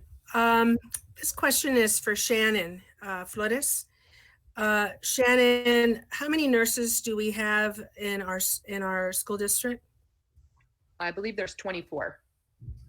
So how are 24 nurses going to be spread out for 72 sites? I'm just raising that, as a rhetorical question. Mm-hmm. Secondly, there are 7,000 employees. So every day we're going to test employees. There's 50,000 students. And how long will that take at each school before we can even start? And that's besides having the product available for all of our kids. We haven't even talked about gloves. We've only talked about masks. We haven't talked about hand sanitizers and how are they going to be. And actually it says kids should be, all of us should be washing our hands, not just using hand sanitizers. So, I mean, I'm looking at the logistics and the practicability of all of this, and it is a nightmare. I see chaos. I don't see how we can possibly do any of this on a daily basis. That's number one. Number two, we're supposed to clean every single surface, every single room. We only have one janitor. How is one janitor going to do that? Thirdly, how are kids going to stay 6 feet away from each other? And what if a kid takes off their mask, like Ms. Medina said? What are we going to do? It's just, to me, an impossible. I mean, I think that we want to do it, but I don't think we have the capability of doing it at all. And I'm just, even, Tom, you don't have the list. You have the list, but you can't guarantee the product to have it in hand. So the governor is giving us all this quote, mask and so forth. Well, where is it? I don't see the product. How long is it going to take to get? We couldn't even get it when people were being. We couldn't even get the PPE for hospitals, for hospital staffs. How are we going to get 50,000 masks for our kids? And I'm just, incredulous. And again, I'm going to say that 371, I don't care what Danny says or Mike says, is a poor sample. That is not an adequate sample for all our families, period. Thank you. Mr. Gallo? Yes, thank you. I don't know. I mean, I hear you, Barbara, but the way I look at it, I mean, people are confronted with difficult problems every day, all day. And, you would think that a school district, being educators, would be the best at problem solving and coming up with things. And the way you do it is you come up with, you break things down into manageable tasks. And I agree with you. It's not going to be solved all at once immediately enough to start it all on, August 2nd or whenever school is going to start. So, and I think we've got a lot of information here that we've been presented with tonight that would allow us to see what percentages that would fall into the various categories that we're able to do. Like, for instance, you look at this buses at quarter capacity. What's the percent of our students that ride buses? Does anybody know? Do we have, Greg, are you on the line? Transportation. What's our percentage of students that ride buses? I'm not sure what Greg is, but we did do oh, there he goes. We did do an analysis, Mr. Gallo, of what the ridership per route is in terms of the percentage of students filling seats. Most of our bus routes are less than half filled. So if we split students up into 2 cohorts, we would be able to meet the quarter capacity requirement. There's a few exceptions that we would have to work on, but for the most part, we would be able to get them to quarter capacity. Yeah, thanks, Aldo. But I mean, I'm just kind of flowing through a process here. The reason I asked the question is because you know what the capacity of buses are, quarter capacity. You look at how many percentage of the kids are actually riding the bus. Then you can predict how many kids are actually you can possibly support just from a busing standpoint that will be on site, decide to come on site. And so I think you can establish from some of this criterion, some maximum number of people that you could expect on site, which would kind of let you characterize the problem to say what the quantity issue would be. Does that turn out to be a quarter of the students, for example? That you could possibly tolerate on site. Then there'd be some phasing implementation of this stuff. As Barbara mentioned, you can't purchase all of the PPE quick enough. It's going to be purchased over months of periods, let alone the computers and supplies and everything to restart. But there's predictions you can make on how many students you could actually support in an on-site environment. And hence, you could actually narrow the problem down to this is how many students we think we could support on site, given these physical distancing barriers and structures that we need to put in place at any given time. So it quantifies the problem and at least gives you ways to characterize this stuff. And obviously, you got to think of a different plan for the other students or rotating students in and out. So, but I think you can start taking this down and doing some analysis to determine what the the quantities that we'll be dealing with. We have done. We have reviewed every single campus. We've looked at what that campus capacity is. We've looked at it from an elementary school perspective, a middle school perspective, and a high school perspective. So we know what the capacity is projected for each one of our campuses, which then allows us to quantify some of the things that you see here in terms of whether plexiglass is needed, the signage required, the amount of totes and tubs that are going to be required to separate students' belongings. So that analysis has been done, which does lead us to a certain amount of confidence that certain things can get done within certain timeframes. Yes, the supply chain is a concern, as always, because it can break down very quickly when the previous day it was working. So yes, to answer your question, we have analyzed that. So can you give an average, Tom, of how many on-site, what percentage of our students we could accommodate on-site, for example? Well, just I don't know if you can average it. Yeah. 49,000 students. Our analysis tells us that we can handle about 30,000 students per day on our campuses. Wow. So that's a little over, what, 60% or so on that order, Now, there are some campuses that density reducing is difficult. Our campuses are built to maximize space for density. So by spreading out, it depends on the campus. As an example, Cajon has a projected enrollment of 2,900 students next year. We know that our capacity analysis tells us that that's going to be reduced down to close to 1,700 students. So how to accommodate that that is one of our main concerns. Some of our other campuses that have more open classrooms, we're going to be able to accommodate more students than some of our other campuses. But on average, that is about 30,000 students per day. That's great. Thanks, Tom. That at least kind of characterizes the issue, right? Good afternoon, Mr. Gallo. Yeah. Can you hear me, Mr. Gallo? Okay, this is Greg Perez. I'm actually from the Transportation Department. Just to answer your question, we ended at the end of March with just under 9,100 students riding the bus. So almost 20% of our school district rides the bus. Got it. Thank you. Thank you. That's a good number. Okay, Mr. Tillman.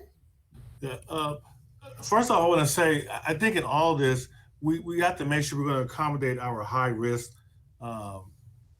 teachers. So if we have teachers over 65 or have underlying risk, then those should be the teachers that we work with in terms of doing the distance learning. Right. And I hope we're being practical about that and looking for the teachers who feel comfortable to come back to work to be the ones to come back. In terms of the mask, in a lot of these questions we're asking, we have to point to the authority. So if it's the governor, or if it's the state law, or if they defer to the county's public health as the person that just to dictate what the law is, then that's what we have to defer to, because the law is going to come into play. Example, if you have a parent that comes to the campus and the law says the parent does not have to wear a mask, you cannot force that parent to wear the mask because that's the law. So we need to be clear about that as we proceed. And that's the reason why the county has mandated that staff wear masks, but this is optional for the public. So we know we deal with the public at the county that when they come into the office and don't have a mask, we say we would like for you to wear a mask, but it would be up to the county board of supervisors to mandate that they do wear masks. And I don't think that has happened yet. And then last, I just hope that with all this, Dr. Menards, that we don't lose sight of the obvious. For instance, if there are students who perform well doing distant learning and they're on the list and they want to continue it, then those students should be allowed to continue. The same thing, and I mentioned it earlier, but I don't get the confidence you guys are going to really understand, I think, the urgency. There are students in our district who don't have the capacity to do distant learning. And it'd be obvious for us to go back and look at the 20% of the kids that went away and never showed up.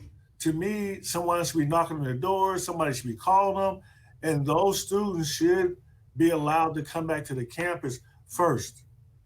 So I hope we're looking at it from a practical perspective. And then after that, you remember other people. But my wife's a member of a social organization. They gave out scholarships. And there was a young lady who sat through the whole presentation, a 2-hour presentation, and did her part from the backseat of a car. So it was obvious she didn't have a place in a house or anywhere where she felt comfortable that she could go through this event, this virtual event in a room somewhere. She actually did it from a car that was sitting. And so we need to be cognizant of that. Everyone doesn't have a house or a home. So I hope that as soon as we can, we accommodate some kids.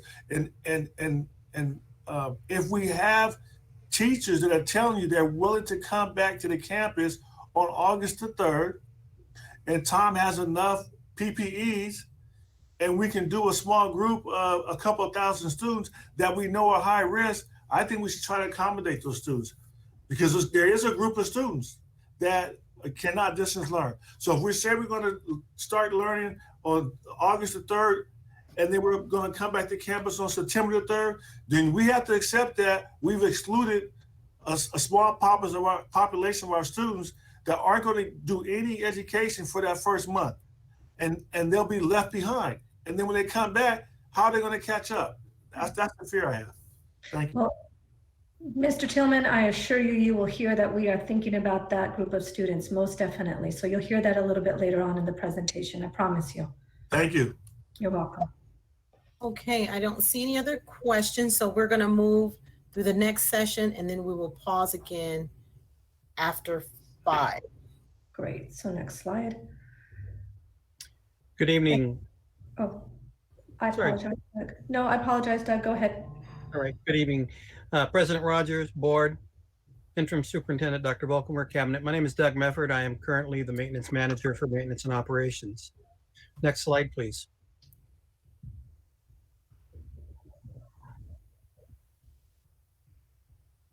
Board, I would like to inform you that the district will be implementing routine disinfecting of all high touch points, door handles, door pulls, light switches, countertops, restrooms on an ongoing basis throughout the day. We will also be disinfecting classrooms after the students leave.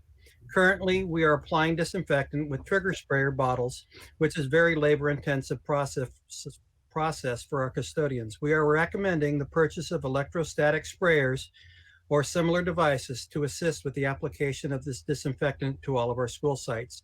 These devices will reduce the amount of time needed to apply the disinfectant throughout our schools.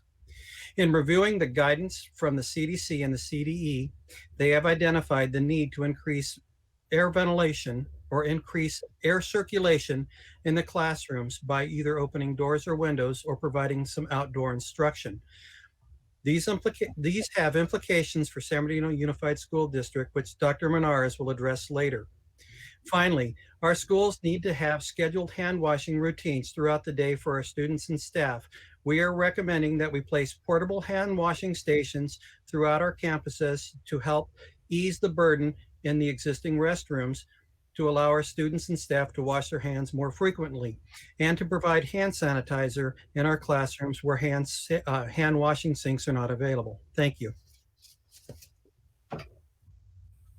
Next slide. Good evening. This is Colleen Williams from Student Wellness and Support Services. So talking through the mental health and wellness component of our recommendations. Just knowing that stay-at-home orders and social distancing requirements have been difficult for families, students, and staff, as people have been required to isolate with family alone. We are recommending proactive steps to address mental health needs. As we do so, the district is planning to provide a training called Mental Health First Aid. This training actually teaches you how to identify risk factors and warning signs, provide understanding and strategies to respond to signs of mental health concerns, and where to get additional supports. We would like to do this training for our site and department leadership and managers to support staff, and provide a variation of this training for all staff, such as teachers, instructional assistants, our campus security officers, our police officers, anybody that has touch points with students, to monitor and look for any student mental health concerns.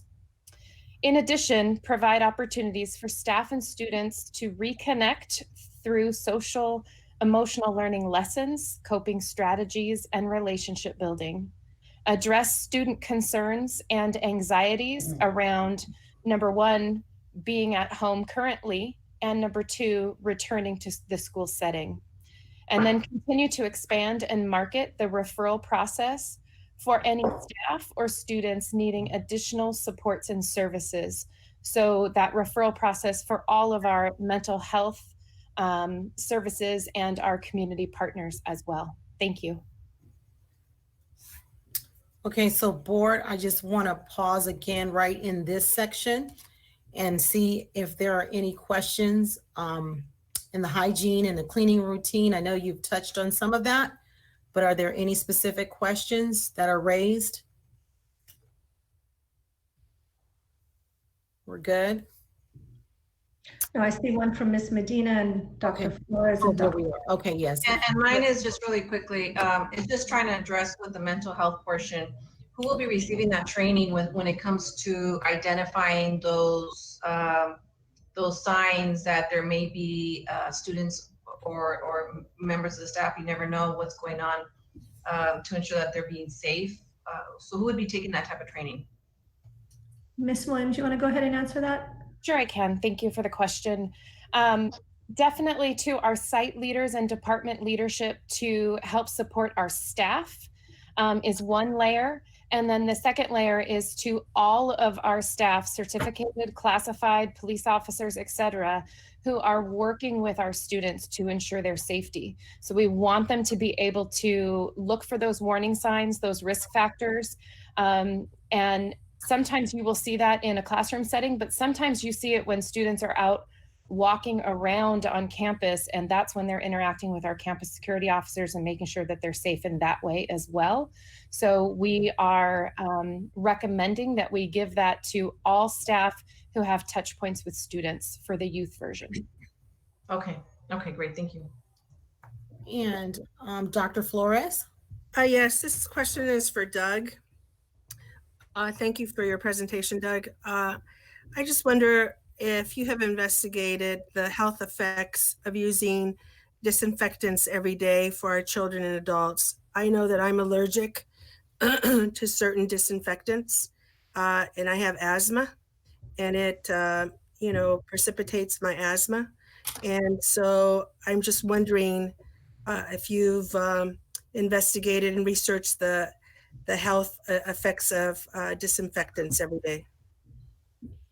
Thank you. All of the chemicals that the district currently uses are approved by the Healthy Schools Act to be compliant in all facets. And so that is the guideline that we go by, is what is allowed by CDE.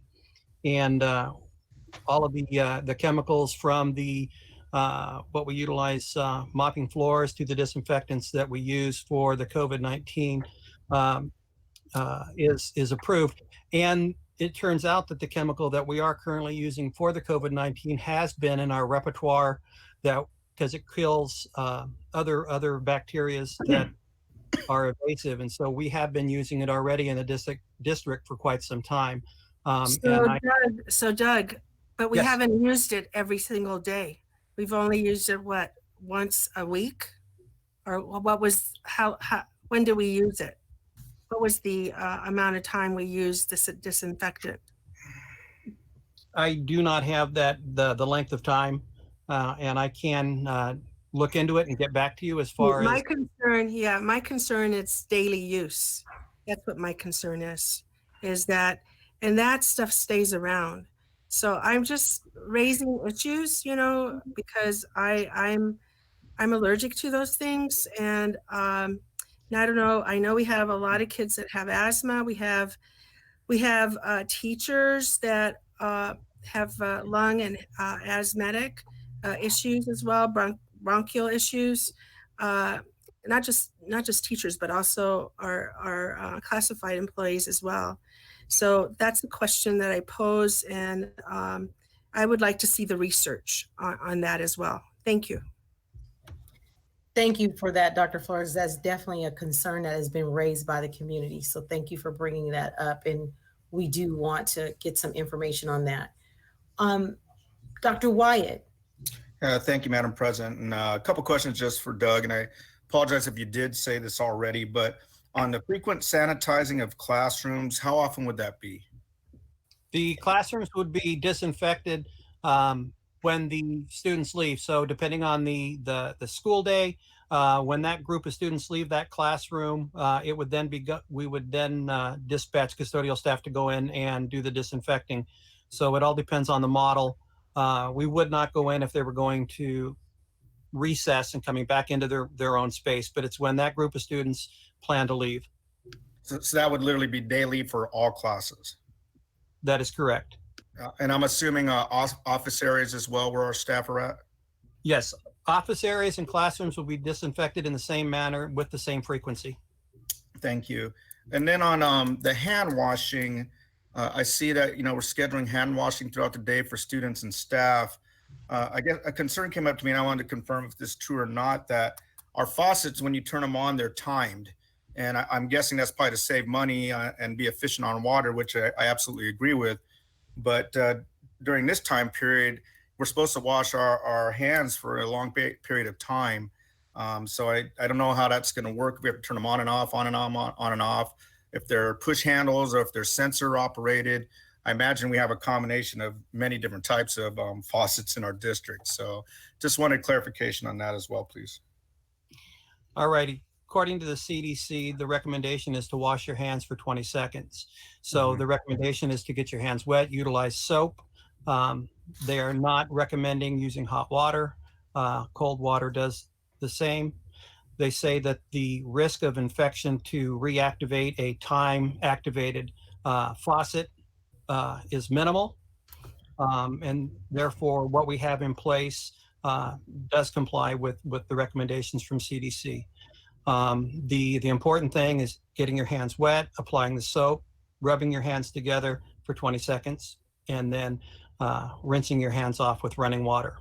Very good. Thank you, Doug. And I think that was something for a point of clarification is the friction and washing of hands, not necessarily having to be under water for 20 seconds. So thank you for clarifying that for our community and our staff. You know, Dr. Flores did have an interesting question about hand sanitizing, and mine and maybe Ms. Medina might have said this already, but have we had any research on the wearing of masks for our students and staff during a long period of time throughout the day? Does that have any adverse impact on our students or staff that we're aware of? That's a very good question, Dr. Wyatt, and that was actually some of the comments that came from some of our parents. They were wondering about that as well. I don't believe we have anything. Shannon, did you come across anything in particular? Otherwise, we can look into that. You will see in our recommendation, our sample schedule, we're trying to address that idea of children wearing masks for too long of a day. So we're trying to be thoughtful around that, but I'm wondering, Shannon, did the team come across anything specifically about harm of children wearing masks for long periods? We did not find any specific research. Okay. But we can look into that because again, that was something that some parents brought up. Okay, and then I know we literally have, you know, over 1,000, if not thousands of staff that have serious concerns about coming back to the workplace, and I understand that completely. And this is in regards to the mental health aspect. Are we working with our staff right now, you know, that are transitioning back or will be transitioning back that are you know, really suffering from, you know, mental trauma or, you know, mental anguish about coming back to the workplace? I know we're trying to do all these things to help create, you know, the safest environment we can. But even at that point, I think there's still going to be a lot of apprehension and anxiety from our staff. And I'm just wondering, is there anything we're doing to help reassure them other than what we're saying and doing right now to prepare them to come back to the workplace? Ms. Williams, I see you're about ready to say something. Go ahead. And thank you again for all this. I wasn't sure, Dr. Menares. Thank you. Thank you for the question, Dr. Wyatt. So yes, we are supporting our staff.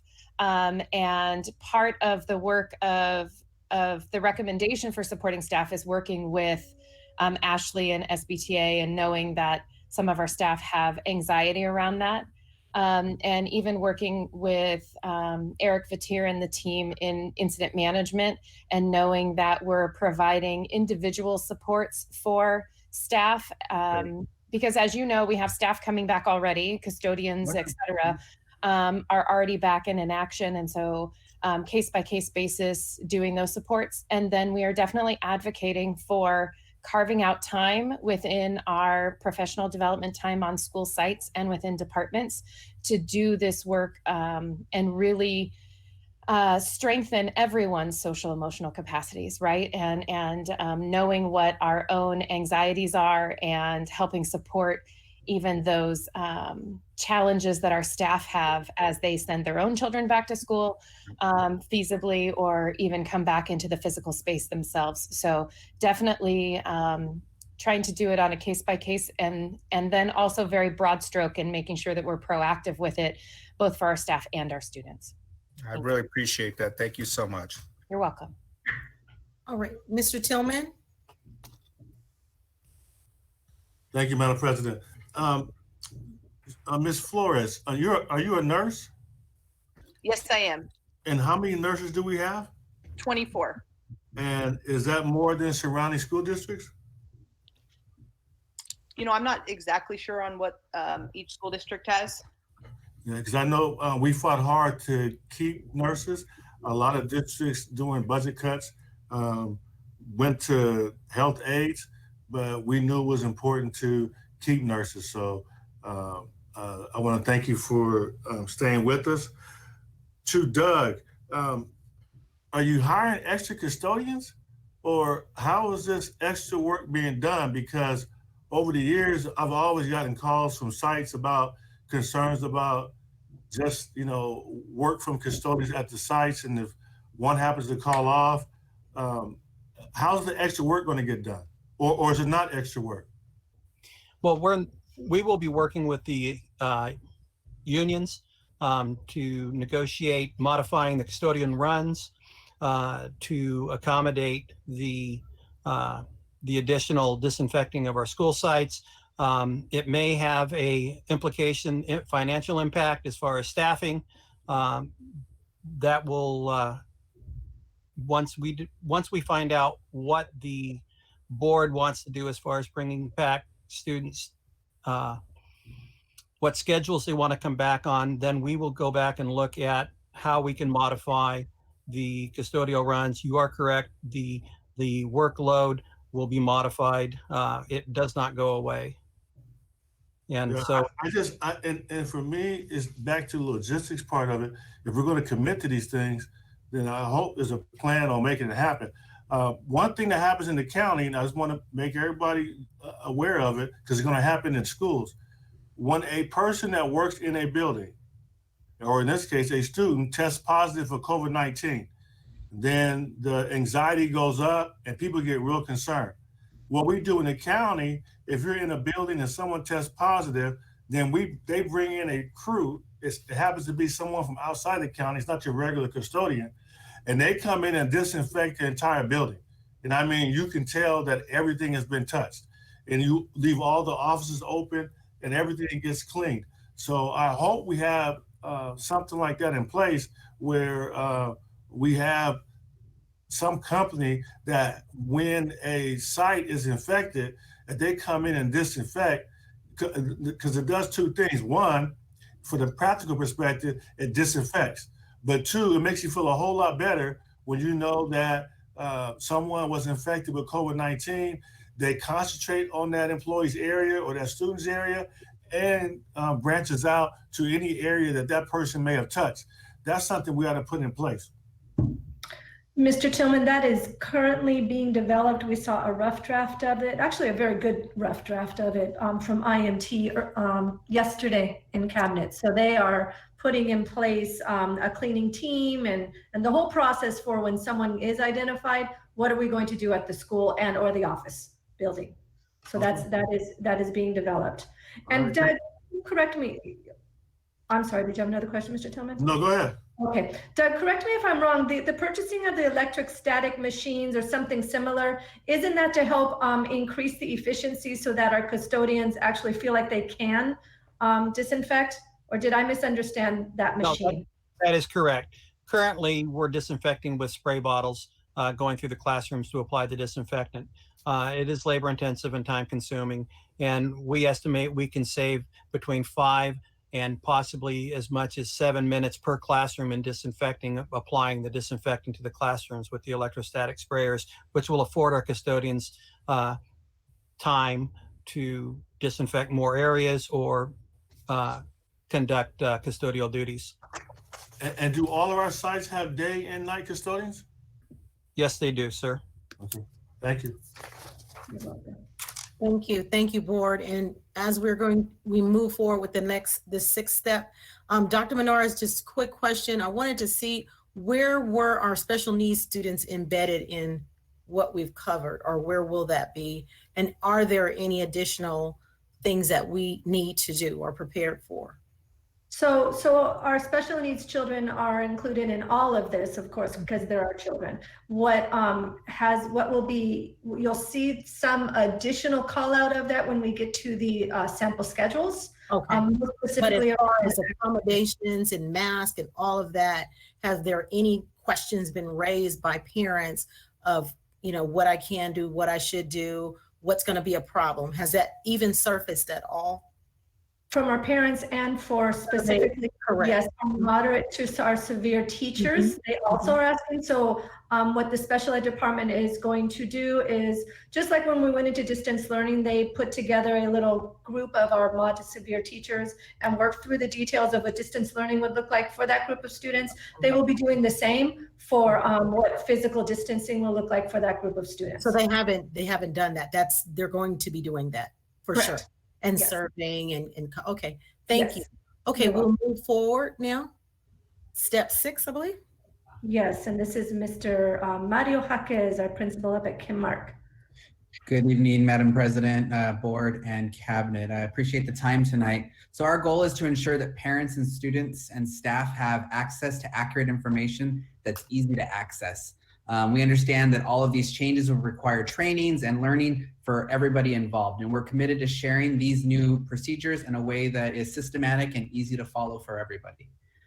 Since each school is unique, we will make sure that we're going to develop teams at each school site to plan the implementation for these new procedures and ensure the safety of all, ensuring that these plans and information are shared with parents, students, and staff, using an addendum to a parent-student handbook in a digital format, and also in a paper format for those who prefer that. But the benefit to a digital format is that as procedures change or things evolve, it's more easily updated and people are able to keep up to date.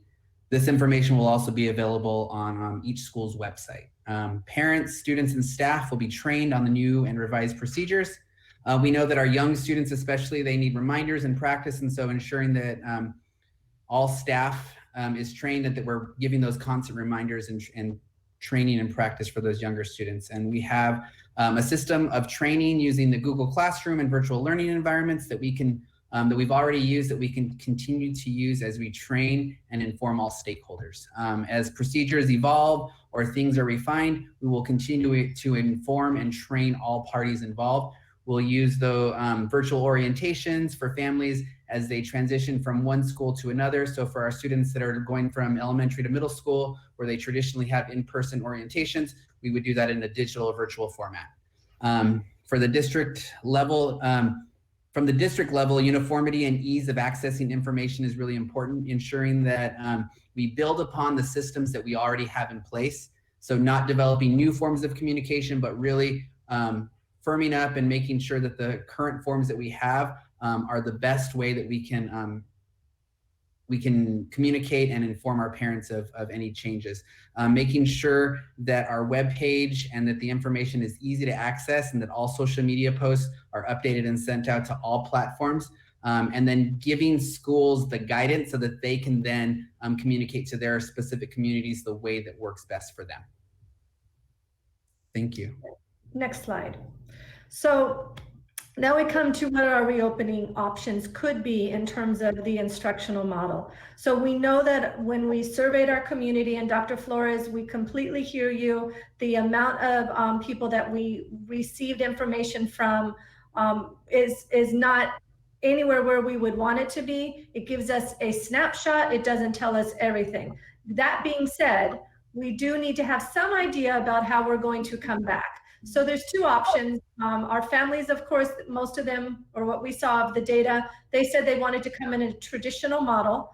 Unfortunately, when we have to adhere to the state, federal, and local guidelines, which includes 6 foot of distancing, and so we can't do that on our campuses. You heard Tom say we could bring bring back about 30,000 in the aggregate, but for each school we're looking at half of a student population per school. So we can open and continue with the distance learning model, or we can open with a blended model. We would want to work collaboratively with our bargaining units around what this would look like, and put some real some parameters in place. But those are our two options right now: open with the distance learning model, which would include a soft opening, which is what you are speaking to, Mr. Tillman, that brings into account the children that distance learning did not work for, or our special needs students, specifically in our SDC classes, who may need extra time, maybe our language learners. We have our homeless children. We have children that we know need additional accommodations. And so the distance learning model would include what we're calling a soft opening to address those specific needs. Ms. Jameson is going to get more into detail around that, but that is one of our options. The other one is to open with the blended learning model. So the soft opening is for August the 3rd? Yes. Okay. Well, yes, as long as our schools can be ready to pull the trigger on August 3rd, but as quickly as close to August 3rd as possible. Gotcha. Okay. So next slide, and Ms. Jameson, if you can go over option 1 and then option 2, please. Yes, good evening, Madam President, Board, and Cabinet. I will be sharing some information about the options for 2021 reopening. First of all, option 1, schools will reopen in a full distance learning model. Next slide, please. Thank you. The full distance learning model will include a soft opening, as Dr. Manadas was just speaking of, to help students and families transition back into learning. The soft opening would include opportunities for staff and students to reconnect through social emotional learning lessons, ways with coping strategies, and focus on that important relationship building, such as teacher-student relationships and the building of relationships with families. The counselors will provide support through addressing student concerns and the anxieties. They will continue the referral process for any staff or students needing additional supports. This will also include assessing of student current skills and knowledge. Focusing on that increased frequency of instructional time based on student need, especially for students in transition grades, K2 students, our special day class students, foster youth, homeless, newcomers, and dual language learners. Teaching of hygiene routines, individualized student supplies, the PPE protocols, the 6-foot distancing protocols, and grab and go lunches to those who are determined to need increased frequency of the instructional time. The Soft Start will provide school teams the opportunity to meet the diverse needs of our learners and provide high quality learning experiences, while at the same time ensuring our students and staff are safe and healthy, which is 2 of our guiding principles Dr. Manadas shared at the beginning. Next slide, please. The second option, schools would reopen in a blended learning model, which is a mix of online learning and traditional in-class face-to-face learning. Next slide. This slide shows an example of an elementary schedule. Please keep in mind the times may vary and any schedule will need to go through the negotiation process and collaboration with the district teams that schedules will affect, such as transportation. This example here shows Mondays would be reserved for teacher MOU, including virtual professional learning and planning, virtual office hours, asynchronous learning for the students, and to continue with virtual IEPs. The afternoons would include an option for additional office hours. Arrival and dismissal times would be from multiple locations staggered at the school site to limit large gatherings. Students would be kept together in cohorts while on the site, such as classrooms and recesses. And this schedule here includes grab and go lunches and breakfast. SDC students and other students with needs, they could attend Tuesday through Friday. Before you go to the next slide, before you go, Ms. Jamison, I just want to emphasize for the board. So what would, back one slide, please, David. So what you'll see on this is that we're split, what we would be, if we go with a sample like this is what we're calling the staggered week. Tuesday through Friday, the students would be split into 2 groups. So group A would come in the morning, and then they would get their lunch for that day. would get their breakfast for the next day, their lunch for Wednesday, and their breakfast for Thursday, all when they left Tuesday at lunchtime. So we would be taking care of their food. And they would go home. And then in the and teachers would get their lunch break. And then in the afternoon, this could vary, but teachers could meet with smaller groups of children that were in group B who might need extra help or aren't understanding their assignments. We might do a small synchronous learning experience. All of that would have to be worked out through SBTA. But you can see on Tuesday, for example, all students would be interacting with teachers in one way or another. Then on Wednesday, it's flipped and the B group is face-to-face and group A is synchronous. And what this also allows for, so that's half of the students on campus at a time, but then our higher needs students could be coming to campus Tuesday through Friday, especially in our classrooms where the numbers are already small enough. So it allows for a little bit of flexibility and still keeping children on campus or engaging with their teachers and getting them fed. Of course, there's a lot of coordination with our transportation and other moving pieces, but this is one way that we feel like we can start to minimize the number of children on campus, not have students have to wear facial coverings for too long of a day, and still get some instructional elements in place and provide extra time for children who would need that. So that's an elementary sample, and we'll go into the secondary. Again, they're just samples, they are not finalized, but this is what we mean when we say a staggered week. Thank you, Ms. Jamison. Next slide. Go ahead and take the secondary. So this second slide shows a secondary sample schedule, and as you can see, the schedule follows the same AB scheduling pattern, but instead would follow a block schedule. And again, times may vary, and students would be kept together in cohorts while at the school site. Keeping in mind though, the cohort students would have minimized movement as teachers will move to students rather than students moving to teachers to reduce any possibility of transference. And that is all we have for sample schedules and options. All right, so we're going to pause right there and catch up to our comments. And I believe it started with Dr. Flores. Dr. Flores, I think you came in. Dr. Flores, did you come in on at 8:40? But I see Mr. Salas Medina. Yeah, I came in at. You guys kind of came together.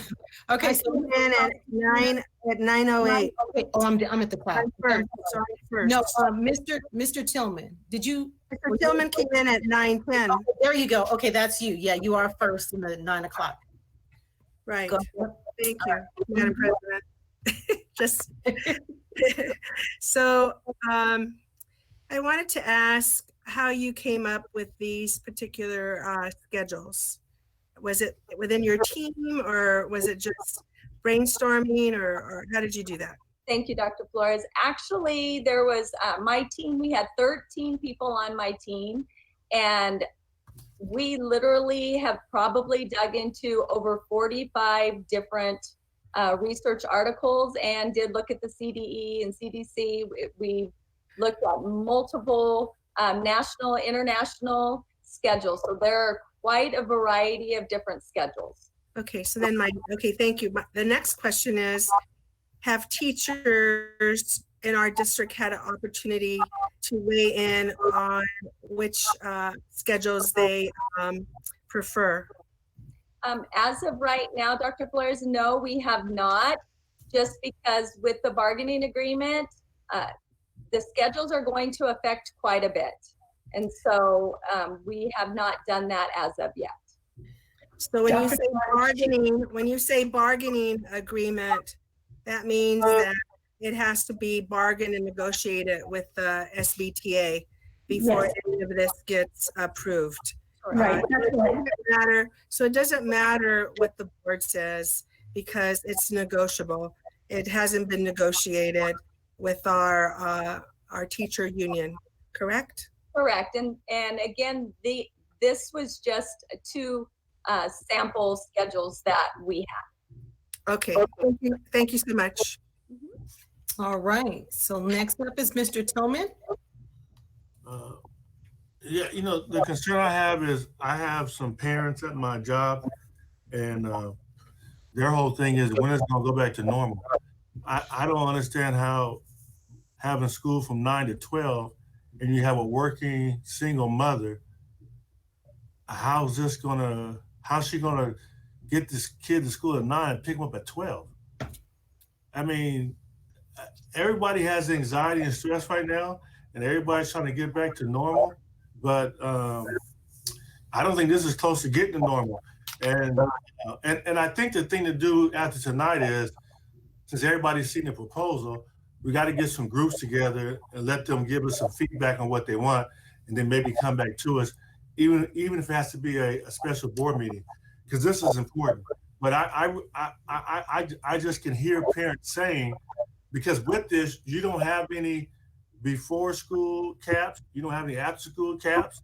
So parents are, as they go back to work, what's supposed to happen with the children? And that's part of it. So I think you're better off if you pick days where students are going to go back to a regular schedule, and the parents will be able to be accommodated by the Sunrise program and the CAPS program, and make sure we have the CAPS and Sunrise program where there's distance.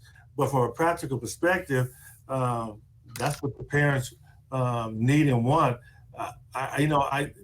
When we did the distance learning, as much as everybody hated it, when we said that the kids' grades weren't going to be affected, it was the best thing that we did, because there was enough stress involved even without doing that. If we would have made it like it was the grades were dependent on that period, it would have really been a lot of anxiety involved. But I think with this, we have to find some way, because the parents are telling me that, you know, they can't do to them, this is learning is they have to be involved, they have to help. And a lot of them were doing it while they were working. So I think it'd be better for us if we're going to do a schedule, that we do a schedule that allows for the full day normal. I don't know if it's going to be 2 days a week, whatever it is, but the thing in the morning, it's not practical. How do you take a kid to school at 12 o'clock in the daytime if you work? What do you do? Leave work and go take your kid to school and then pick them up? I don't. Did you guys have parents in the committee? Mr. Tillman, we will be offering CAPS. That will be offered. We didn't include that in the presentation, but we do have a group that's working on the before and after school and the extracurricular. And so that will be offered. And Okay. those times That makes a actually, big difference. Okay. yeah, those times and in a socially distanced manner, right? So we still have to Right. adhere to all of that. And so it would be CAPS for the children that are on campus for that day, right? So if it's group A, then group A can stay extended, but not group B, right? And so because you still have to have half the kids there. So if if it's Tuesday and group A comes in the morning and you're part of CAPS, group A would stay through the end of the day through our CAPS time. Okay. Okay. And the times that we actually put up there are the actual times that our schools start now. Okay. Thank you. Okay. Thank you. And thank you for that question though, because that is a distinction. Thank you. Yes. Okay, Ms. Rosales Medina. Okay, just to clarify, because that was one of my questions, it's 2 days a week that students will be coming in with this option, correct, right? If this is, because we still have to negotiate all this. So we just wanted to give the board an idea of what it could look like. Okay. Right. Okay. But And yes, then right, and then the two options, are these options that parents, students, and teachers are able to choose from, or are we looking at just approving one option? I will get to the recommendations at the very end. But, So right now, this is where the parents and students and teachers are able to choose which option best fits them, right? right. Well, parents will have the option of 100% distance learning if that's what a parent wants. They will have that option. And then whatever the board decides, if the board is okay with starting with distance learning and a soft opening and then going into blended learning, that would be for everyone else. But the parents could say, I only want distance learning, and they can have that. And for employees, we would have to make sure, especially for our employees that are in the vulnerable spaces, whether that's age or medical, that we also have something for them. Right, and I just wanted to make sure that people understand with the distance learning, there has been students that were struggling in school, Right. Either through bullying, just the social aspect of the school environment, students who were easily distracted, and they have been excelling with this distance learning online. So we've seen many students succeed in that aspect. So I want to just note that there's many students and families that want to continue that model because it's been really helpful to them.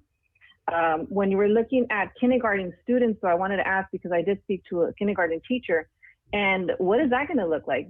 Students are hands-on.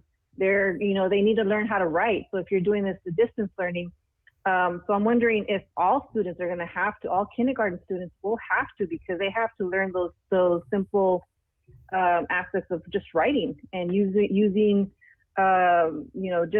anyway, so kindergarten would be a different story.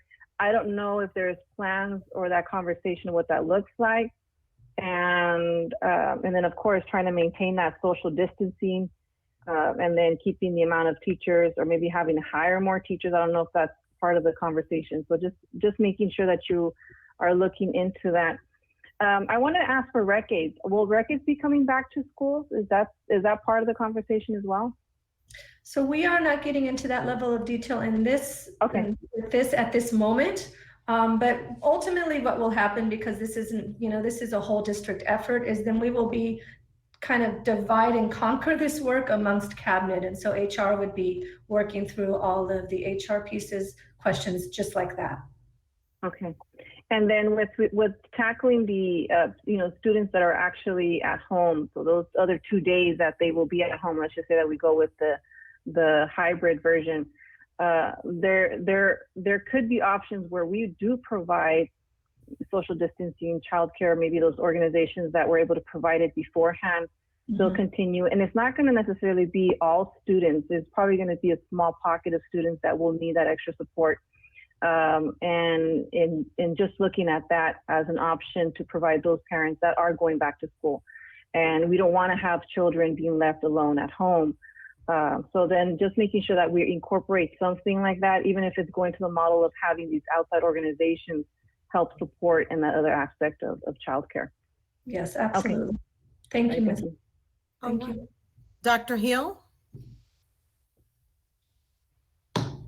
Thank you, Madam President.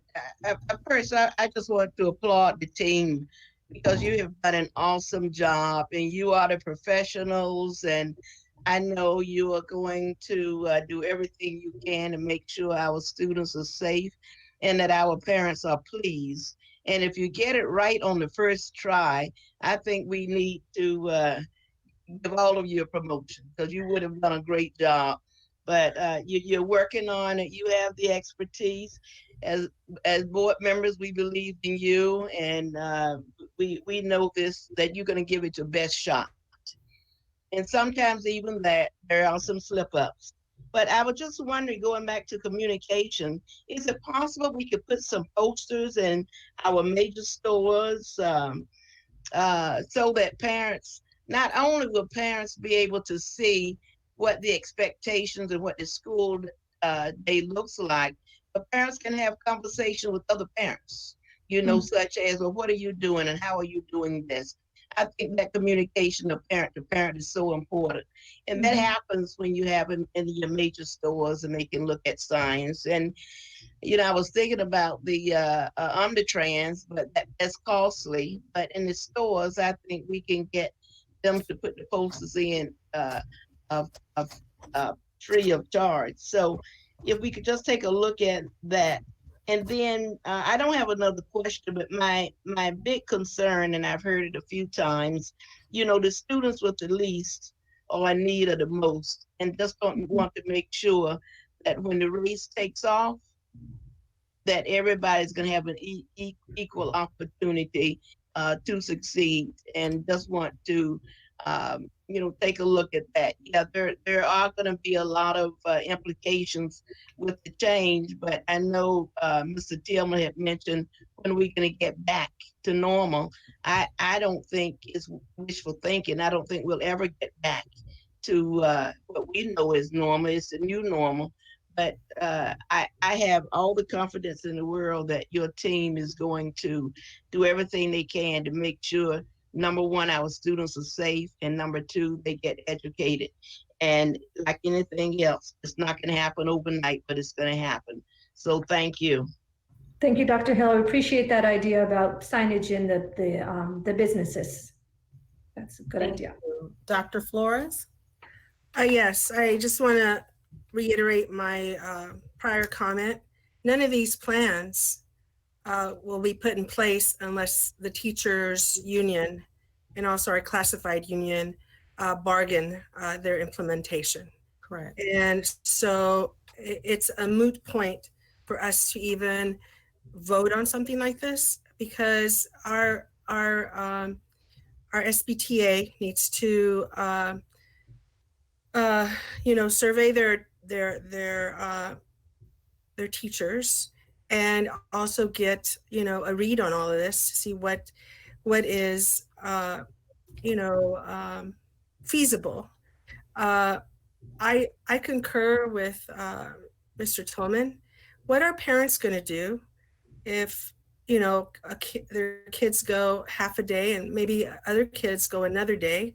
I mean, it's going to be a nightmare for them, and I don't think we have the capability for childcare and for all our kids. And I do appreciate that we need to provide a space for our kids that are homeless, for our kids, our special need kids, our kids that need those accommodations. But I would like to vote on the side of safety. This is about lives. The COVID-19 is a deadly disease. We're not just talking about some flu. It's a deadly disease. We don't know how it spreads. We kind of know. For children, it ravages their bodies. And the more people that come together, the more probability that it's going to spread. And so I'm really concerned with our lives, our kids' lives, our families' lives. And you're talking about, we'll test them, we'll do this, but what are we going to do when they infect everybody if they come, with COVID? Are we going to shut down again? Probably.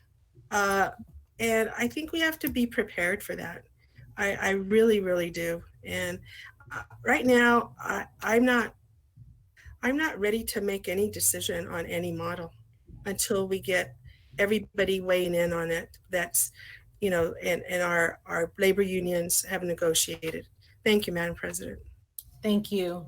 And so, board, we're going to go step further into what a day in the life is like, but I want to remind us again that we are looking at this because this is information that we needed to even know where we were, what we need to do, and how it might look. And as I said earlier, with all of this information, we're getting better informed with each slide, which is helping us to determine what direction we could go in. But more importantly, we know that safety is the #1 priority as we see this, but we need to know, because the next long presentation tonight will be around budgeting and how do we, then align the budget to the things that would need to happen to get this done and when. So in the day in the life, then we'll go down, take that from here and then end up on our calendar. Very good. Thank you, Madam President. So I just want to go over a sample of what a day in the life of a student who either through a soft opening or through a blended model at some point would be coming back to a campus. And so this would start before they leave home with a morning symptom check. with the information that the families received from our schools on what to check, if they have a temperature, a device, how to use that temperature device to take temperatures, and to determine if the student has any symptoms. Also answering questions about possible exposure to others who have been shown to be positive with COVID. And if when the families use this this guidance, they find that they should stay home, then they would contact their schools to see what some of the next steps are in terms of their children receiving support materials, educational support materials, as well as materials for them to reach out to the county for help with any possible testing or medical supports that they might need. If they go through their symptom check and everything checks out, then they would move into their morning routines, whatever they are on a daily basis. And right before they would exit the home, the children would be encouraged to put their face coverings on so that they are safe as they exit their home and go out into the public. Next slide, please. As they're walking home, the children would walk home physically distanced, and they would have received information about how to do this virtually or through the soft opening routines. If they're riding the bus, they would get on the bus in a physically distanced way and be seated at a quarter capacity in their own seats, spread apart from other children. So smaller numbers within the buses.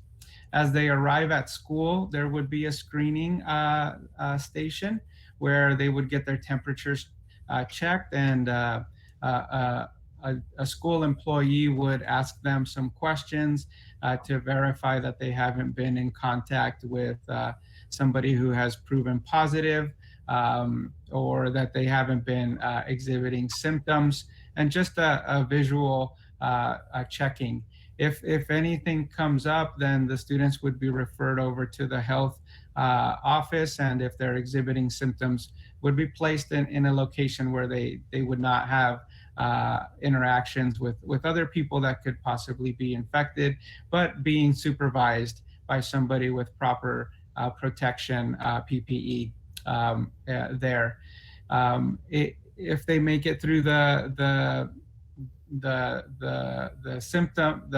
screening station, they would be encouraged then to wash their hands and then make their way to their classrooms, where they would experience a smaller classroom, less students than usual, seated 6 feet apart, and all facing in the same direction, preferably. And they would get their instruction from their teacher there in the physically distanced classroom. Next slide, please. When it comes time for a transition or for a scheduled hand washing or bathroom break, the students would walk and transition in a physically distanced manner. There would be different kinds of signage to help guide them. For example, what side of the hallway to walk on. Maybe some of the items that they normally used would have signage to indicate that they would not be able to use them during that time. Some of these transitions would be to a structured hand washing times. Frequently, it might be in a bathroom or a sink that's available to them, or the portable hand washing stations that would be available to them. If the transition is for a lunch, they would probably get a grab and go lunch for that day, with breakfast and lunch for the following 2 days for breakfast and 1 day for lunch. And then they would proceed to exit the campus. Next slide, please. So some of the students would be coming on to their sanitized, freshly sanitized bus. and go home in a physically distanced manner, wearing their PPE. Some students might be walking home in a physically distanced way with a PPE, an announcement over the intercom of the school reminding them what that looks like and guiding them with the proper steps to do that. If the students are staying for CAPS or after school extracurricular activities, they would engage in these in a socially, physically distanced manner.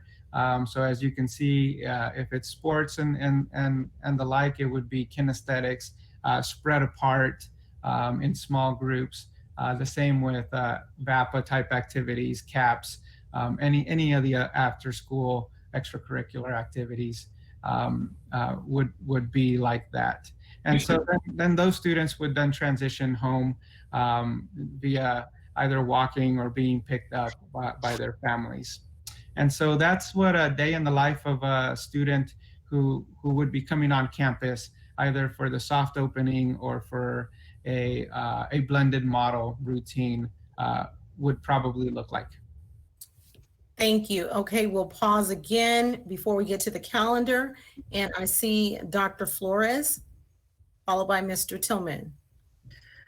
Aldo, you make it seem like a slam dunk, but it's not. What about the kids that have a fever? What about the kids that won't wear their mask? What about the kids that won't keep physical distance? What about, there's so many other factors. What about kids that don't comply? I mean, it seems like it's, this is what they're going to do, blah, blah, blah. But that's not life. That's not where we're at. And we haven't even mentioned learning or teaching. What about the kids that refuse to wear their mask? I mean, yeah, this is very, pie in the sky to me. And I just don't think it's realistic. Thank you.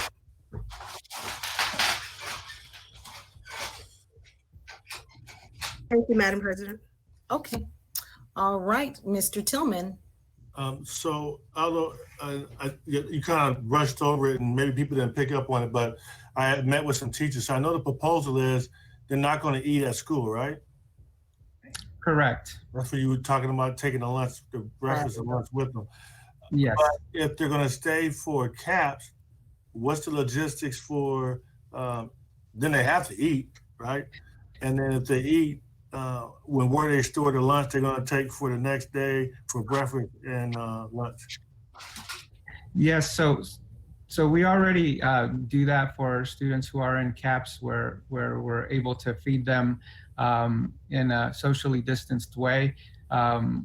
In this particular version of the presentation, we didn't have the models where students could eat in the classroom if they're staying for CAPS.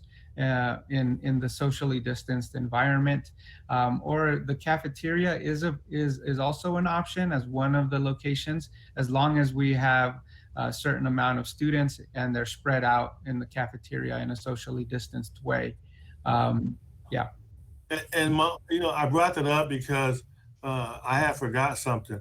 I went to go pick up some food from Red Lobster, and I went inside to get it, and people were eating, and they didn't have masks on. Now I remember you have to take your mask off to eat. Yeah. But it does pose an issue because when you don't have mask on, then whether you're eating, whatever you're doing, then there's a more risk involved. So I think that really has to be planned out with the whole eating thing. And the students, it's gonna be, I don't know how we're gonna do this. I agree with I think Barbara's too negative on stuff, but she's right about being realistic and how's this going to play out, because if you're going to eat, then you have to, the kids can't eat like normal, right? They can't eat at a table together and talk and have fun. So correct. I don't know how it's going to work, but I think, Barbara, the key is to this is the folks that are going to participate are folks that agree that they can do it and they're not high risk. That's what it has to come down to, I think. And then we put everything in place to be as safe as possible. But I just want to make sure that everybody understood that the proposal is no one's going to eat at the campus. unless I guess they're at caps, right? Correct. Correct. Thank you. Okay. Ms. Rosales Medina? Yes, I was going to mention, I was part of the strategic plan before I was even a school board member. And I remember we had made, we were separated into different groups and we made our own recommendations. And then when you had someone speak on the recommendations at the end of what was compiled, it was sometimes even completely different from what we were actually saying. So I was hoping, and I just received a text regarding, some of the recommendations are a tad different from what they were looking at. Is there a way where in the future we could have one of the educators from each of those groups maybe speak on briefly, how Danny, Mr. Tillman mentioned having a special board meeting or having a workshop, having their voices being included as well as part of the presentation so we can hear directly from them on that, some of their concerns that it seems like some of these recommendations or options may be a tad different from what they were looking at suggesting. So that's just a recommendation for me for the next time we do have this conversation, is having the teachers' input that are part of those groups that that were part of that committee as well. And then looking at within the CAPS program, which classrooms will the students be assessing? I guess one of the concerns would be we're trying to, for those that are doing the hybrid where they're going to be coming on campus and teaching students versus those that are going to be distance learning. Remember how I mentioned earlier, there's going to be educators that they can't do the distance learning from home, so they want to be able to have access to the school site. Will they be able to still access those classrooms, and will they be occupied by the teachers that are on campus or by CAPS itself? So these are a lot of questions that I'm being asked. So with regards to, let's just say will teachers who are distance learning be able to access their classrooms at the school site, even when we have that hybrid program on campus? So Ms. Rosales Medina, that's a question that SBTA has brought forward as well. Completely understand why a teacher wants to be in their classroom. That's where their materials are. That's, their whiteboard, all of that. So we would ask, and you'll see at the end that we're asking schools to set up school teams, and the school teams would work through that process of what this would look like at each school in their given context, their student population and their staff. So the school teams would work through that, keeping in mind that if they have teachers that want to stay on campus to provide the virtual teaching in the afternoon, then they have to find ways to provide that for them. Okay. And then when looking at the CAPS program, is that they're going to be the same thing? Will the students be accessing? As you're moving forward with thinking about it, just making sure that will teachers have access to the rooms? And I imagine right after CAPS, then you're going to have to re-sanitize everything else. So that way, when you start the day for the next day, they will come back in an environment that they'll be able to teach in with no worries. Okay. Exactly. Also, with regards to, and I don't know if you're going to touch or mention this or talk about it, when it comes to ADA, and I don't know if maybe I'm under the impression that we're not, are we able to collect ADA money for students that are attending all online classes? Traditionally, maybe I'm hoping I'm right from what I was told, is that before, if we had online classes for our students, we wouldn't be able to receive ADA. But since we're in a different circumstance, we can now. But then how do we make sure that in the future we are able to receive ADA? Because now we're realizing there's students that do benefit from that. How do we make sure that we're receiving ADA for those students that are coming on or doing online classes? Yeah, so that's exactly what we're looking into. We want to be able to provide that too, because one of the and all the challenges that have happened with closing our schools, one of the benefits, and you've said it a few times, is for some students, this distance learning has been a very positive experience for them. And so we know they're going to want to continue to do that even 2-3 years from now, right? And so we have a team actually through Student Services. Angela Rakides is leading this work around how do we have a K-12 virtual learning option outside of the pandemic.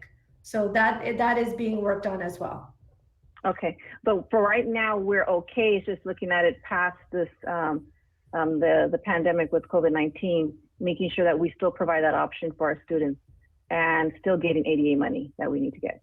Yes, the legislature, and Ms. Christakis, correct me if I'm wrong, this was just agreed upon that it's hold harmless for the next school year in terms of ADA. Is that accurate? Oh. They don't have a final budget packet. So the Senate and the Assembly have that in theirs, but we don't have a final word from the governor yet. So it's on the table, but it's being very much advocated for. Yes. Okay. Yes. Okay. Yeah, because that's going to help us out, especially planning for the next for this moving forward from this situation. And then just one final one for right now. It's the child care. I know I mentioned it earlier. Just making sure. I know that during when we closed down the school and had everyone trying to ensure child care, just providing that if that's even possible. Like I said, with the third party. Providing that opportunity for employees too, and that it could be either classified or teachers or anybody in the school district that may need that if we're going on a different cycle of work schedule, and just providing that opportunity, just like we did, and not many were able to access it or not needing it, but we still want to make sure that we provide that opportunity as well. All right, great, thank you. You are welcome. Mr. Gallo? Yes, thank you, Madam President. Yeah, I think this is just showcasing to us that we've got we're going to have multiple options that we'll have to implement.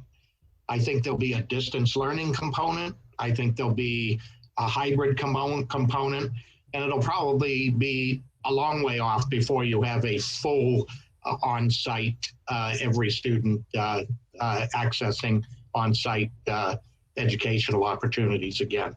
But I think the hybrid and the distance learning component, we certainly got to press forward with. I'm encouraged by, the fact that we keep our committee together. You said over 100 participants, and I'm sure all our unions and staff, et cetera, were represented along with parents and students and things like that. That's great.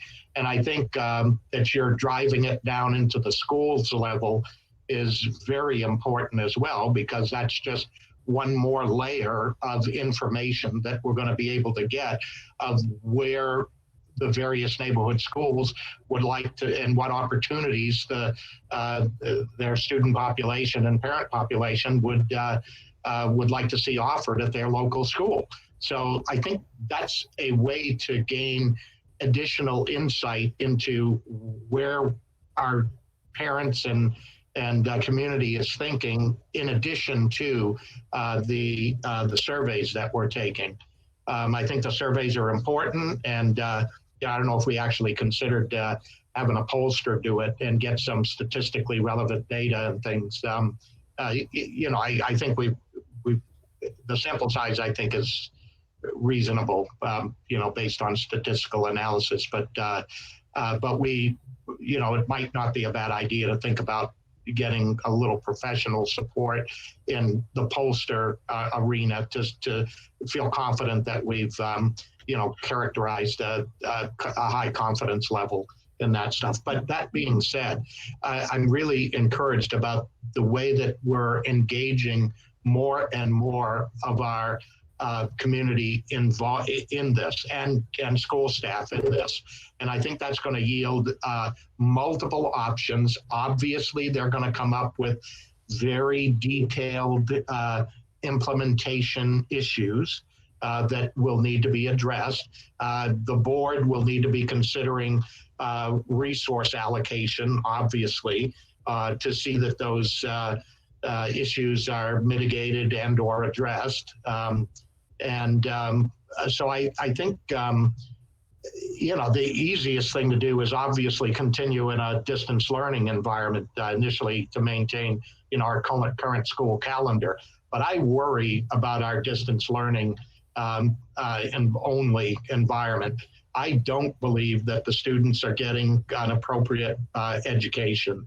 I'm a firm believer in hands-on applied learning experiences that are significantly more difficult to do in a digital distance learning environment. And the interaction, problem solving, team kind of based approaches and things. I mean, it is, in my mind, it is a deficit education. And I think we're going to be seeing it in terms of competence levels and retention of standards-based material.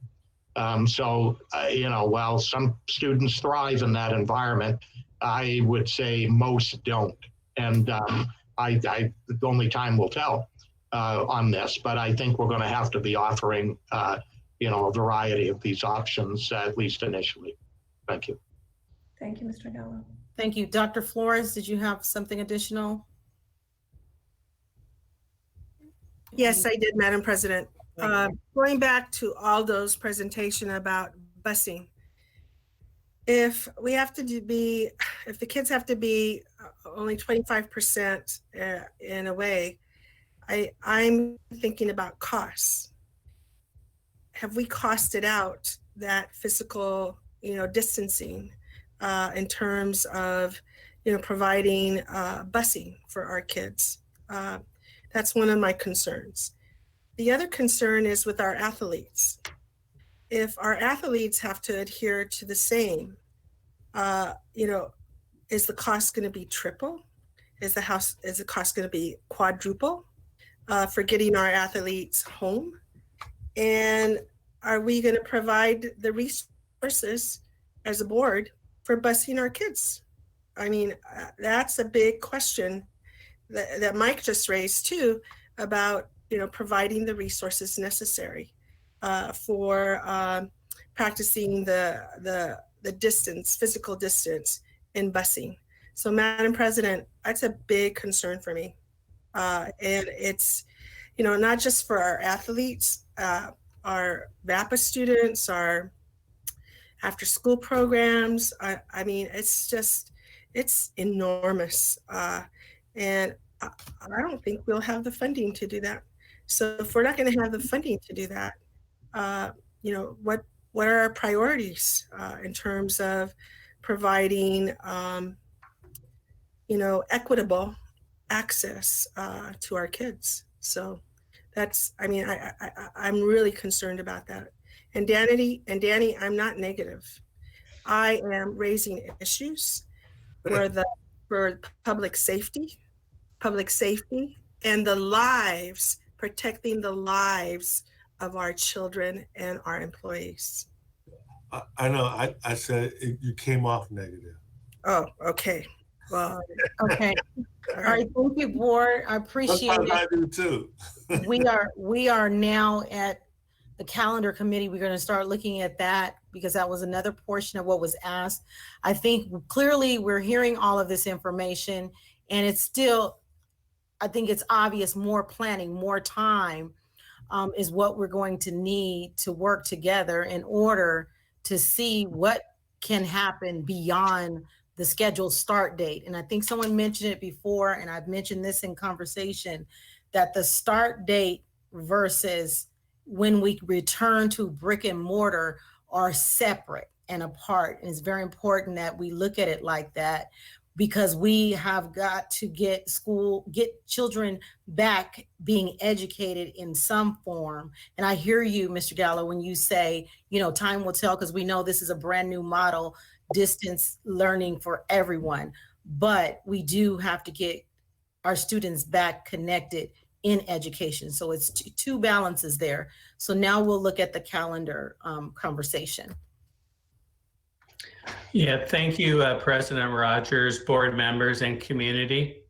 I'm going to go over the different options that the calendar committee has come up with. David, could you go to the next slide? So the number one option from this committee, which obviously had union representation on it, is to stay with the board adopted calendar that already is cemented. And that's the one that students would start on August 3rd, depending on what format, but they would start on August 3rd and end on June 3rd. If you had asked for some different options, another option, and this would be the second one that they would recommend, would be that school would start on the 17th. So 2 weeks later, it would still get out on June 3rd by cutting a week off of the winter break and a week off of the spring break. Number 3, obviously a later start, and that's August 31st. And that one would end on June 11th. And the difference there is you'd also have 2 weeks at winter break, and 1 at spring break. So the very last option is about as late as we could go. And the problem with this option is the state does require a certain number of days, at least 130, by the end of March. So the other options would meet that, but the fourth option falls short of meeting that 130 days by the end of March. So there's some fiscal implications in this option if we were to go with a very late start in September and then end June 18th. So those are the options that the committee has proposed, and I'd be happy to entertain any questions. All right, Ms. Rosales Medina. Yes, thank you for sharing that. One of the big concerns I had in the beginning, and that's why I was pushing for the September the 8th or September school start time, was because we didn't have all of this information. We didn't have, well, there's this opportunity where we'll still continue distance learning. And so when I posed this question to Facebook, I received many responses from both parents and educators. And the concern was, you know, I don't want my children to get sick. I don't want myself as a teacher to, I'm at higher risk, be sick. And so what I'm seeing from the previous slides of the presentation, it shows that we're in the beginning stages. We'll have that option for parents to decide and for educators to decide that they can still continue distance learning. And I think that was more of my issue. My concern was if we started in August the 3rd, are they fully prepared if we were to go back to school, or what that would look like? But now that you provided some information, it makes sense not to prolong it, because our students are behind right now. Just the fact that they are behind, we need to make sure that they're catching up. And if we start too late, so I'm not in agreement with the September 8th after all, only because we are still able to provide the distance learning in the beginning and provide that option for both educators and teachers, and parents as well, and for students. I wanted to get a feel for August the 17th. Is there any, out of all this 1 through 3, let's just say, is the district leaning towards any of those, or are they still adamant starting August the 3rd? Ms. Medina, the way I can answer that is that the committee, and obviously this has representation from CSEA, SBTA, et cetera, and obviously district personnel. The committee wants to stay with the calendar you've already adopted. Right. And how school starts is going to be your decision also. But number 1 was their choice. Number 2 was their second choice. Okay. And so I'm in favor for either of those, honestly, only because we have options for those parents and educators to do distance learning. Thank you. Thank you. Dr. Flores? Tom, doesn't this have to be, if we change the start date, wouldn't this have to be negotiated and bargained with both SBTA and CSEA? This is an advisory committee, Barbara, and so you ultimately make that decision. You already have. The committee, I believe, for years has recommended a calendar, and then the board has approved that calendar. So you have the ultimate say in this. And you've already done that with number one. So Well, we've done it with support from the unions. right. Because they also recommended that was the start date. And we've always had a very collaborative, relationship where we're copacetic and have agreed together. And that has been, the recommendation of the committee. So the August 3rd has already been approved by everybody, by all unions and the board. So my question is, if, I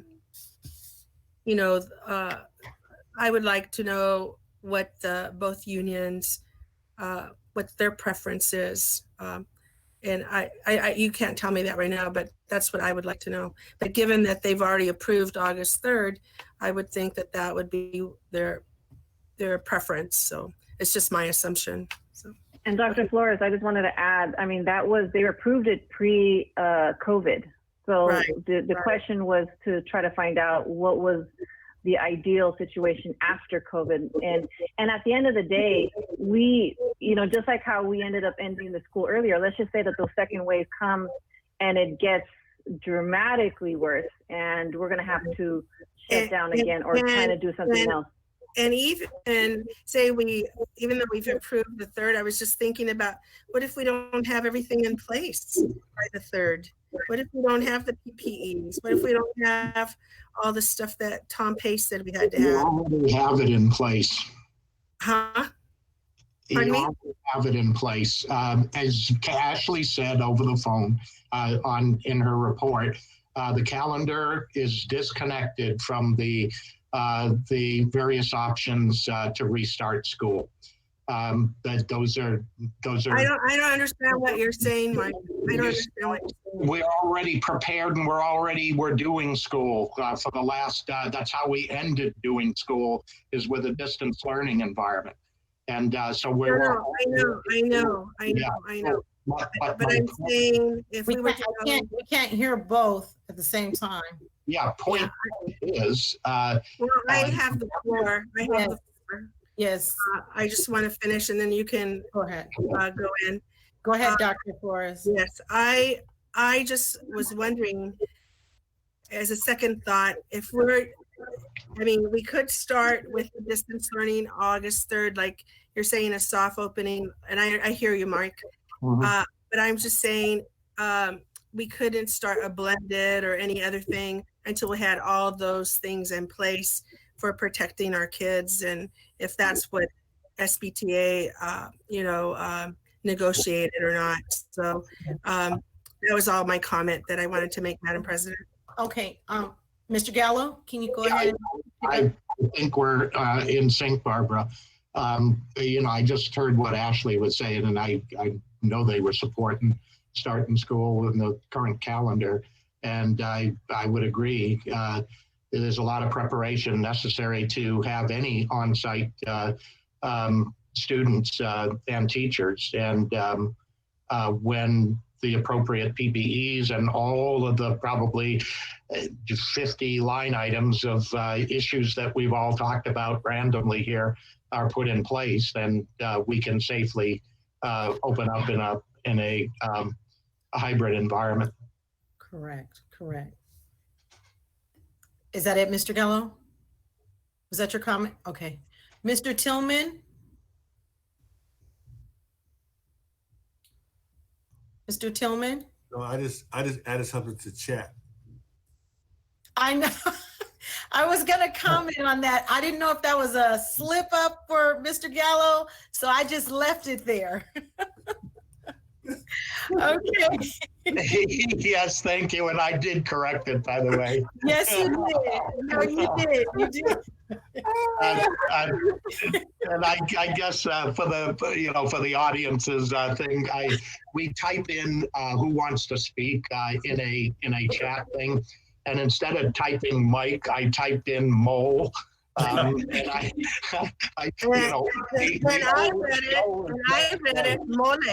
And I read it mole, which is a delicious dish. And Right. chicken mole. I said, I think it's live. I think they did see it though. Oh, okay. And just in my defense, the O is next to the I, so you know, completely Gotcha. random. Okay, so we're gonna move forward, but again, hearing you, board, and you know that's my thought process is that again for our community is we have to separate start date, educate, trying to get our students reconnected to education, and then when we get to brick and mortar, that's all the things that we're hearing today that we will have to get to, but one really doesn't affect the other. Okay, so I did have one more question. I'm sorry, Yeah. Madam President. Was regarding the start dates. Can we like look at? This is just a suggestion. Looking at having either the educators and parents look between 1 and 2. I know it's like two weeks apart, but just looking at those, or even just the district really considering which is the best option. Even though we did get the recommendation.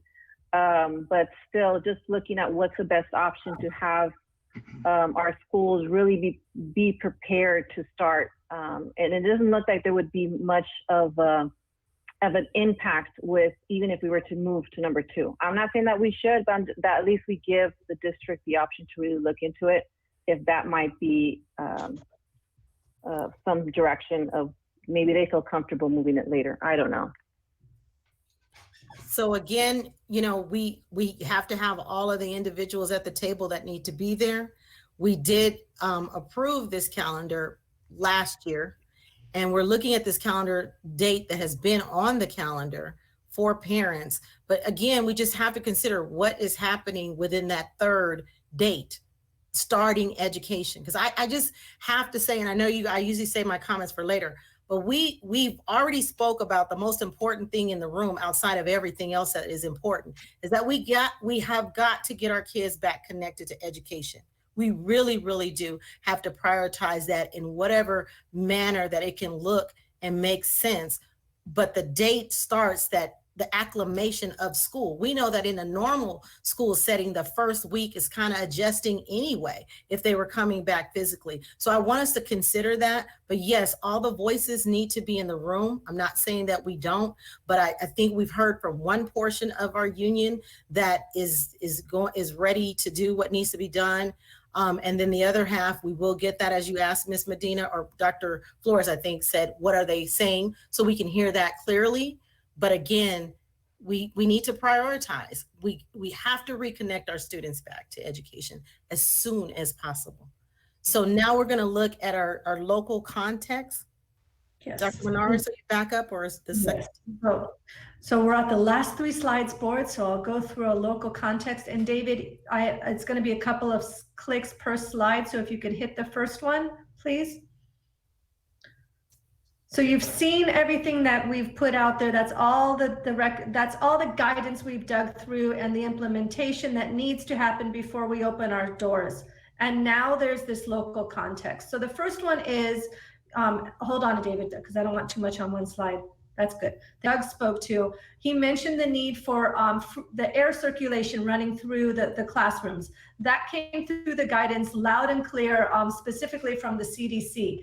And so in San Bernardino, we know that we have extreme summer temperatures. So that minimizes our ability to open our doors and our windows to increase circulation of outdoor air. Guidance also suggested that we could have teaching outside. Well, we know that that's not a possibility during the summertime also. So that has implications for the recommendations that I'll be sharing shortly. Next click, please. Dr. Menard? You mentioned that. Yeah. I'm sorry, Mr. Tillman. Yeah, I just wanted to say, you know, you can open the doors and have the air on. Exactly. Especially at your sites where you have solar. Exactly. Because I do it. If you're not worried about the electric bill, you can keep it cool with the door open. I think that was part of there. So you're saying that we could keep it open, but not all of our schools could do that. Right. Well, I don't know how many of the schools have solar, but if you're not worried about the electric bill, if you have the doors open and the air going, it feels good. Okay, so thank you. We hadn't thought about the solar piece. We have heard from our staff about having the doors open and not necessarily feeling very safe about having doors open. So that's another nuance of our local context. Right. The second one, is Dr. Flores, you mentioned your own asthma and your allergies, and we know as a district that we have a large percentage of students that suffer from asthma or some type of asthmatic tendencies. So this increases their vulnerability to COVID-19, and especially during the summer months. I know my daughter would get her asthma would flare up when it was really hot and she was out and about. Of course, when you get sick too, that adds to it. But that's another piece of our local context, because that's our student population. Next click, please. The board already spoke about the percentage of students that we transport and adhering to the 1/4 bus capacity. That's a challenge. Not that it's not possible, we can do it. We have the busing in order to be able to do it. It's the routing of it all and getting it ready for the first day on August 3rd. So again, this all adds to why the recommendations will be coming in the next slide. Final click.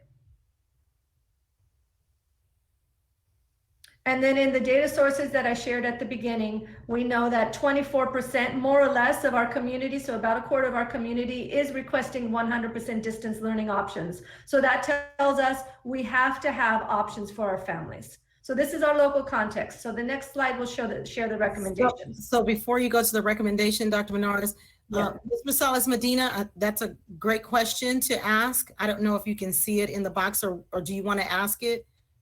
No, I mean, it's just about what about HIPAA for parents that, just clarifying, parents that don't have to share with the school the reason for students' absence. That's true, they don't. So again, early on, it's this idea of a collective responsibility, right? We're all in this together. I mean, we've seen that over and over again throughout our state. We have to count on each other. We have to rely on each other. So we can't mandate that our parents tell us. We hope that they would, so that we can do whatever kind of tracing, and that Department of Public Health can work with them. The doctors are to tell Department of Public Health when someone is identified with COVID, and then do the tracing from there.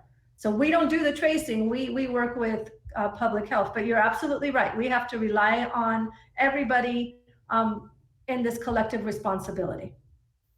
Thank you. You're welcome. So now I'll go to the next slide, which are the recommendations. So the very first recommendation, CSBA just put out some sample board policy on the COVID mitigation plan. What the board policy does is it allows the board to adopt this policy that would then supersede any existing policies that conflict with what we have in place. And so I've taken a look at it. It's very comprehensive. And so I recommend that we pull the board subcommittee together to look at it as well and make a decision about adopting a board policy around this. Again, it would then take care of any existing board policies that aren't in alignment with what we have to do for COVID-19. So that's the first recommendation. The next recommendation gets to what we've been talking about during this presentation, which is to begin our school year in a distance learning model with a soft opening. So the soft opening, Ms. Jamison explained what that will be. So we have SEL for students. We have opportunity to teach the students the new procedures and practices that need to be in place, and to build relationships between our students and our teachers and our parents and our teachers, because they're all going to be new to each other, right? When we went into our closure the first time, we were 2/3 through the school year, almost 3/4. So people knew each other. This would allow for small groups of students to be brought in, identifying the children that are of the most need, and getting them to acclimate back into our system. We would ask that I've already mentioned to the principals that in order to be able to do this, they're going to need to have school teams. So to be thinking about that, I've already asked the principals that when they develop their teams, and they all know this is pending board approval tonight, but when they develop their teams, that they include union representation on those teams, so we have a variety of voices at the table. What the soft opening also does, which is 2B, is students with greater needs will be provided additional time and frequency with their classroom teacher. And so you see on there who those could be. So our K2 children, because we too are concerned about those age groups, they're very young.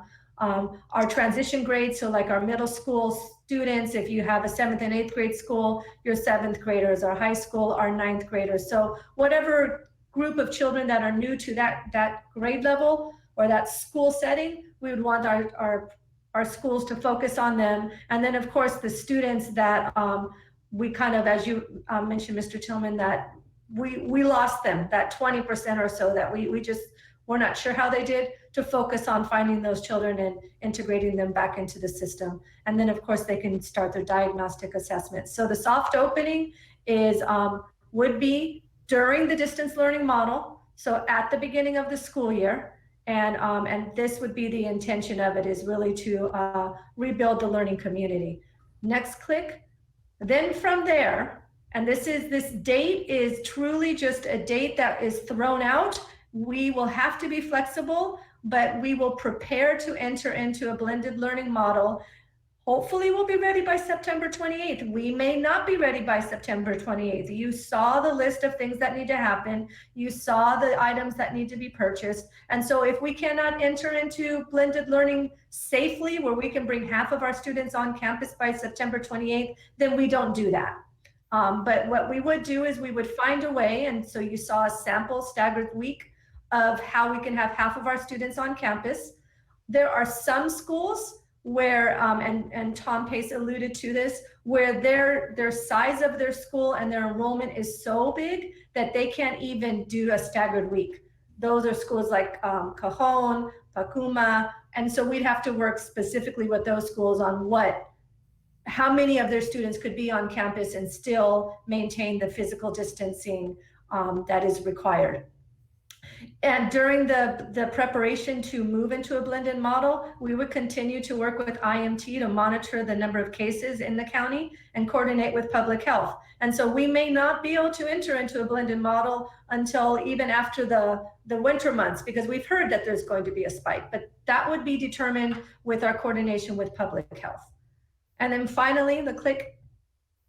In all of this, so distance learning model with soft opening, blended model starting at the end of September, we would still offer K-12 distance learning options for any family that's interested. And so that would be 100% of distance learning. They wouldn't have to come in for soft opening if they didn't want to.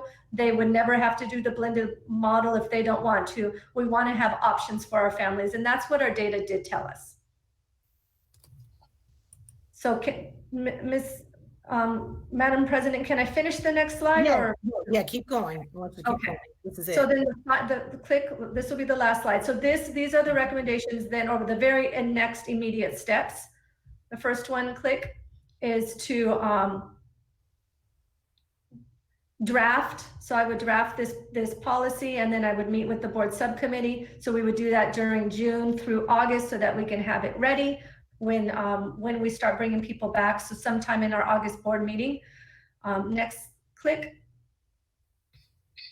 We would need to start a negotiation with our collective bargaining units on the impacts of the recommendations. That was stated many times, and so that would definitely be a next step. Click. We would develop and train up our implementation teams on our guidelines for school reopening. And so you can see 3A is first, that idea that the board has mentioned many times. We have to collect the data by individual school communities on needs and preferences, and the needs and preferences of the families, the students that are there, but also the staff. So we'd have to have our schools collect all that data so that they had it, and then we can look at it in the aggregate. And of course, we have to train staff and students on the new procedures and protocols. So that's going to take some time. Actually, I say July through August, but it's going to be through September at the minimum, especially on the training of staff and students. Next click. We would coordinate or continue to coordinate deployment with our IMT. So they're already, looking at ordering necessary supplies and equipment for reopening. That's just the immediate. There's tons of protocols that need to get put into place. So we'd work with them. And of course, Eric Vitier, our safety officer, he is our direct contact with our county public health, and he stays in contact with them so that we know how we have to monitor and adjust our recommendations. I think there's 2 more clicks. Communication is going to be very important in this. So board, you gave us a lot of good ideas on that. So we would outline our communication plan for accurate and timely messaging to community. And you saw when Mario Jaquez presented that the communication needs to come from the district office, but it also needs to come from our school sites. And so we'll have to have protocols in place, templates, checklists, all kinds of things for our schools. And then the last click is that we would want to coordinate with our local community care, child care agencies. So what you had mentioned, Ms. Medina, is definitely something we would want to do. Just like when we went into distance learning, we would need to re-engage with that. So the teams have already started some of that work. And so those are the immediate next steps. Again, the idea is that we have a variety of options. We understand that we cannot just pull the trigger on this, that we have to work, and we would never do that. We want to work with our collective bargaining units. We maintain the principle of keep engaging people in decisions that impact them. And so we are committed to that. And so with that, I'll answer questions. Okay, thank you. We will begin with Mr. Tillman. So Dr. Flores mentioned something about transportation for teams. Has there been a ruling on whether or not there's going to be a football season or basketball season? Thank you for bringing that up, Mr. Tillman. That was in our sample of, day of a life, and we didn't emphasize. So we are still waiting for guidance from CIF, and CIF is waiting to see how many school districts actually open up to even figure out if they could even have teams compete against each other. So right now we are on pause on that. And right now, so does that mean right now there aren't any schools that are conducting football practice? In our district? Yes. I will not say yes or no. I do not know. They are not supposed to be. Okay. Okay. Ms. Rosales Medina? And just with that thought with Mr. Tillman, there's many students that their GPA is, they receive pressure because they're in football. They're in certain sports to maintain their certain GPA above 2.0. And so I think that would be a question of what that would look like, because I know some of our students, that's their motivator is sports. That's their activity. And it could be either music or other programs, not necessarily just sports, that students, that's one of the things that they do. Now we're in a different situation, so I would understand delays in that, but just curious to see what our district is doing to think about what that would look like in the future. One of the questions I have is regarding parents who have several students. I think that was one of the comments posed earlier during public comments for parents who do have multiple students, what that would look like. Would you be aligning them, or would you have conversations with the parents to make sure that they're, if they have them at different school sites, what that would look like so that can help with their schedules? We will do that's a big one, right? Because we know we have parents that have children at multiple levels or even at multiple elementary schools for art and special. So that's why that first data collection to see where, what our parents are looking for, and then we have to coordinate across the district. That is a huge endeavor. That there's no, I don't want the board to think that we think any of this is going to be easy. It is not. But it will be a goal to try to do that, Ms. Medina. And then when we find families where it's being, like it didn't work, then we'll have the schools work with their partner schools to fix it. So it might not, it's definitely not going to be perfect when it starts, but we'll work with our families to fix that. Okay. And that's going to be huge, just working with them to see what best works for them. Yeah. Also, with regards to the air conditioners, you mentioned the air conditioners and the circulation of the air. From my understanding, teachers, they have to have, you can't really control the thermostat will that be something that the educators or the teachers or staff will be able to control, or is this something at the district level that they're going to come in and control that? The actual temperature? Or the air, I imagine it's only because I got a text too, is that saying, you know, how can we control it if or is this something that's going to be controlled at the school site, or can teachers actually control that in their classroom? Right. Well, actually, so the reason I brought up the air circulation is why that why the recommendation to stay in, or to enter into distance learning in the beginning. So because we don't want teachers to have their doors open or their windows open and then try to figure out how to control their temperature. So if we stay in distance learning and we do the soft opening, you have less students in there, and then the impact is different. So that's why I brought that up, is because our context is different than if you live up in the mountain areas, for example. You can have your doors open. Okay, so they wouldn't, so the temperature wouldn't be controlled. That was just more of an example of why it's important to try to push it later. To start with distance learning. Yes, exactly. Right. Okay. All right. Thank you for that. Thank you so much. You're welcome. Okay. Dr. Flores? Yes, Dr. Monatis, this speaks to Danny's question about our sports activities. I understand that CIF is waiting for us, the districts, to open schools before they make their decision. So, so if we open up our schools, then CIF will weigh in to see, who's opening, and so that they can schedule the games and so forth. And then that's when we'll have to cost out, all the budget, because I don't think each school site will have the adequate amount to fund, all the protocols that we have in place for keeping our athletes safe. So that's my understanding. And then secondly, I still have in the back of my mind, all these protocols, all this, new stuff that we have to train all our staff, teachers, and classified. That's a big cost. Have you costed that out? Have you costed out how much that's all going to cost? We are costing it out as we speak. So we've got a document where we're getting it already. It's not finalized yet. Because I'm sorry. Well, I'm not going to ask. I'm just wondering, because we need to see what the costs are, and then, to see if we can fund it or not, or what's prohibitive, what will be our priorities, and I know it's pending what the governor does. I get that, and also what the federal government decides as well. And so there's a lot of moving, balls, a lot of balls up in the air. So I just, I'm just concerned about all the time, the costs, and how to, it's a lot. It's a big, heavy lift.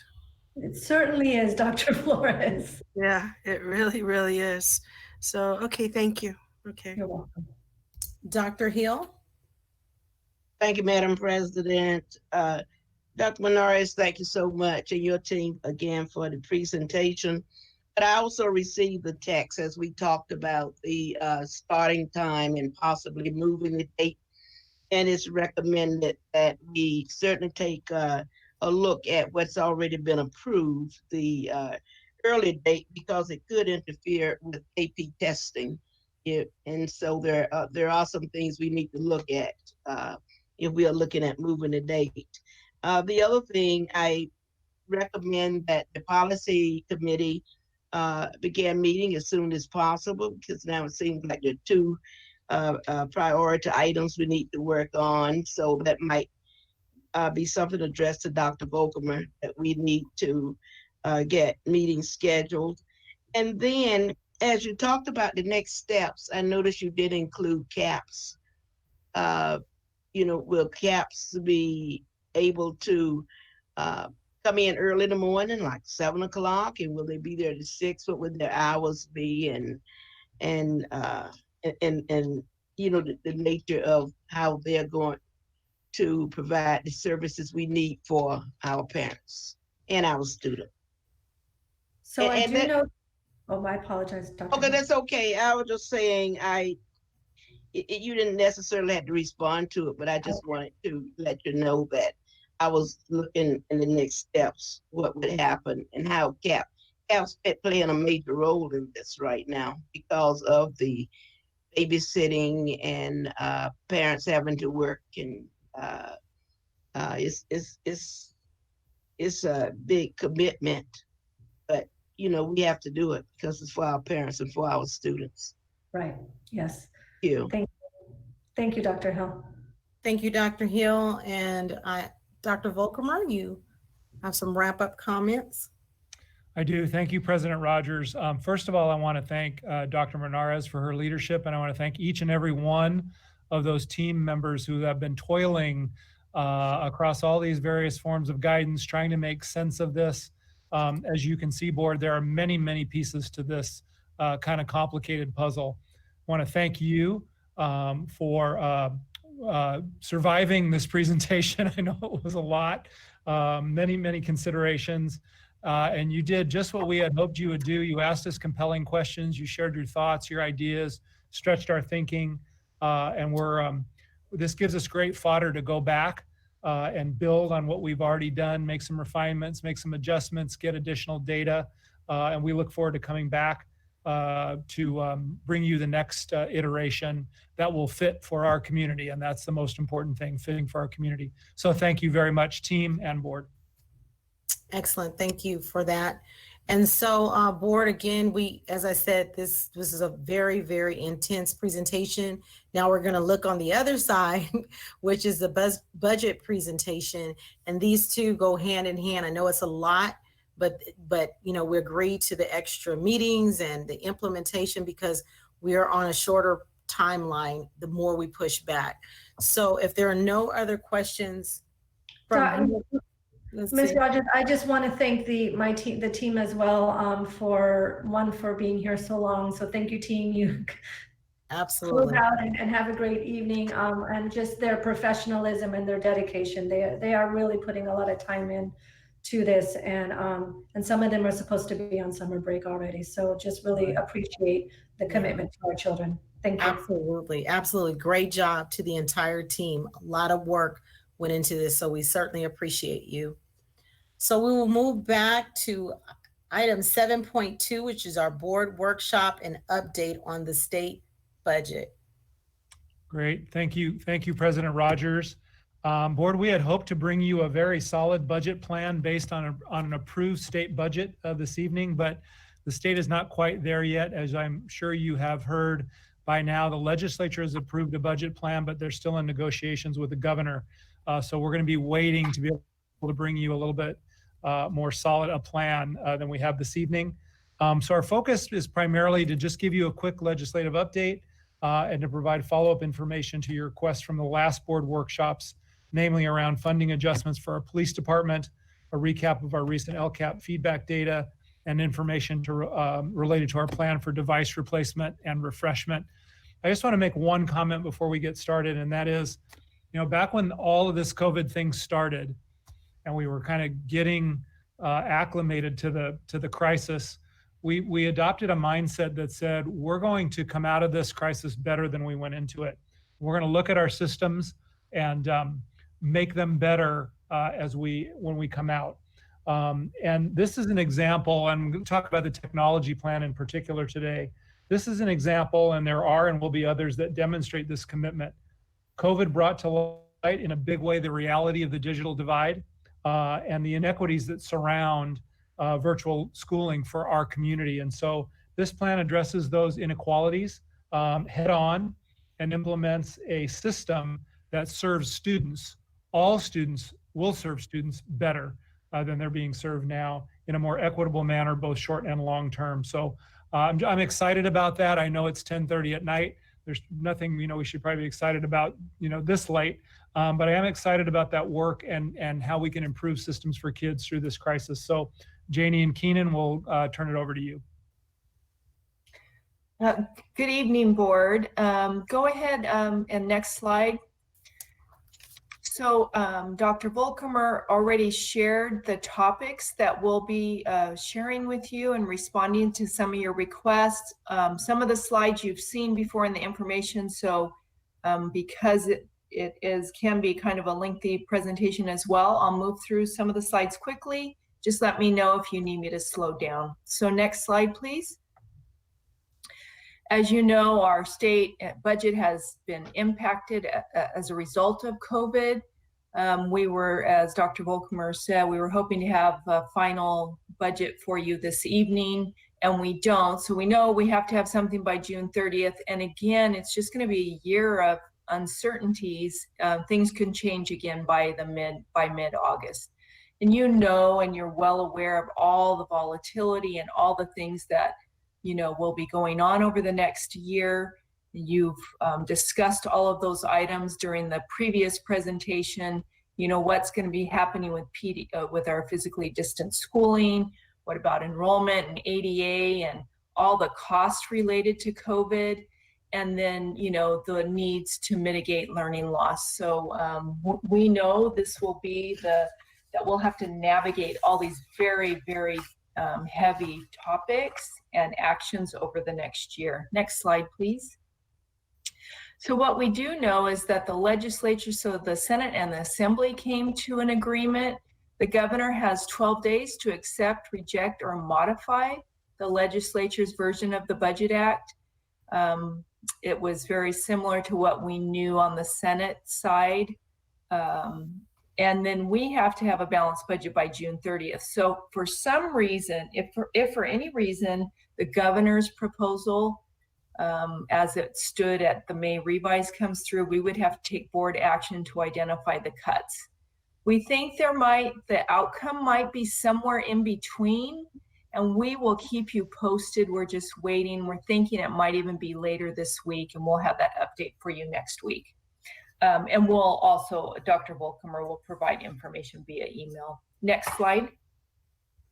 And as you'll recall, the governor's May revise was cutting LCFF for our district would have been almost $56 million, and having cash deferrals of $124 million. The other version doesn't have the cuts, but if we didn't receive federal dollars, we would have quite a large amount of deferrals, up to $273 million of our dollars. So that's quite significant. The next slide, please. So a couple of board members actually requested that we show the deferrals with our dollars. So we knew that the governor proposed $5 billion. If we don't get federal dollars, the Senate bill said it'd be another $5 billion. So what does that mean to San Bernardino? So you can see on the far left of the slide, and what this means is it's as if I equate it to if you get a paycheck and you're due your paycheck in June, but your employer says, I can't pay you in June. Even though you worked, I'm gonna give you your paycheck in July. And so that's what the state does with the deferrals. So in June, they're gonna defer $50 million that they owe us, and they'll pay us in July. Where it becomes challenging is if you look at the next year of April, May, and June, a total of $124 million for San Bernardino would get deferred to July, August, and September. Does that does that chart illustrate this? Any questions on this? I'm gonna have you press forward. Okay, keep moving. You'll stop. Yeah, I see where there's a break in there. Just okay. Next slide.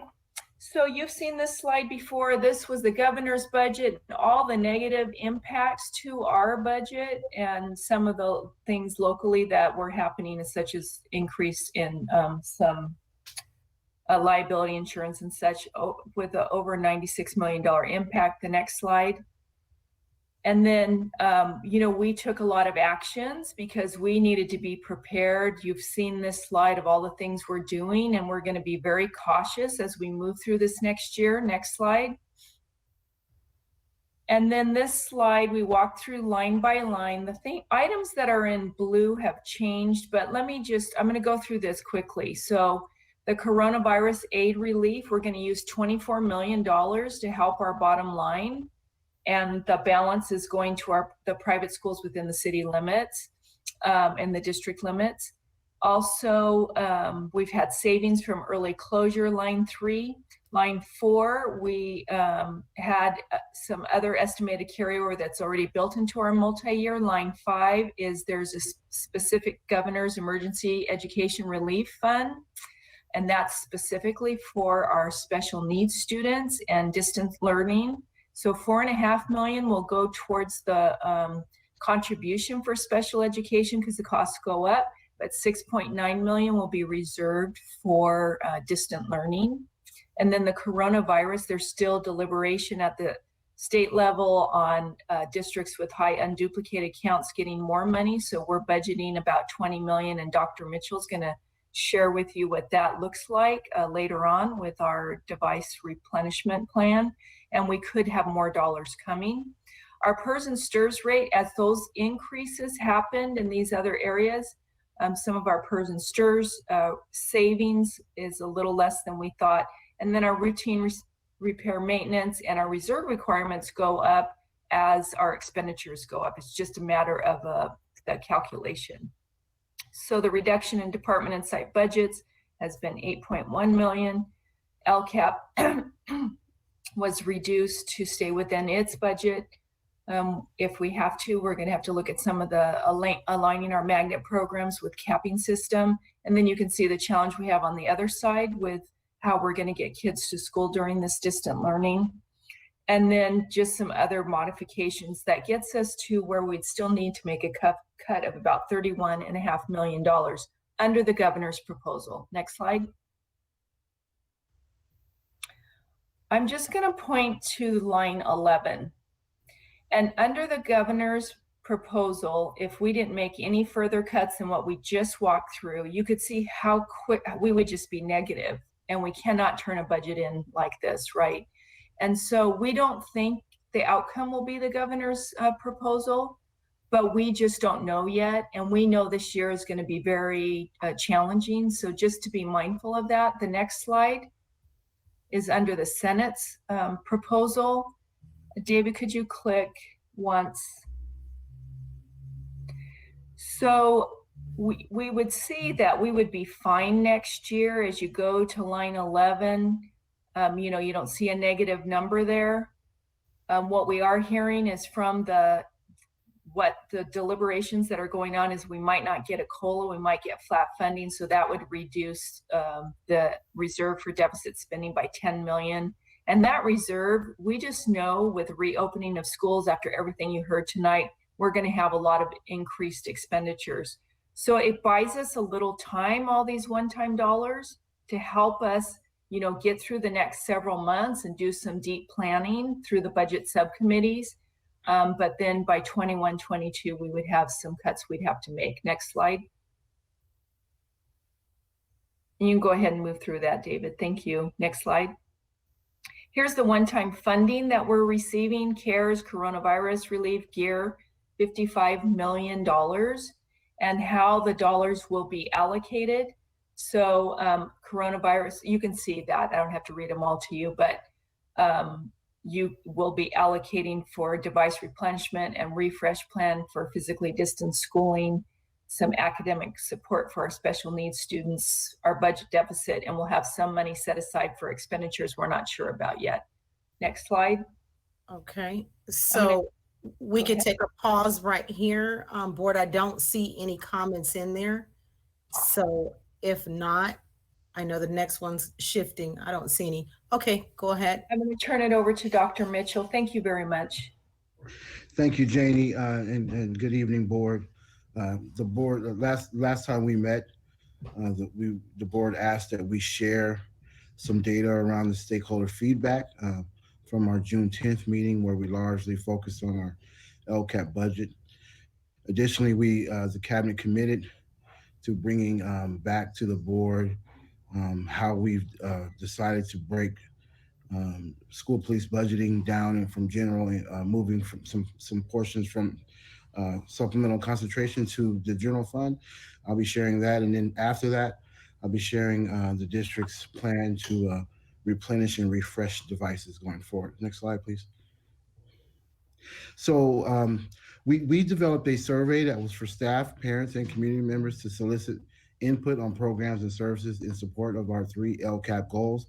Do want to remind the board that the LCAP requires us to get feedback from our total school community, inclusive of staff, teachers, administrators, parents, community leaders as well. So we have 3 LCAP goals, of course, improving. Number 1 is improving academic outcomes. 2 is improving school culture and climate. And 3, improving parent and community engagement. Our LCAP survey is ongoing and is still up and running, and so we're collecting information ongoing. But as of June 11th, we had 578 folks respond, and they are broken down as follows. This is what the board asked of me to provide. So we had 245, or 42% of them were classroom teachers. 184 respondents, or 31%, came from parents and community, and 149, or 25%, were district staff. So that would be site leaders and district level leaders. Within that breakdown, we saw some themes emerge. And so 42% of our folks asked us to look into or shore up before and after school programs. Technology was a big one, primarily because we're just now coming off of distance learning, but not really coming off, but taking a break from distance learning. Of course, our mental health services was a big idea. Our communities want us to invest heavily in college and career readiness, and then safety was a big. So those are the top 5 LCAP priorities. And so, board, this survey was divided into 2 parts. The first part asked specific questions around the first 3 goals. I'm going to show those next to you in the next few slides. And then the second part of the survey gave a listing of 2025 kind of general educational areas where folks were allowed to pick more than one option. And then the top 5 LCAP priorities came about. Next slide. So again, as I shared with you earlier, we also provided a narrative section along each of the goals, the 3 main LCAP goals. And so under improving outcomes, this is the data that we have received thus far. Instructional supports, professional development, smaller class size, intervention, and tutoring. We also saw a lot of feedback around counseling. There's a lot of feedback around providing cultural proficiency training for our staff to better support African American student achievement. And then, of course, a large portion of our data that we received was around distance and remote learning, or the reinvestment in our technology. Next slide, please. Goal 2, around improving school climate and culture. A lot of feedback around mental health, trauma-informed practices, and supports for social emotional learning. Multi-tiered systems of support, and board, as you know, MTSS is really providing interventions for our students who are not meeting proficiency. Professional development, as you know, board, we strongly believe in improving the capacity, skills, and knowledge of our teachers and staff. So continued investments in that. And then, of course, welcoming safe, clean campus environments, inclusive, bully-free. We saw a lot of language around anti-bullying and those kinds of things. And then, of course, as you know, we were having a lot of comments around revising how we fund school police, and then a big focus on restorative justice or social justice. Next slide. And then goal 3, around improving parent and community engagement. Lots of feedback around African American English learner parent engagement. We also saw a lot of feedback around getting investing or reinvesting into our site-based APACs, or parent advisory councils for African American parents. A lot of language around trainings and workshops for parents around college knowledge, A to G criteria, and those kinds of things to help parents understand how to get their children into college. Some feedback around building some customer service, primarily from our front office folks, and then supports the schools, additional Spanish speakers and resource workers to conduct home visits and engaging with parents at their home. And then, of course, family involvement, a lot of language around how to better reach out and engage our parents. Next slide. Okay, okay, great. Do you want me to hold here, Ms. So we'll Rogers? hold right here. I know Dr. Flores, because we're going to get into another portion. So Yeah. Dr. Flores, you had a comment? Yes, Dr. Mitchell, excuse me, could you go back to that first slide that you had? There you go, right there. Yeah, David. that one, yeah. So I wonder, the 5 LCAP priorities are based on the survey of classroom teachers, parents, community members, and district staff, correct? Correct. Okay, so I'm wondering if you were to disaggregate those responses, what the priorities would be for classroom teachers, what the priorities would be for community members, and what the priorities would be for district staff. It would be interesting to see if they all fall where they fall, right? Because this is the aggregate of all of them. Do you understand what I'm saying? Absolutely, I'd be happy to do that. And also, Dr. Flores, we also get insight into where folks land because they mirror the next 3 slides. So give you an example. Next slide, David. Yeah. But I'm just curious to know what the parents thought for each one of those goals, what the teachers thought, and what was that last one, the community members, what they thought? Absolutely. Be happy to disaggregate that, but we also Right. see those themes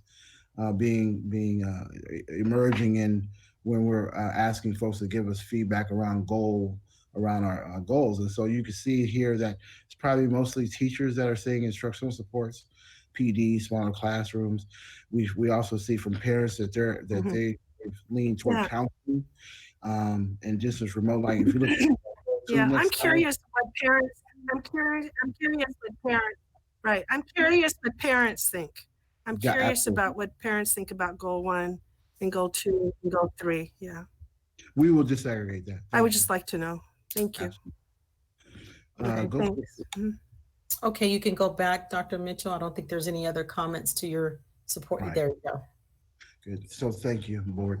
And so board, we, as we committed probably 2 or 3 meetings ago, that we would look and analyze our current funding to where we can break up the funding between general and supplemental concentration grant based upon what our police officers actually do.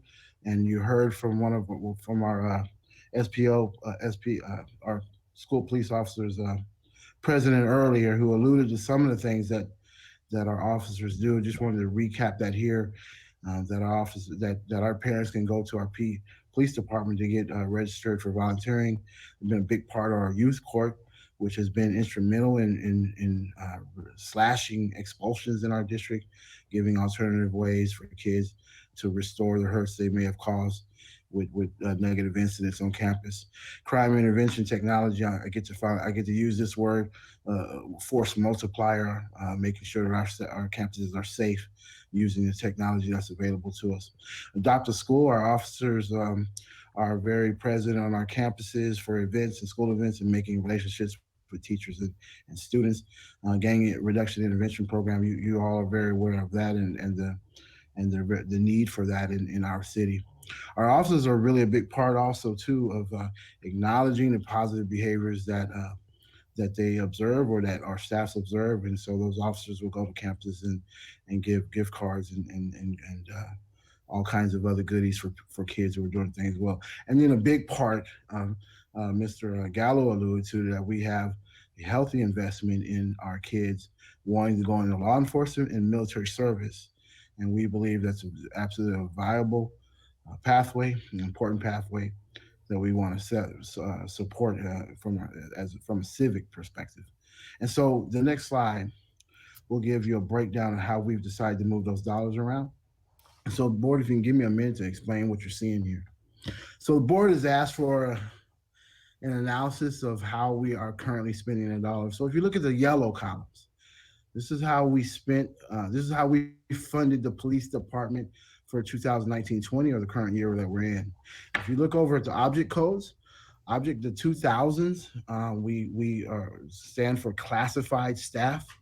And so you know that police officers and campus safety officers, dispatch secretaries, clerks, related overtime, and intern are considered classified staff. The 1000s are considered certificated staff. You see that their salaries and overtime for all their staff comes up to 5.8 million. So you see the first column in the yellow is general funding. So $0 currently are paid for police officers in general funding. So right now it's all in supplemental concentration. 3000s are the associated benefits, 3.2 million. 4000s are what we call books and supplies, around 70,000, and that's just the daily stuff you need to run an office. The 5000s are contracts or licenses or maintenance agreements or fuel costs. And you see 430,000 of that is coming out of supplemental concentration currently. And then 6000s are big ticket items, infrastructure, vehicles, technology, and that was 300,000. So that is the itemized. The board has asked to itemize the cost for the police department. That's currently what we're doing. The line after that, we added this line because as we moved expenditures from supplemental concentration into base, we had to move some things out of base into supplemental concentration. So because we take out police did not give us extra dollars, it actually just created a need for us to move dollars from the general fund to the supplemental concentration. So I'll get back to that later. What we're doing for 1920, we got a little mistake there, but the first green column is 2021. So here's what we're proposing. And so if you could follow me, board.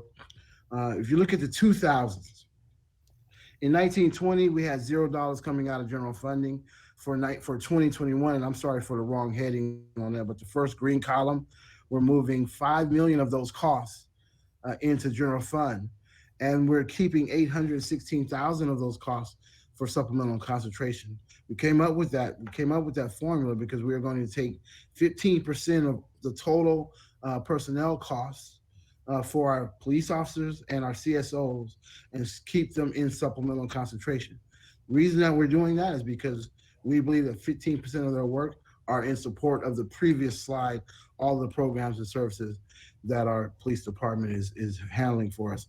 Then you'll see on 3000s, the associated benefits, we're moving 2.9 million into general fund for 2021, the first green column, and then the 15% related to the salaries in the 2000s, the benefits for those costs will be 305,000 that will remain in supplemental concentration. You go down to technology, you see that we're pushing 30,000 of the 70 in the first green column into general fund and keeping 40K in supplemental concentration. And you'll see if you go over to the 4,000 under description, you'll see in green S&C, the 40,000 is to pay for surveillance equipment that's above and beyond what we would typically do. And that's why we're taking that out of supplemental concentration. If you go down to the 5,000s, which is conferences, contracts, licenses, maintenance agreement, fuel, repairs, printing, postage, those costs that total 240,000 will be taken out of general fund. And the costs in the green, our career technical classrooms for Explorer program, positive citations, youth court, volunteer processing, gang reduction intervention program, adopt a school program, and the restorative justice programs will continue to remain in supplemental concentration at a cost of 190. You'll see then we'll go down to infrastructure, which is vehicles and technology, and the vehicles part of it is 231. We're going to push that to general fund. This technology piece of it is 70,000. We're going to keep that in supplemental concentration. And then that last line, because if you look at the total of the first column of 2021 is 8.4 million, the first green line has now been moved into general fund. So therefore, we did an analysis of our budget, and we determined we found some costs and expenditures out of general fund budget that are more appropriately paid out of supplemental concentration, and we matched those dollars. And so if you look at the second column, we moved 8.4 million that was in general fund into supplemental, and we moved 8.4 million of the cost of policing from supplemental to general. And so you'll see that the dollars balance out at the bottom. I know this was complicated. I'll take some questions now, Ms. Rogers, if the Yes. board. Board, are there questions? I don't see any up, but please at this time. I have one. I have my name on there. Yeah. Yes. So, Dr. Mitchell, I'm glad that you did this to demonstrate moving the funds into our general funding. And just to be clear, it isn't 2019, it's 2020 to 2021. Yeah, that's a typo. I apologize. Right. So, explain the rationale for keeping 15% and putting it in supplemental concentration. Sure. David, go to the previous slide. Why was that done? David, go to the previous slide.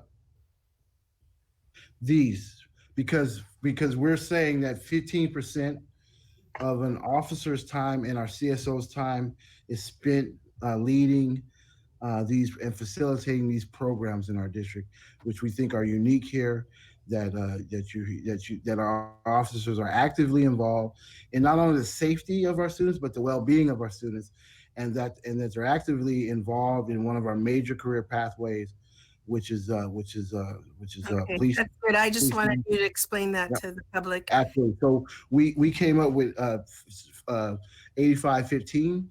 So it's not exact. Like, so an officer can't tell you that I spend exactly 15% of my 8-hour day on these things. And we're saying in the aggregate over time and over a couple of weeks that our officers and our CSOs will have generally spent 15% managing these programs through the variety of services that are captured here, as well as others that we didn't capture.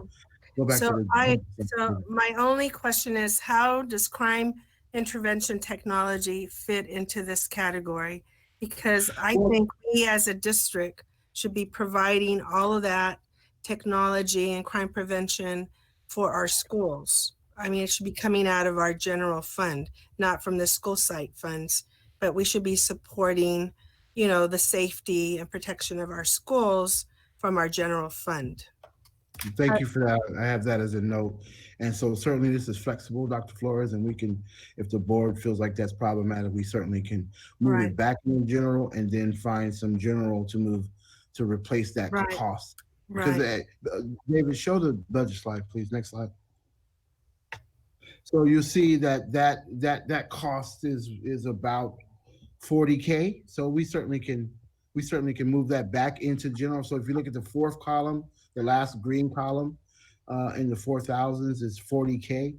But if you look on the yellow column, it's 70. So we certainly can move the $40K back to general, but then we'll find another $40K to move from general into supplemental. But so I have that as a note, Dr. Flores. Thank you. Right. And so then the next one, I see. It's for CTE Explorers. Okay. Absolutely. And all the okay, that's fine. And how is infrastructure, vehicles, and technology? Why is that in supplemental and concentrate 70K? There was some technology that we felt like was more appropriately out of supplemental. I can't think of it exactly what it was off the top of my head, but I can get that information to the board. And if you deem it, you feel like it's more general funding, we certainly can consider that. And the reason I'm asking is because we need to justify all of this in our LCAP, and it has to be according to ACLU and public advocates. It has to be service to our kids, and it has to be related to what was recommended. I'm just asking those questions so that when you write it up, it has to be justified. Absolutely, and we agree wholeheartedly on that note. And it just slips my mind exactly what that technology was, but we didn't make haphazard decisions here. But I'm happy to look a little deeper. Right, I really would like the rationale, so you can get back to us. But and if it doesn't fit, then you have to find something else.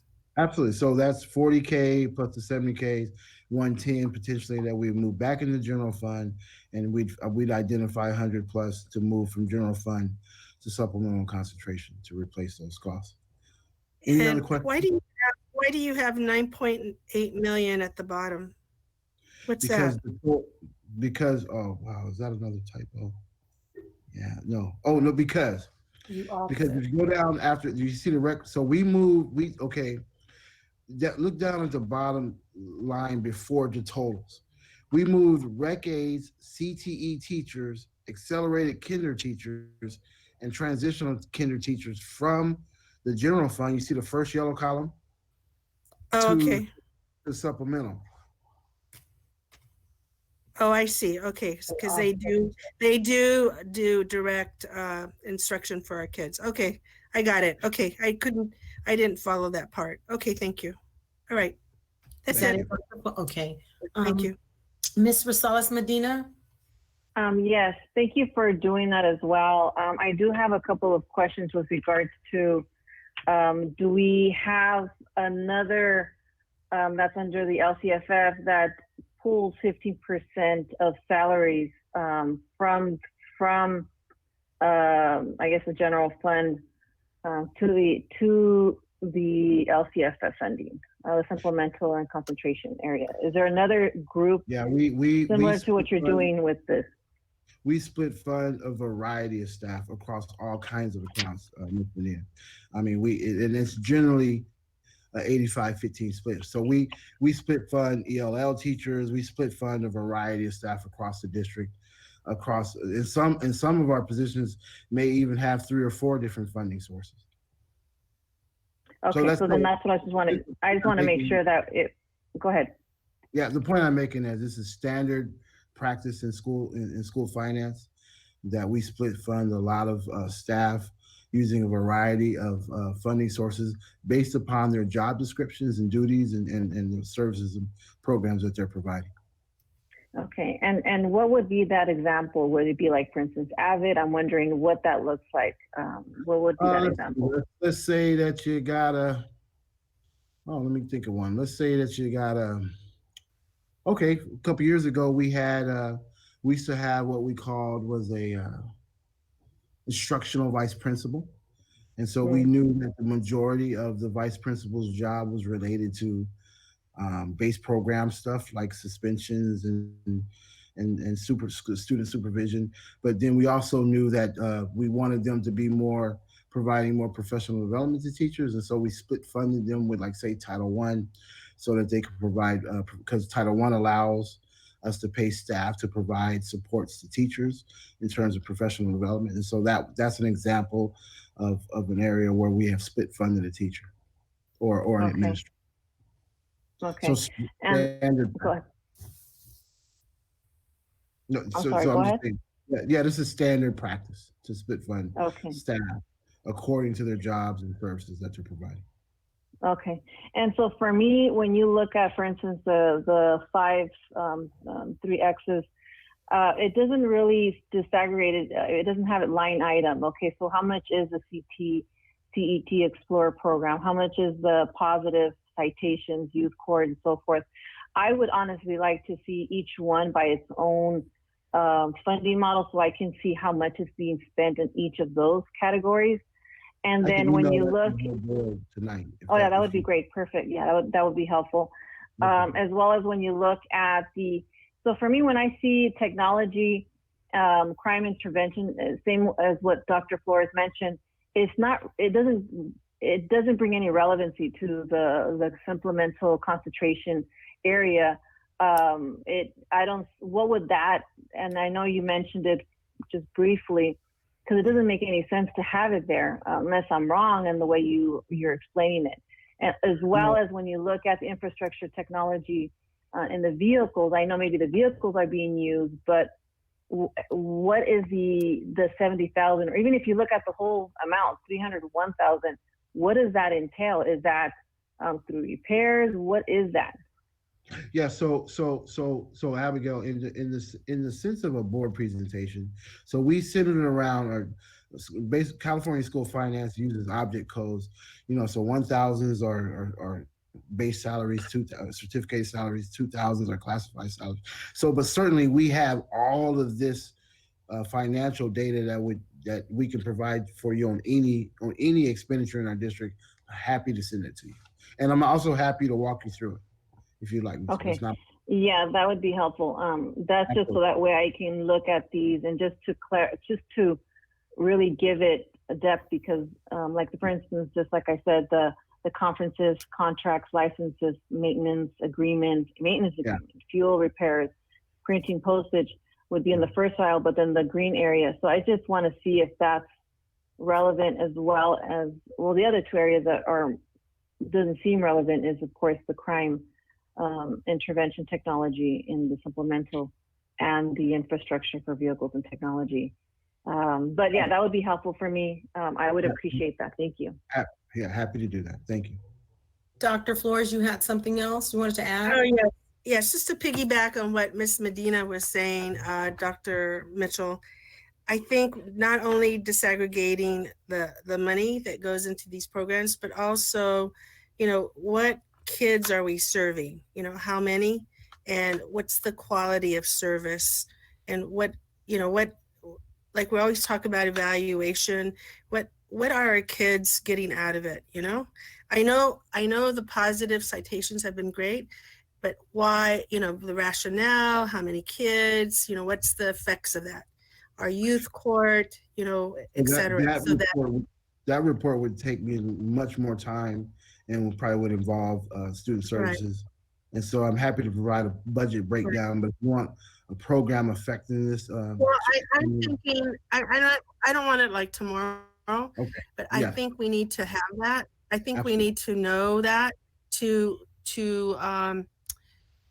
know how many kids we're serving, how many kids are we serving that are the target kids, and and to support, the type of support that our police are giving to these specific programs and to our youth and to our kids. And so we need the details and on the kids. And, I know the restorative justice programs are doing great, but we need to have the narratives and how many kids we're serving that are target kids. Okay, thank you.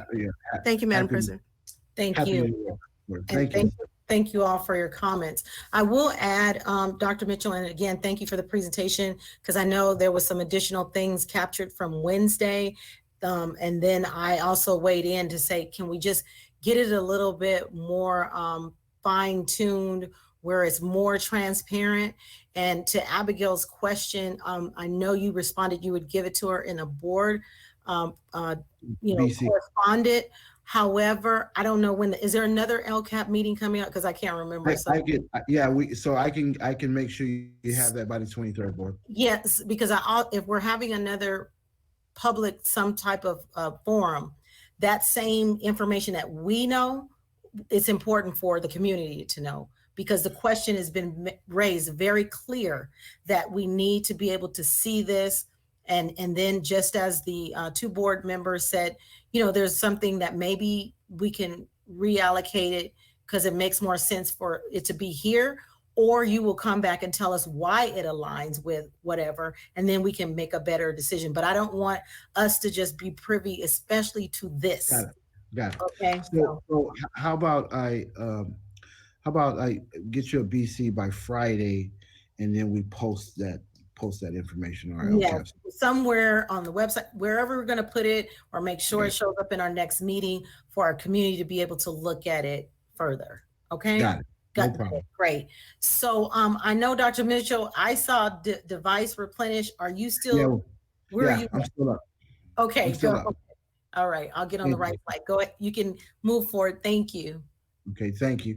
Boy, we're excited to share our plan moving forward for device replenishment, as well as a device refresh plan. As you know, board, we gave out 30,000 plus devices in March to support our students transitioning to distance, our students and teachers transitioning to distance learning.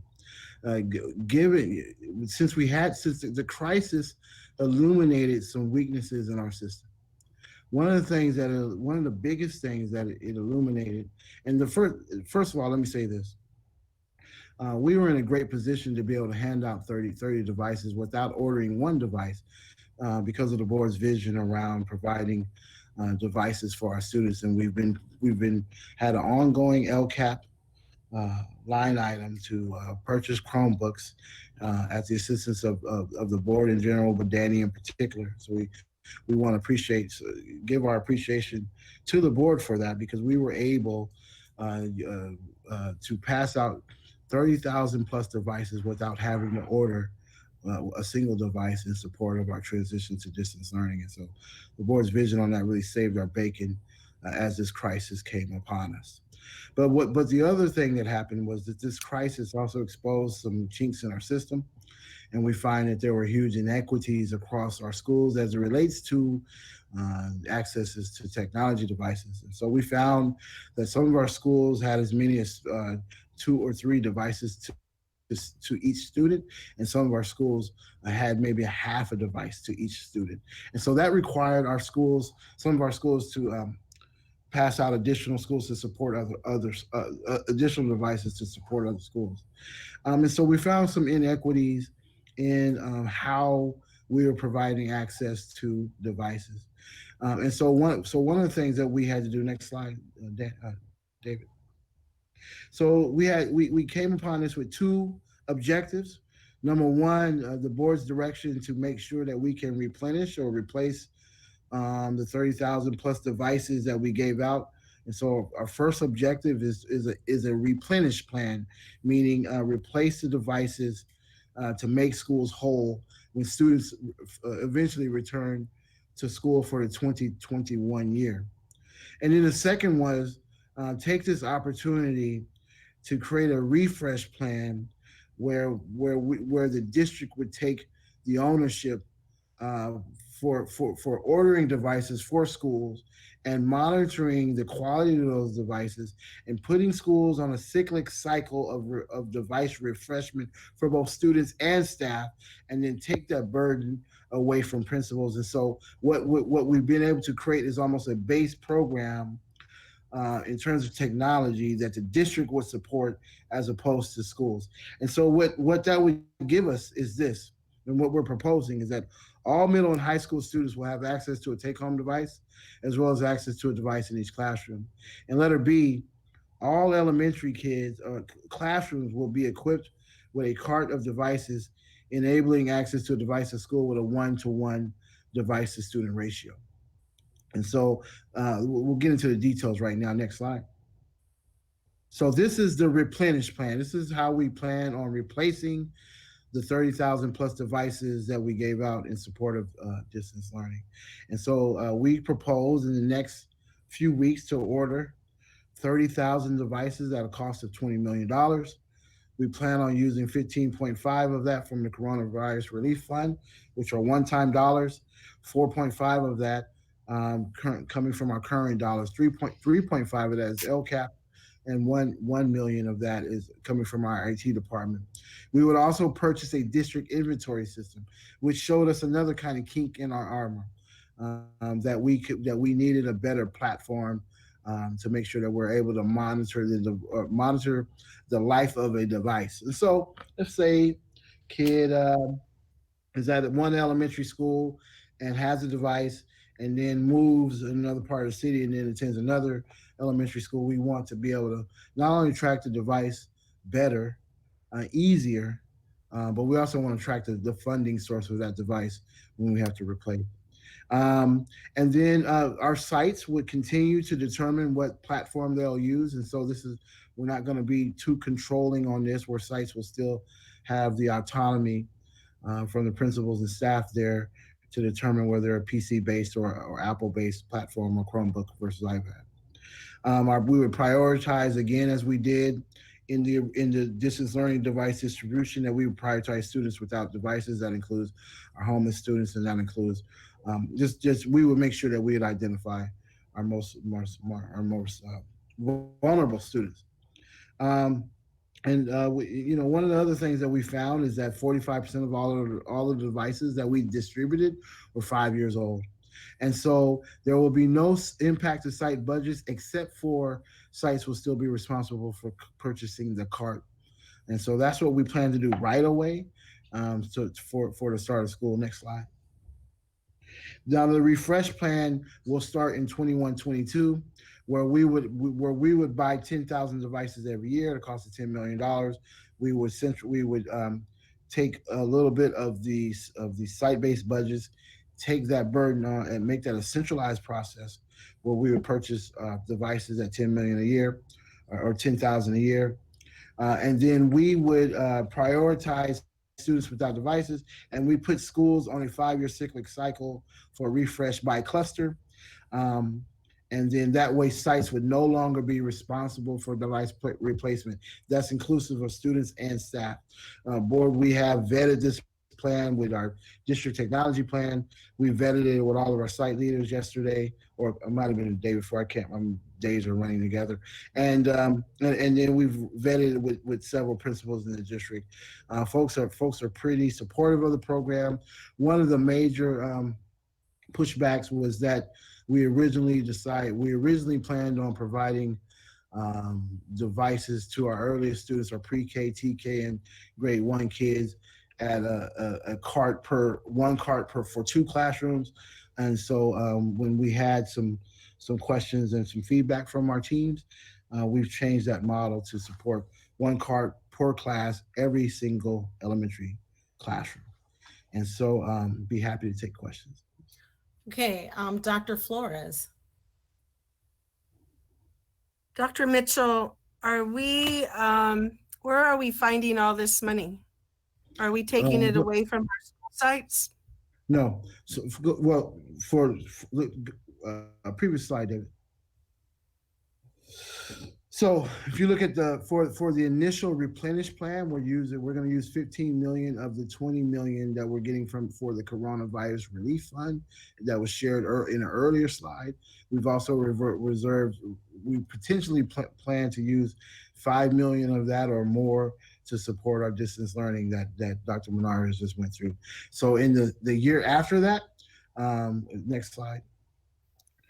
Right. The year after that, we plan on having sites contribute to a site-based fund to then centralize the refresh of devices on a cyclic cycle every 5 years. And so sites may or may not be losing dollars. We're still playing with that but we initially have planned on sites contributing to that, so that we can centralize this process, and then sites will no longer be responsible for device purchases. So sites on their own are spending more than $10 million a year purchasing all kinds of devices. They would no longer have to do that. So just like we're thinking from a 21st century classroom. You need desks, you need a certain amount of computers, and so on and so forth. So we're saying that we want to control the access to technology from a centralized point of view, so that we can ensure that all kids have access to devices within the same ratio. So that way, either like smaller schools who may lack the budget to purchase one-to-one devices will make sure that they're outfitted with the same access to technology in our larger schools who have larger budgets to be able to do that. So yes, starting in 21-22. My question is, aren't sites more knowledgeable of what they need and what they need to refresh and what they don't need to refresh? And I thought we were on a site-based budget where sites determine what what technology they need to. Absolutely. And they still will be. Sites will still have full autonomy of their budgets. What we're saying is that they no longer will have to purchase. No, that's not what I'm asking. That's not what I'm asking. I'm asking if their budgets were trim so that you could centralize this. No, they have not as yet. We're proposing that for 21-22. And the principals are on board with that? Yes.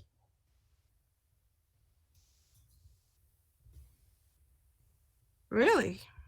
Yes.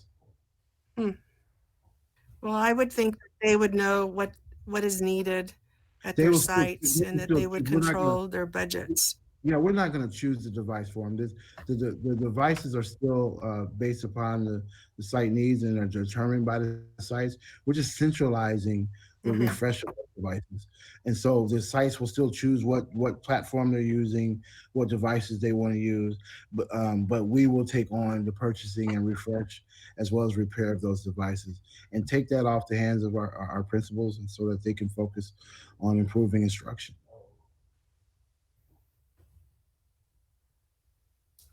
Dr. Flores, did you?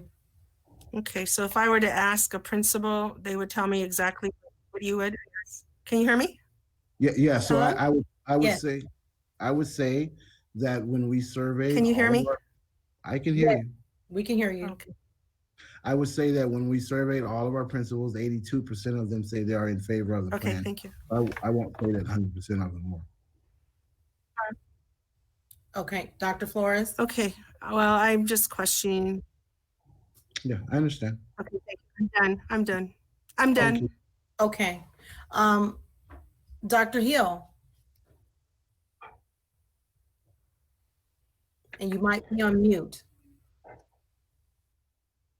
Okay, thank you. No, I just wanted to ask Dr. Mitchell, out of our little under 50,000 students, how many are using their own personal computer?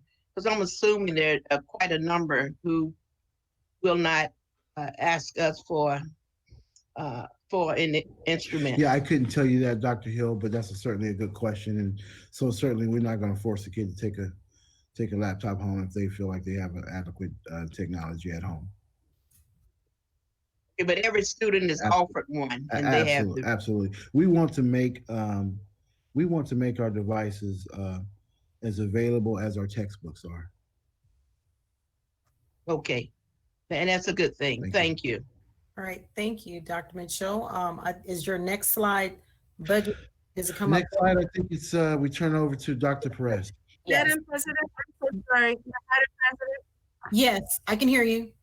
Okay. Madam President, I didn't have time to write it. Okay. Dr. Mitchell, Yes. how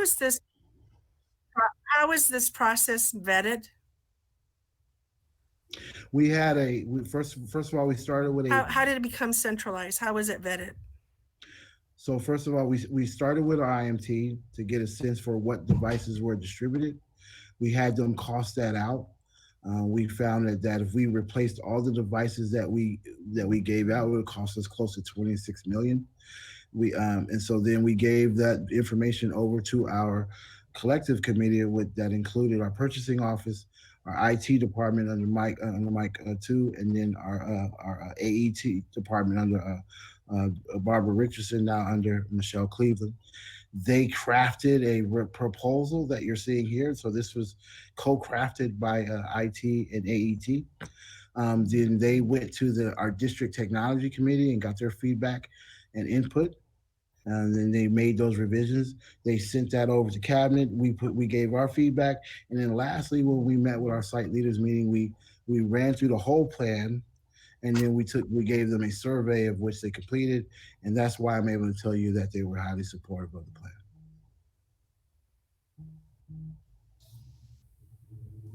So the principals agreed to this? Again, yes, 82%. It sounds like a percentage of them did. Did you answer my question? Yes, 82% of them indicated that the plan was All right. favorable. Thank you, Madam President. Can you hear? Thank Okay. You heard. Okay. All right. So Dr. Perez is up. Thank you, Dr. Mitchell. Thank you, David.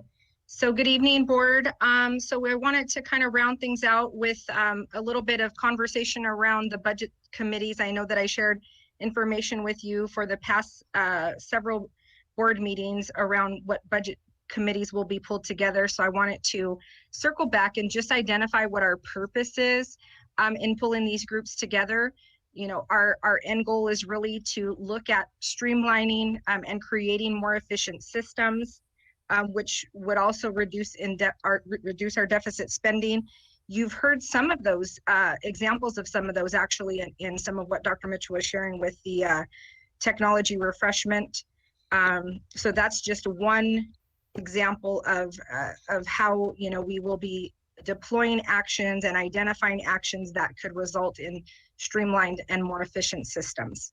Our core values in this will be to involve folks who are whose decisions, the decisions impact them, and wanting to keep the main thing, always on that road for continuing to develop as experts in human learning, both our student learning and our adult learning. So we will keep those core values at the crux of everything that we do within the budget committees, and then just sharing what we want our future state to look like. So obviously district solvency is a priority, and again, staying centered on student outcomes, looking at building our internal capacity for teaching and learning, our internal capacity for mental health. As I share these things, you know, I ask you to think of all of the evidence that you heard throughout our presentations this evening that are evidence of some of those things already when we think about our PDS plan and the mental health work that we outlined in that plan. So, you know, knowing that all things cost money, we want to make sure that we lay out what we want our future state to look like as we embark on this work. And then lastly, the continuous improvement of our systems and integrating our systems, which we know when things are more integrated, we're able to find cost savings there. Next slide, please, David. Thank you. And so just wanted to share what some of the topics will be that the committees will be undertaking. So you'll see 3 committees outlined there: the Enrollment Management Committee, Operational Efficiencies Committee, and then our Budget Allocations Committee. And you see, again, some of the topics that will be discussed within the scope of the work of each of those committees. And then I wanted to share with our board what our timelines are so that you have a sense of when you can expect us to come back and provide updates. We're trying to do a chunk and chew kind of model. Let's give an opportunity for you to get some information around enrollment management in September, for you to, you know, hear that, discuss it, give us any feedback and input, so that we can make adjustments for enrollment management. And then operational efficiencies will, we will provide a board update in October with that same approach and method where our board is able to provide feedback for us and input. And then lastly, in November, our budget allocations team will provide an update to the board. We've lined this all up with the timeline of allowing for Ms. Christakos and her team to provide a budget update in December, as we typically do. And the last piece are the stakeholders. So I just wanted to outline that every single one of these committees will be composed of the following groups. We will have students represented on those committees. When we talk about parents, we're talking about parent leaders as well as parents who represent our school sites. That is very important that we are very cognizant of including parents who sometimes might not feel like they have a voice. We want to give voice to all of our parents. And then the leadership and general membership of all of our unions, so SBTA, CSEA, SBS, POA, and CWA. And then lastly, our administrators. So folks from all of those stakeholder groups will have voice and be participants throughout the committees and have their fingerprint as we bring forth some recommendations for a final budget approval and decisions in December. And with that, that is all that I have to share with you this evening, board. Thank you. Thank you. I don't see any additional questions, so we'll move ahead with what's ahead. So board, thanks so much. Just as we navigate this upcoming year, just be mindful that our multi-year financial projections are critical. The effects of today's operations and financial decisions are printed on the future, and all decisions should be made with that additional lens of the multi-year financial impact to our district's overall financial health. You know, it'll be interesting over the next year and how long we'll see what the budget impact is as a result of COVID and how quickly our economy recovers. And just to be mindful of that. Next slide. And then here's the timeline outlined. We will bring a preliminary budget to the June 23rd board meeting based on what we know today, public hearing, and we will adopt that on June 30th. Again, we'll have to be flexible as in August that may change, and then we'll have our unaudited actuals. And then you heard Dr. Perez speak about what we'll incorporate into our first interim report as we move through the process. So board, thank you so much for everything. And this concludes our presentation for the evening. Thank you. Mr. Gallo? Yes, thank you. I may have missed this, but have we begun purchasing the computer assets that we're going to need for either continued distance learning and or on-site usage? We have not follow. We were assessing our need and developing a thoughtful plan. So the reason that we created the refresh plan was because we didn't want to just purchase a bunch of devices and still have inequity in the district. So it's taken us some time to figure out what we gave out, how much was it, and we had some flaws in our data a little bit, but we've done the assessment, we've done the cost out. We wanted to make sure the board saw our plan. We're ready to order probably as early as tomorrow or early next week. Great, thank you, Keenan. Yeah, it just seemed to be a long lead item, and if we're going to start the school calendar when we're thinking it might be good to initiate that. Absolutely, thank you. No, thanks, Keenan. Madam President, I had a question for Janie. Yeah. That's what I was just going to say. Go ahead. Janie, could you put up the second to the last slide? I'm sorry. Okay, David, can you bring, there we go. So I've been reading what the legislature is proposing, and in terms of declining enrollment, they're advocating or suggesting that they hold us harmless, meaning that we would keep our ADA from last February for the next year.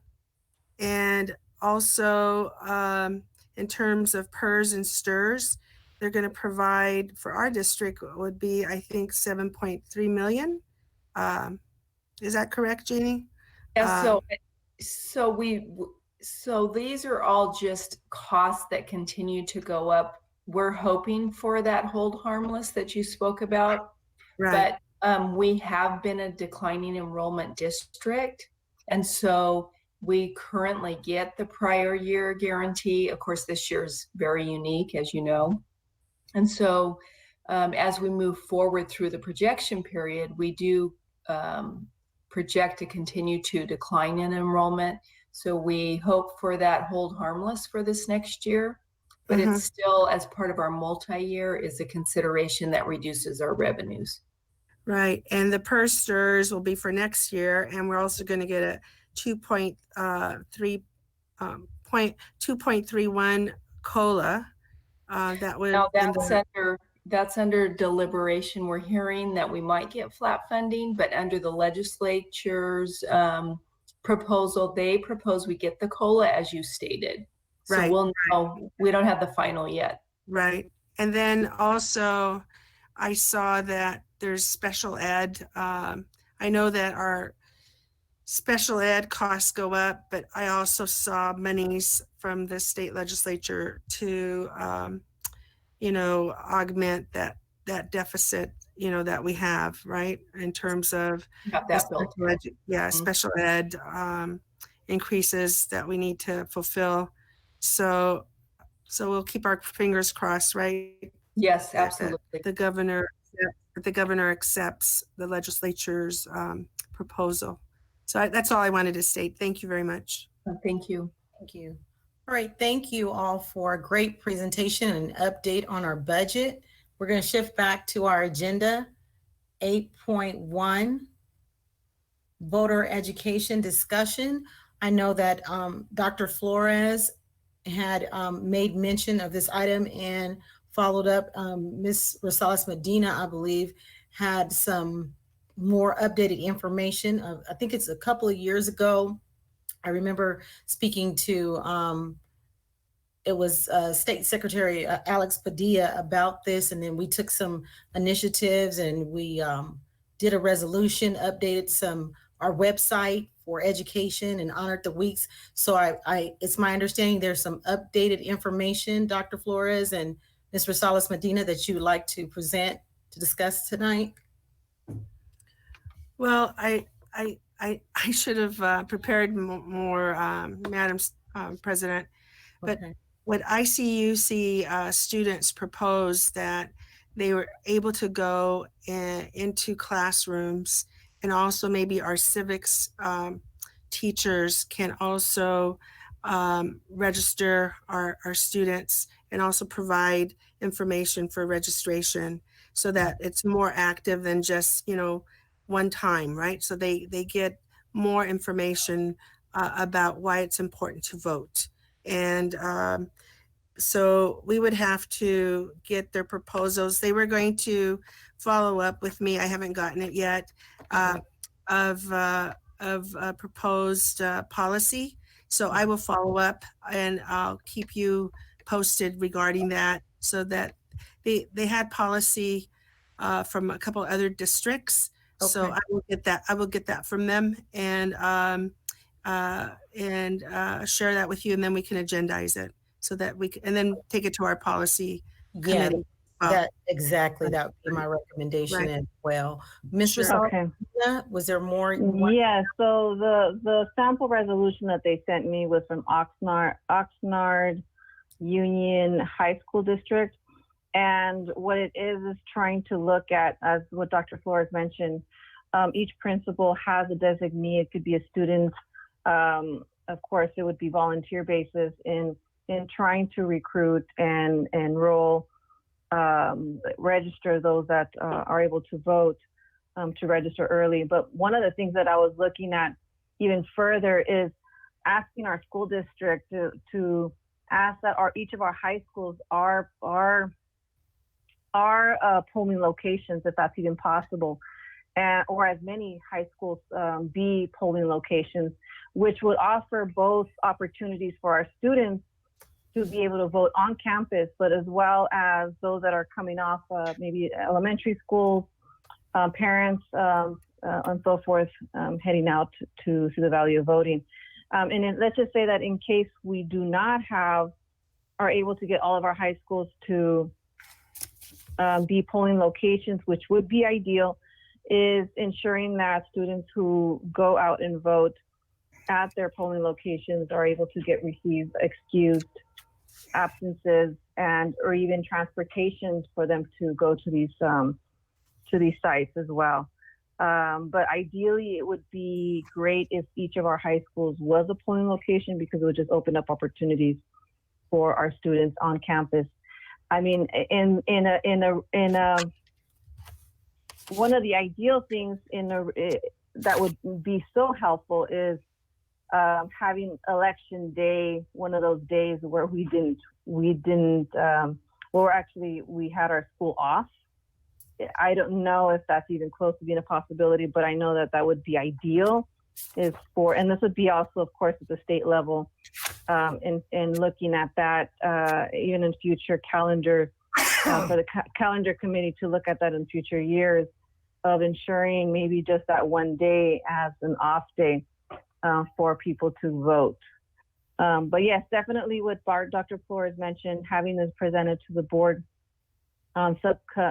board policy subcommittee, and making sure that we're addressing and bringing in samples from other school districts of what we can do to better improve our youth getting active in the election cycle. And of course, this would be no influence to who they would, what party they would sign up as. This is more just an education for them to really get involved in exercising their right to vote and so forth. Thank you. I believe Mr. Gallo, did you have a comment? Nope, I didn't have a comment. No. Okay, so Dr. Wyatt, did you have a comment? Yes, Madam President, and thank you. And just wanted to thank ICUC as well for, I met with them actually today to discuss this. And, we reviewed the BP sample that they had provided and talked a little bit about it, and thought it was a great idea. I wanted to support it as well and get our students really involved and registering to vote at least. And I thought, why wouldn't that actually be a part of our curriculum? And I mean, I know that's controlled at the state level, but if it's something that we're teaching in civics and having our students get involved in civic engagement, then we should definitely get behind this and educate our students about registering to vote, and then obviously their right and privilege to vote as well. So I thought there was a lot of substance to this BP, and I look forward to exploring it further with the board policy subcommittee. Thank you. And thank you for your comments on that and bringing that in. Again, I'll defer back to the policy committee because I think that will be a pretty good way of ironing out some of the things that we can or cannot do around that work. Thank you. Is there anything else? If not, I'm going to move to 9.1 board member comments. And Dr. Wyatt, I will start with you. Thank you, Madam President. You got me putting something in my mouth. I was actually eating, so excuse me. I was trying to sneak a snack in there since I commented last and you came right back to me. And I'll try to make it brief because I know it is late in the evening, almost morning. I just wanted to thank all of our staff out there for putting together our virtual graduations and our drive-through graduations. Literally on a last minute notice. I mean, I think they did an absolutely amazing job.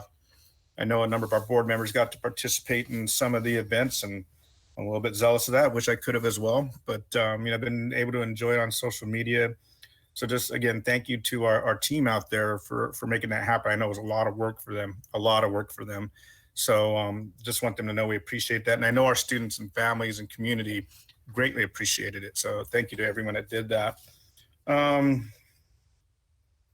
I look forward to our future LCAP meetings and working with our community and our families on creating a greater collaborative process and making sure that they're valued stakeholders and they have a voice in the process. I think it's extremely important that we do that.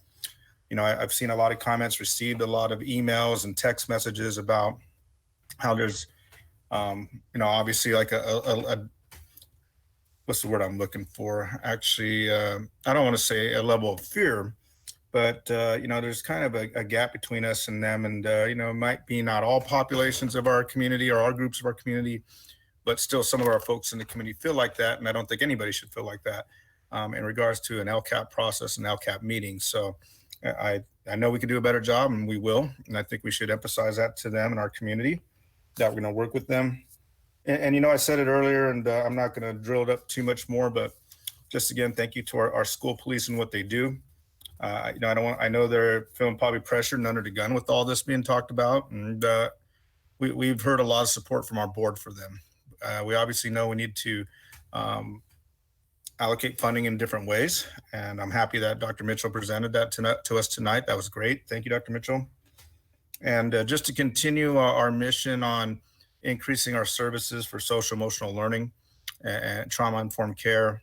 We were brainstorming today with ICUC, and one thing that they're asking for, and I many of our community engagement groups are asking for, that I support tremendously, is just to have more clinicians and therapists within our district and on our campuses. I know we use the word counselors often, but as I was telling them, I really want us to get used to using the term clinicians and therapists, because that's what we need on our campuses, more so now than ever, coming back from the pandemic that we're returning from. So, and I even thought, if there's a crisis out there, and I think we do this already, but I just wanted to confirm with our team, maybe when our executive cabinet members could answer this for me, that, when we have law enforcement that maybe called out to a scene or our school, that we have a clinician or therapist attend with them, like a triage team.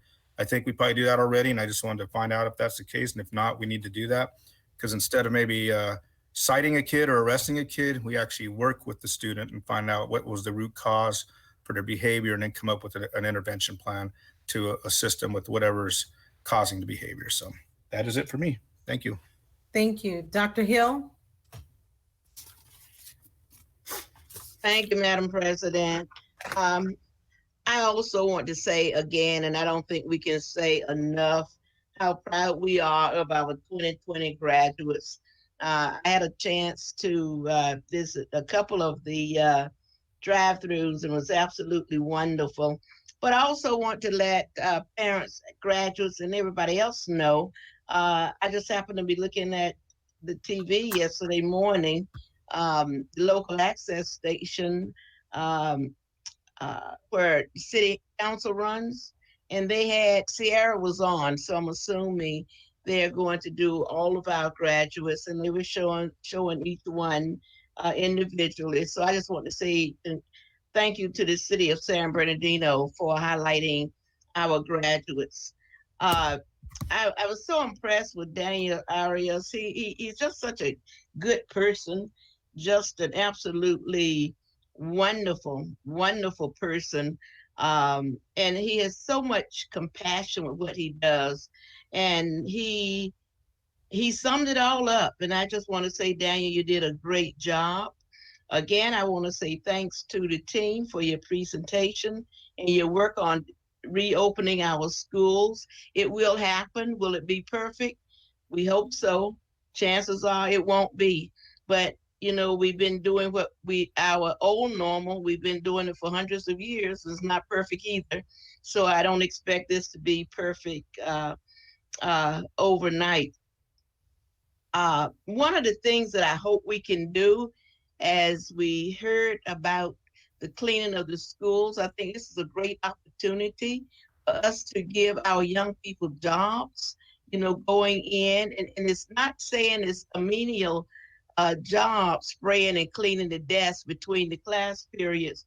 But for a student without a job, doing that certainly will build character and some soft skills. So hopefully we are not looking at employing them, and we don't want to be a threat to anyone who's working, but I think it's a great opportunity for us to involve our young people in soft skills, and they're already on campus. So it would be great just to give them an opportunity to work and put some money in their pockets so they will understand the value, not only of working, but the value of staying in school. The last thing I want to share with you, had an opportunity last Friday, along with Board President Rogers, to speak with the Board President in Castro Valley, as well as a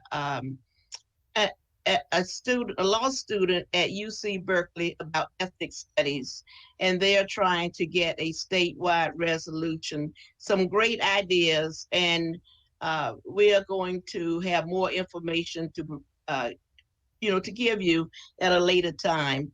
But it seems like they're at the point now that they're putting together something that I think is going to be good for the entire state, if not the nation. But it's on ethnic studies, and again, look forward to us bringing you back more information. Thank you, and again, it has been a wonderful presentations tonight. I look forward to us moving forward, and if there are cuts, there are cuts. I know we are going to make the best of any situation. And I think I heard Dr. Bokemer said earlier, if we look for good things to come out of this, it will. If we look for challenges, they will be there. And so I'm looking for the good things to come out of this new process, the new normal, and a new way for us to take a look at education. Personally, I think it's about time. And I'm just excited about those in leadership, including our unions, our teachers, our administrators, who are going to make it happen. And hopefully we are going to give them 200% support. Thank you so much. Thank you. Dr. Flores. Thank you, Madam President. I wanted to also congratulate all the 2020 graduates. I haven't been able to attend any because I was scheduled to be out of town for this week. So I just want to, congratulate all the families and all the kids. We're so thankful that our faculty and our staff were able to, at the last minute, organize these wonderful, drive-through graduations. I know it takes a lot. My daughter helped participate in it, and I know that the teachers did it on their own time because they finished working on June the 6th. So thank you very much for your dedication and compassion. And I also want to comment on how proud I am of this board because we passed the resolution on affirming our commitment against police brutality and inequality. That's a big step. And racism is alive and well. And I think that as we develop anti-racist policy, a resolution is fine, but it isn't until you have policy with teeth that really look at our behaviors. Some people don't even know that they're being racist. And so, because it's just, an everyday happening. And I think we have to address it in this community. We are, just about 95, 94% students of color. And I appreciate, Daniel speaking Arias today because it's really important that 75% of our police come from our community. And I also am very proud that we passed the resolution on the recognition of Juneteenth, the National Freedom Day. Haiti was the first to outlaw slavery. And it's an unconscionable thing that other human beings did to Black Americans. It was just, very, very cruel. And given some of the protests, I'm happy to see the protests throughout the whole world of many ethnicities and many, just throughout the world to be in solidarity with us in terms of fighting racism. So I'm very proud of us, and I just commend that we move forward and do that. And that's all, Madam President, that I have to say. Thank you. Mr. Gallo? Yes, thank you, Madam President. I'll keep this short. Graduations were a blast. I've been to a couple of them. The drive-bys, the kids are unbelievable. All wearing masks for the most part. Even during pictures and stuff. And some of them had some great masks on as well. They were pretty comical. It's refreshing that we're able to still celebrate their success and graduation here. And I know we've committed to doing an in-person graduation, whenever we're allowed to. But I'll tell you, I think the anticipation and maybe the of the drive-throughs were probably very low. The thought that these weren't going to be that great, but they turned out, they got great responses, very high percentage of participation. And I'll tell you what, I'd be surprised if some of them still want to come back for the in-person graduation. It was that good. And so I really commend our schools, and everybody had it a different way, but they all figured out how to celebrate our student base and everything. And, to kind of echo what Daniel said, I hope that, these protests and consternations that we're going through actually do unite us, as a people, and don't fractionate us. Because ultimately, we are neighbors, whether we want that to be or not. We are neighbors. We need to love each other. And I really like the way Daniel just put it right down to that basic thing. We need to love each other no matter what. We're living next to each other. We're all going through the same trials and tribulations. We care for each other. I know, we're not doing this because of the great pay that we're getting. That's for darn sure. And, along with our parents, aren't sitting up watching, 7 board members pontificate and talk because they don't care. They care, and we're all in this together, as we've said, and we're just trying to provide opportunity for our students. That's the real key. Irrespective of color and any other diverse representation that we might have, it's opportunity for all. That's really the promise of America, is that we are all equal, freedom for all. And that's what we should be striving for. And I think all under the umbrella of loving each other was just a great way to begin and characterize that discussion about our police and stuff. So thanks a lot, you guys.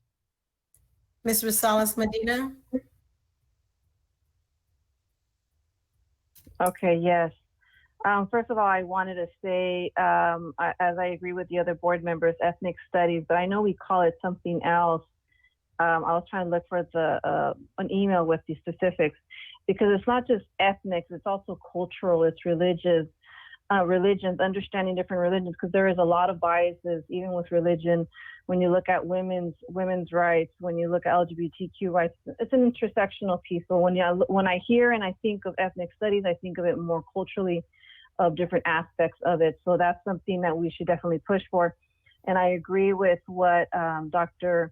Hill mentioned, that there is legislation, and what can we do to be ahead of the game? And one of the recommendations I have for the district and try to look at is setting this as a high school graduation requirement. I know that's what the state's looking at.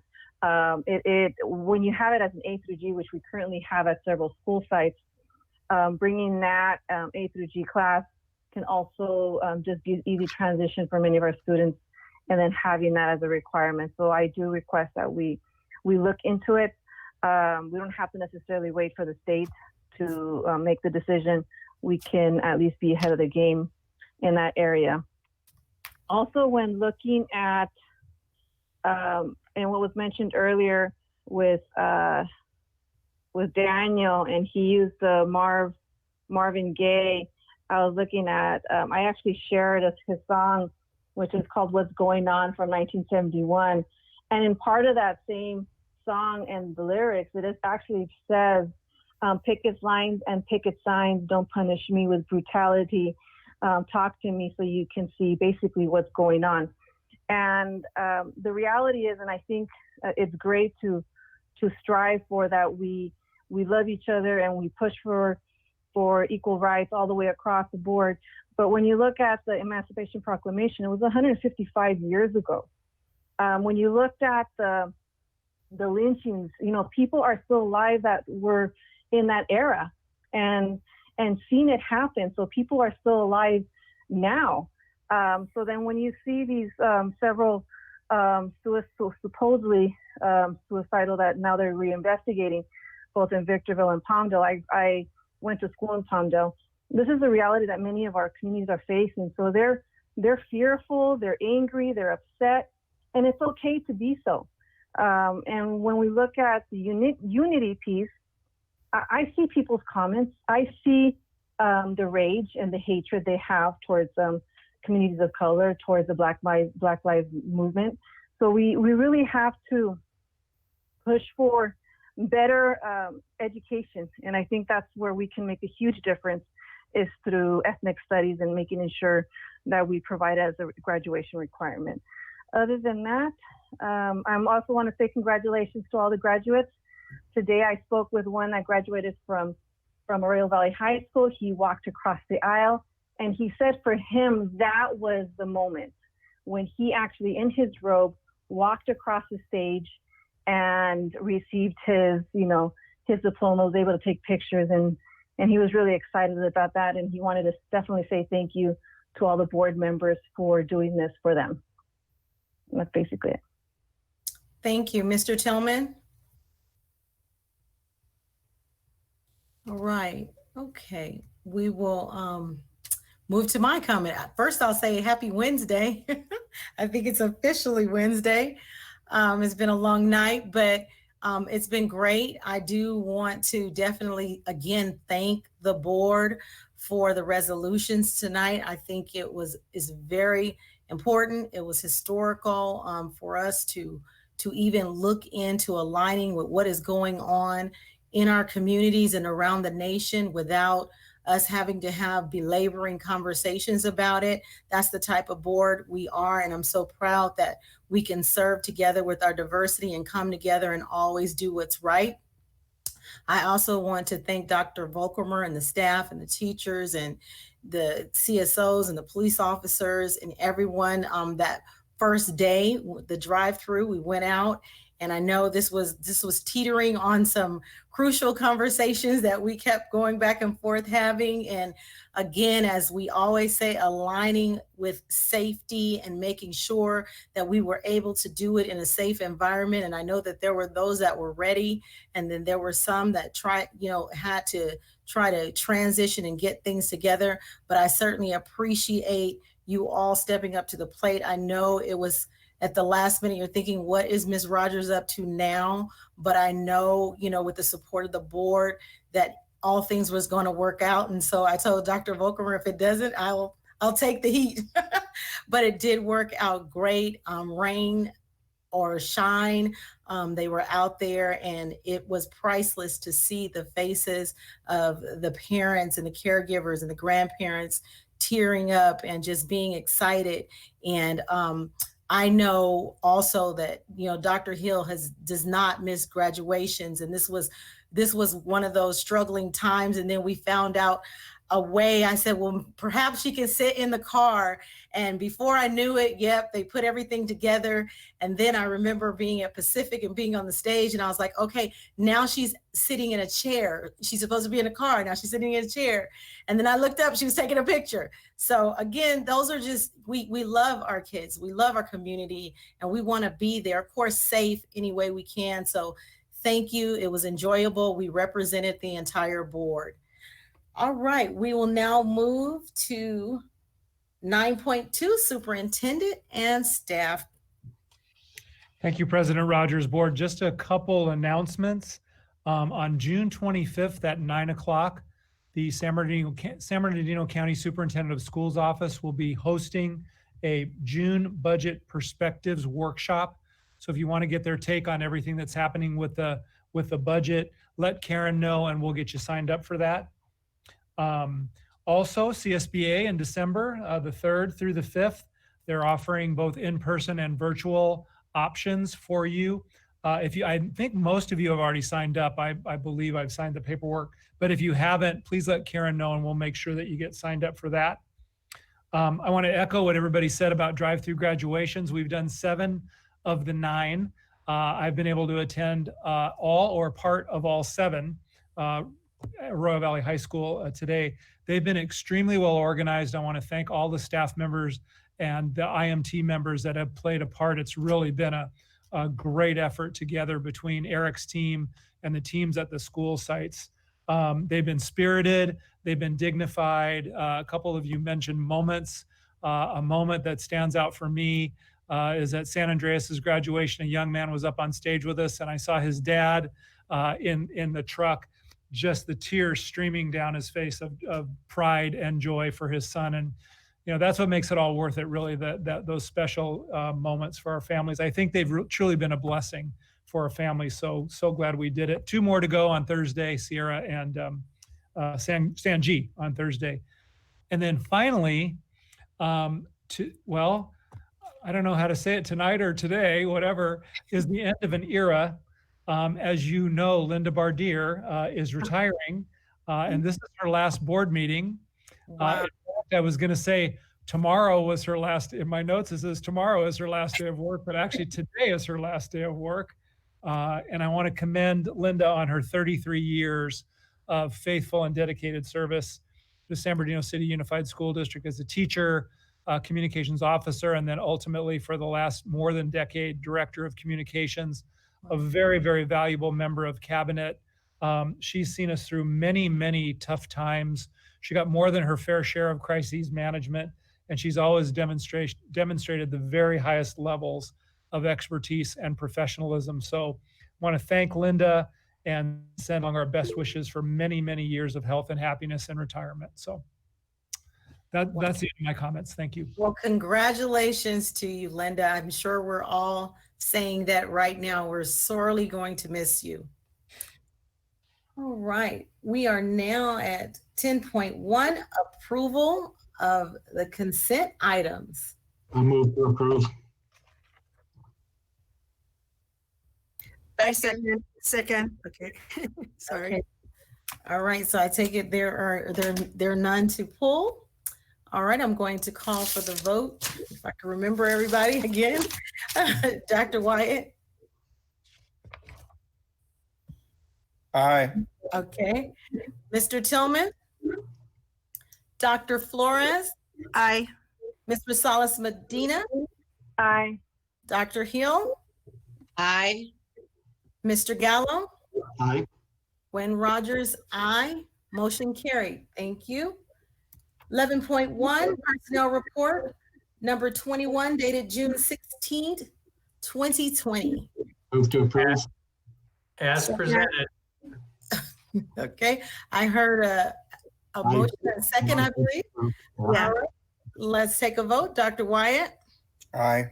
Mr. Tillman, Dr. Flores, Aye. Ms. Rosales Medina, Aye. Dr. Hill, Aye. Mr. Gallo. Aye. Gwen Rogers, aye. Motion carried. Thank you. 11.2, education protection account EPA spending plan for fiscal year 2021 business services. Is there any? So move. Second. Okay, it's been moved and second. Is there any discussion? No? All right, Dr. Wyatt, Aye. Mr. Tillman, Dr. Flores, Aye. Ms. Rosales Medina, Aye. Somebody here. Dr. Hill, Aye. Mr. Gallo, Aye. Gwen Rogers, aye. Motion carried. 12.1, review of board request in. Dr. Menards, are you still with us? You know, Danny's not. All right, let me pull There up she the. is. I think she's getting ready for work. I'm changing my clothes. All right. So I want to thank Dr. Perez for taking the request while I was presenting. So the first one, this is a little out of order, board, so but hopefully I've captured them all. So the first set will be about the presentation that I did on physical distance school. Why? I think someone needs to mute. If you can mute everybody. Thank you. There we go. Okay, so the first one, find a way to accommodate all students and match them with teachers that want to teach in the same manner, and that's specific to the distance learning. Mr. Tillman asked for that. Have we studied effects of prolonged exposure to disinfectants? Dr. Flores asked for that. Research wearing masks for extended period of time for students. Dr. Wyatt asked for that one. Will teachers have access to their classroom? Ms. Medina asked about that one. Explore a third party to help gather data and to gather staff and family data related to school reentry. That was from Mr. Gallo. What is the staff input about the school start date? That was from Dr. Flores. The policy committee needs to begin meeting very quickly. And this was from Dr. Hill. That's in reference to both the anti-racist policy that the board is looking at, as well as the policy for the COVID mitigation plan. Dr. Flores asked that there is disaggregated LCAP priorities by stakeholder group. Dr. Flores also asked about calendaring the anti-racist policy development committee. Look into software for public comments and include a method to capture text messaging for public comment. And that came from kind of combination Mr. Tillman and Mr. Gallo. Provide protocols that our school police use to arrest students. Dr. Flores asked for that. Requested a delineated budget for school police and to have it posted in a public place so that our families can see it. Dr. Flores asked which students are being served by school police. Are they the targeted students? What is the quality of the service or the program effectiveness, and the type of support to the targeted group of students? So that's all in one request. Dr. Wyatt asked that we investigate, I hope I captured this correctly, Dr. Wyatt, investigate offering a triage team for behavior supports of students in crisis. Is that accurate? Between our school police and our mental health staff. That would be the triage team? Yeah. Okay. For crises, I don't want to call it prevention, but crises response team, a CRT, I guess. We may have it, but it'd be nice to know if we do and what it looks like. Okay. Thank you. Dr. Hill asked that we look into involving our students with the sanitizing of schools. And that would be just at their particular school is what I understood. And then the last request was look into setting ethnic studies as a graduation requirement. And that was from Ms. Rosales Medina. All right, thank you, Dr. Menard's board. Was everything captured? Yes, okay. Well, we have come to item number 13.1. So move. Second.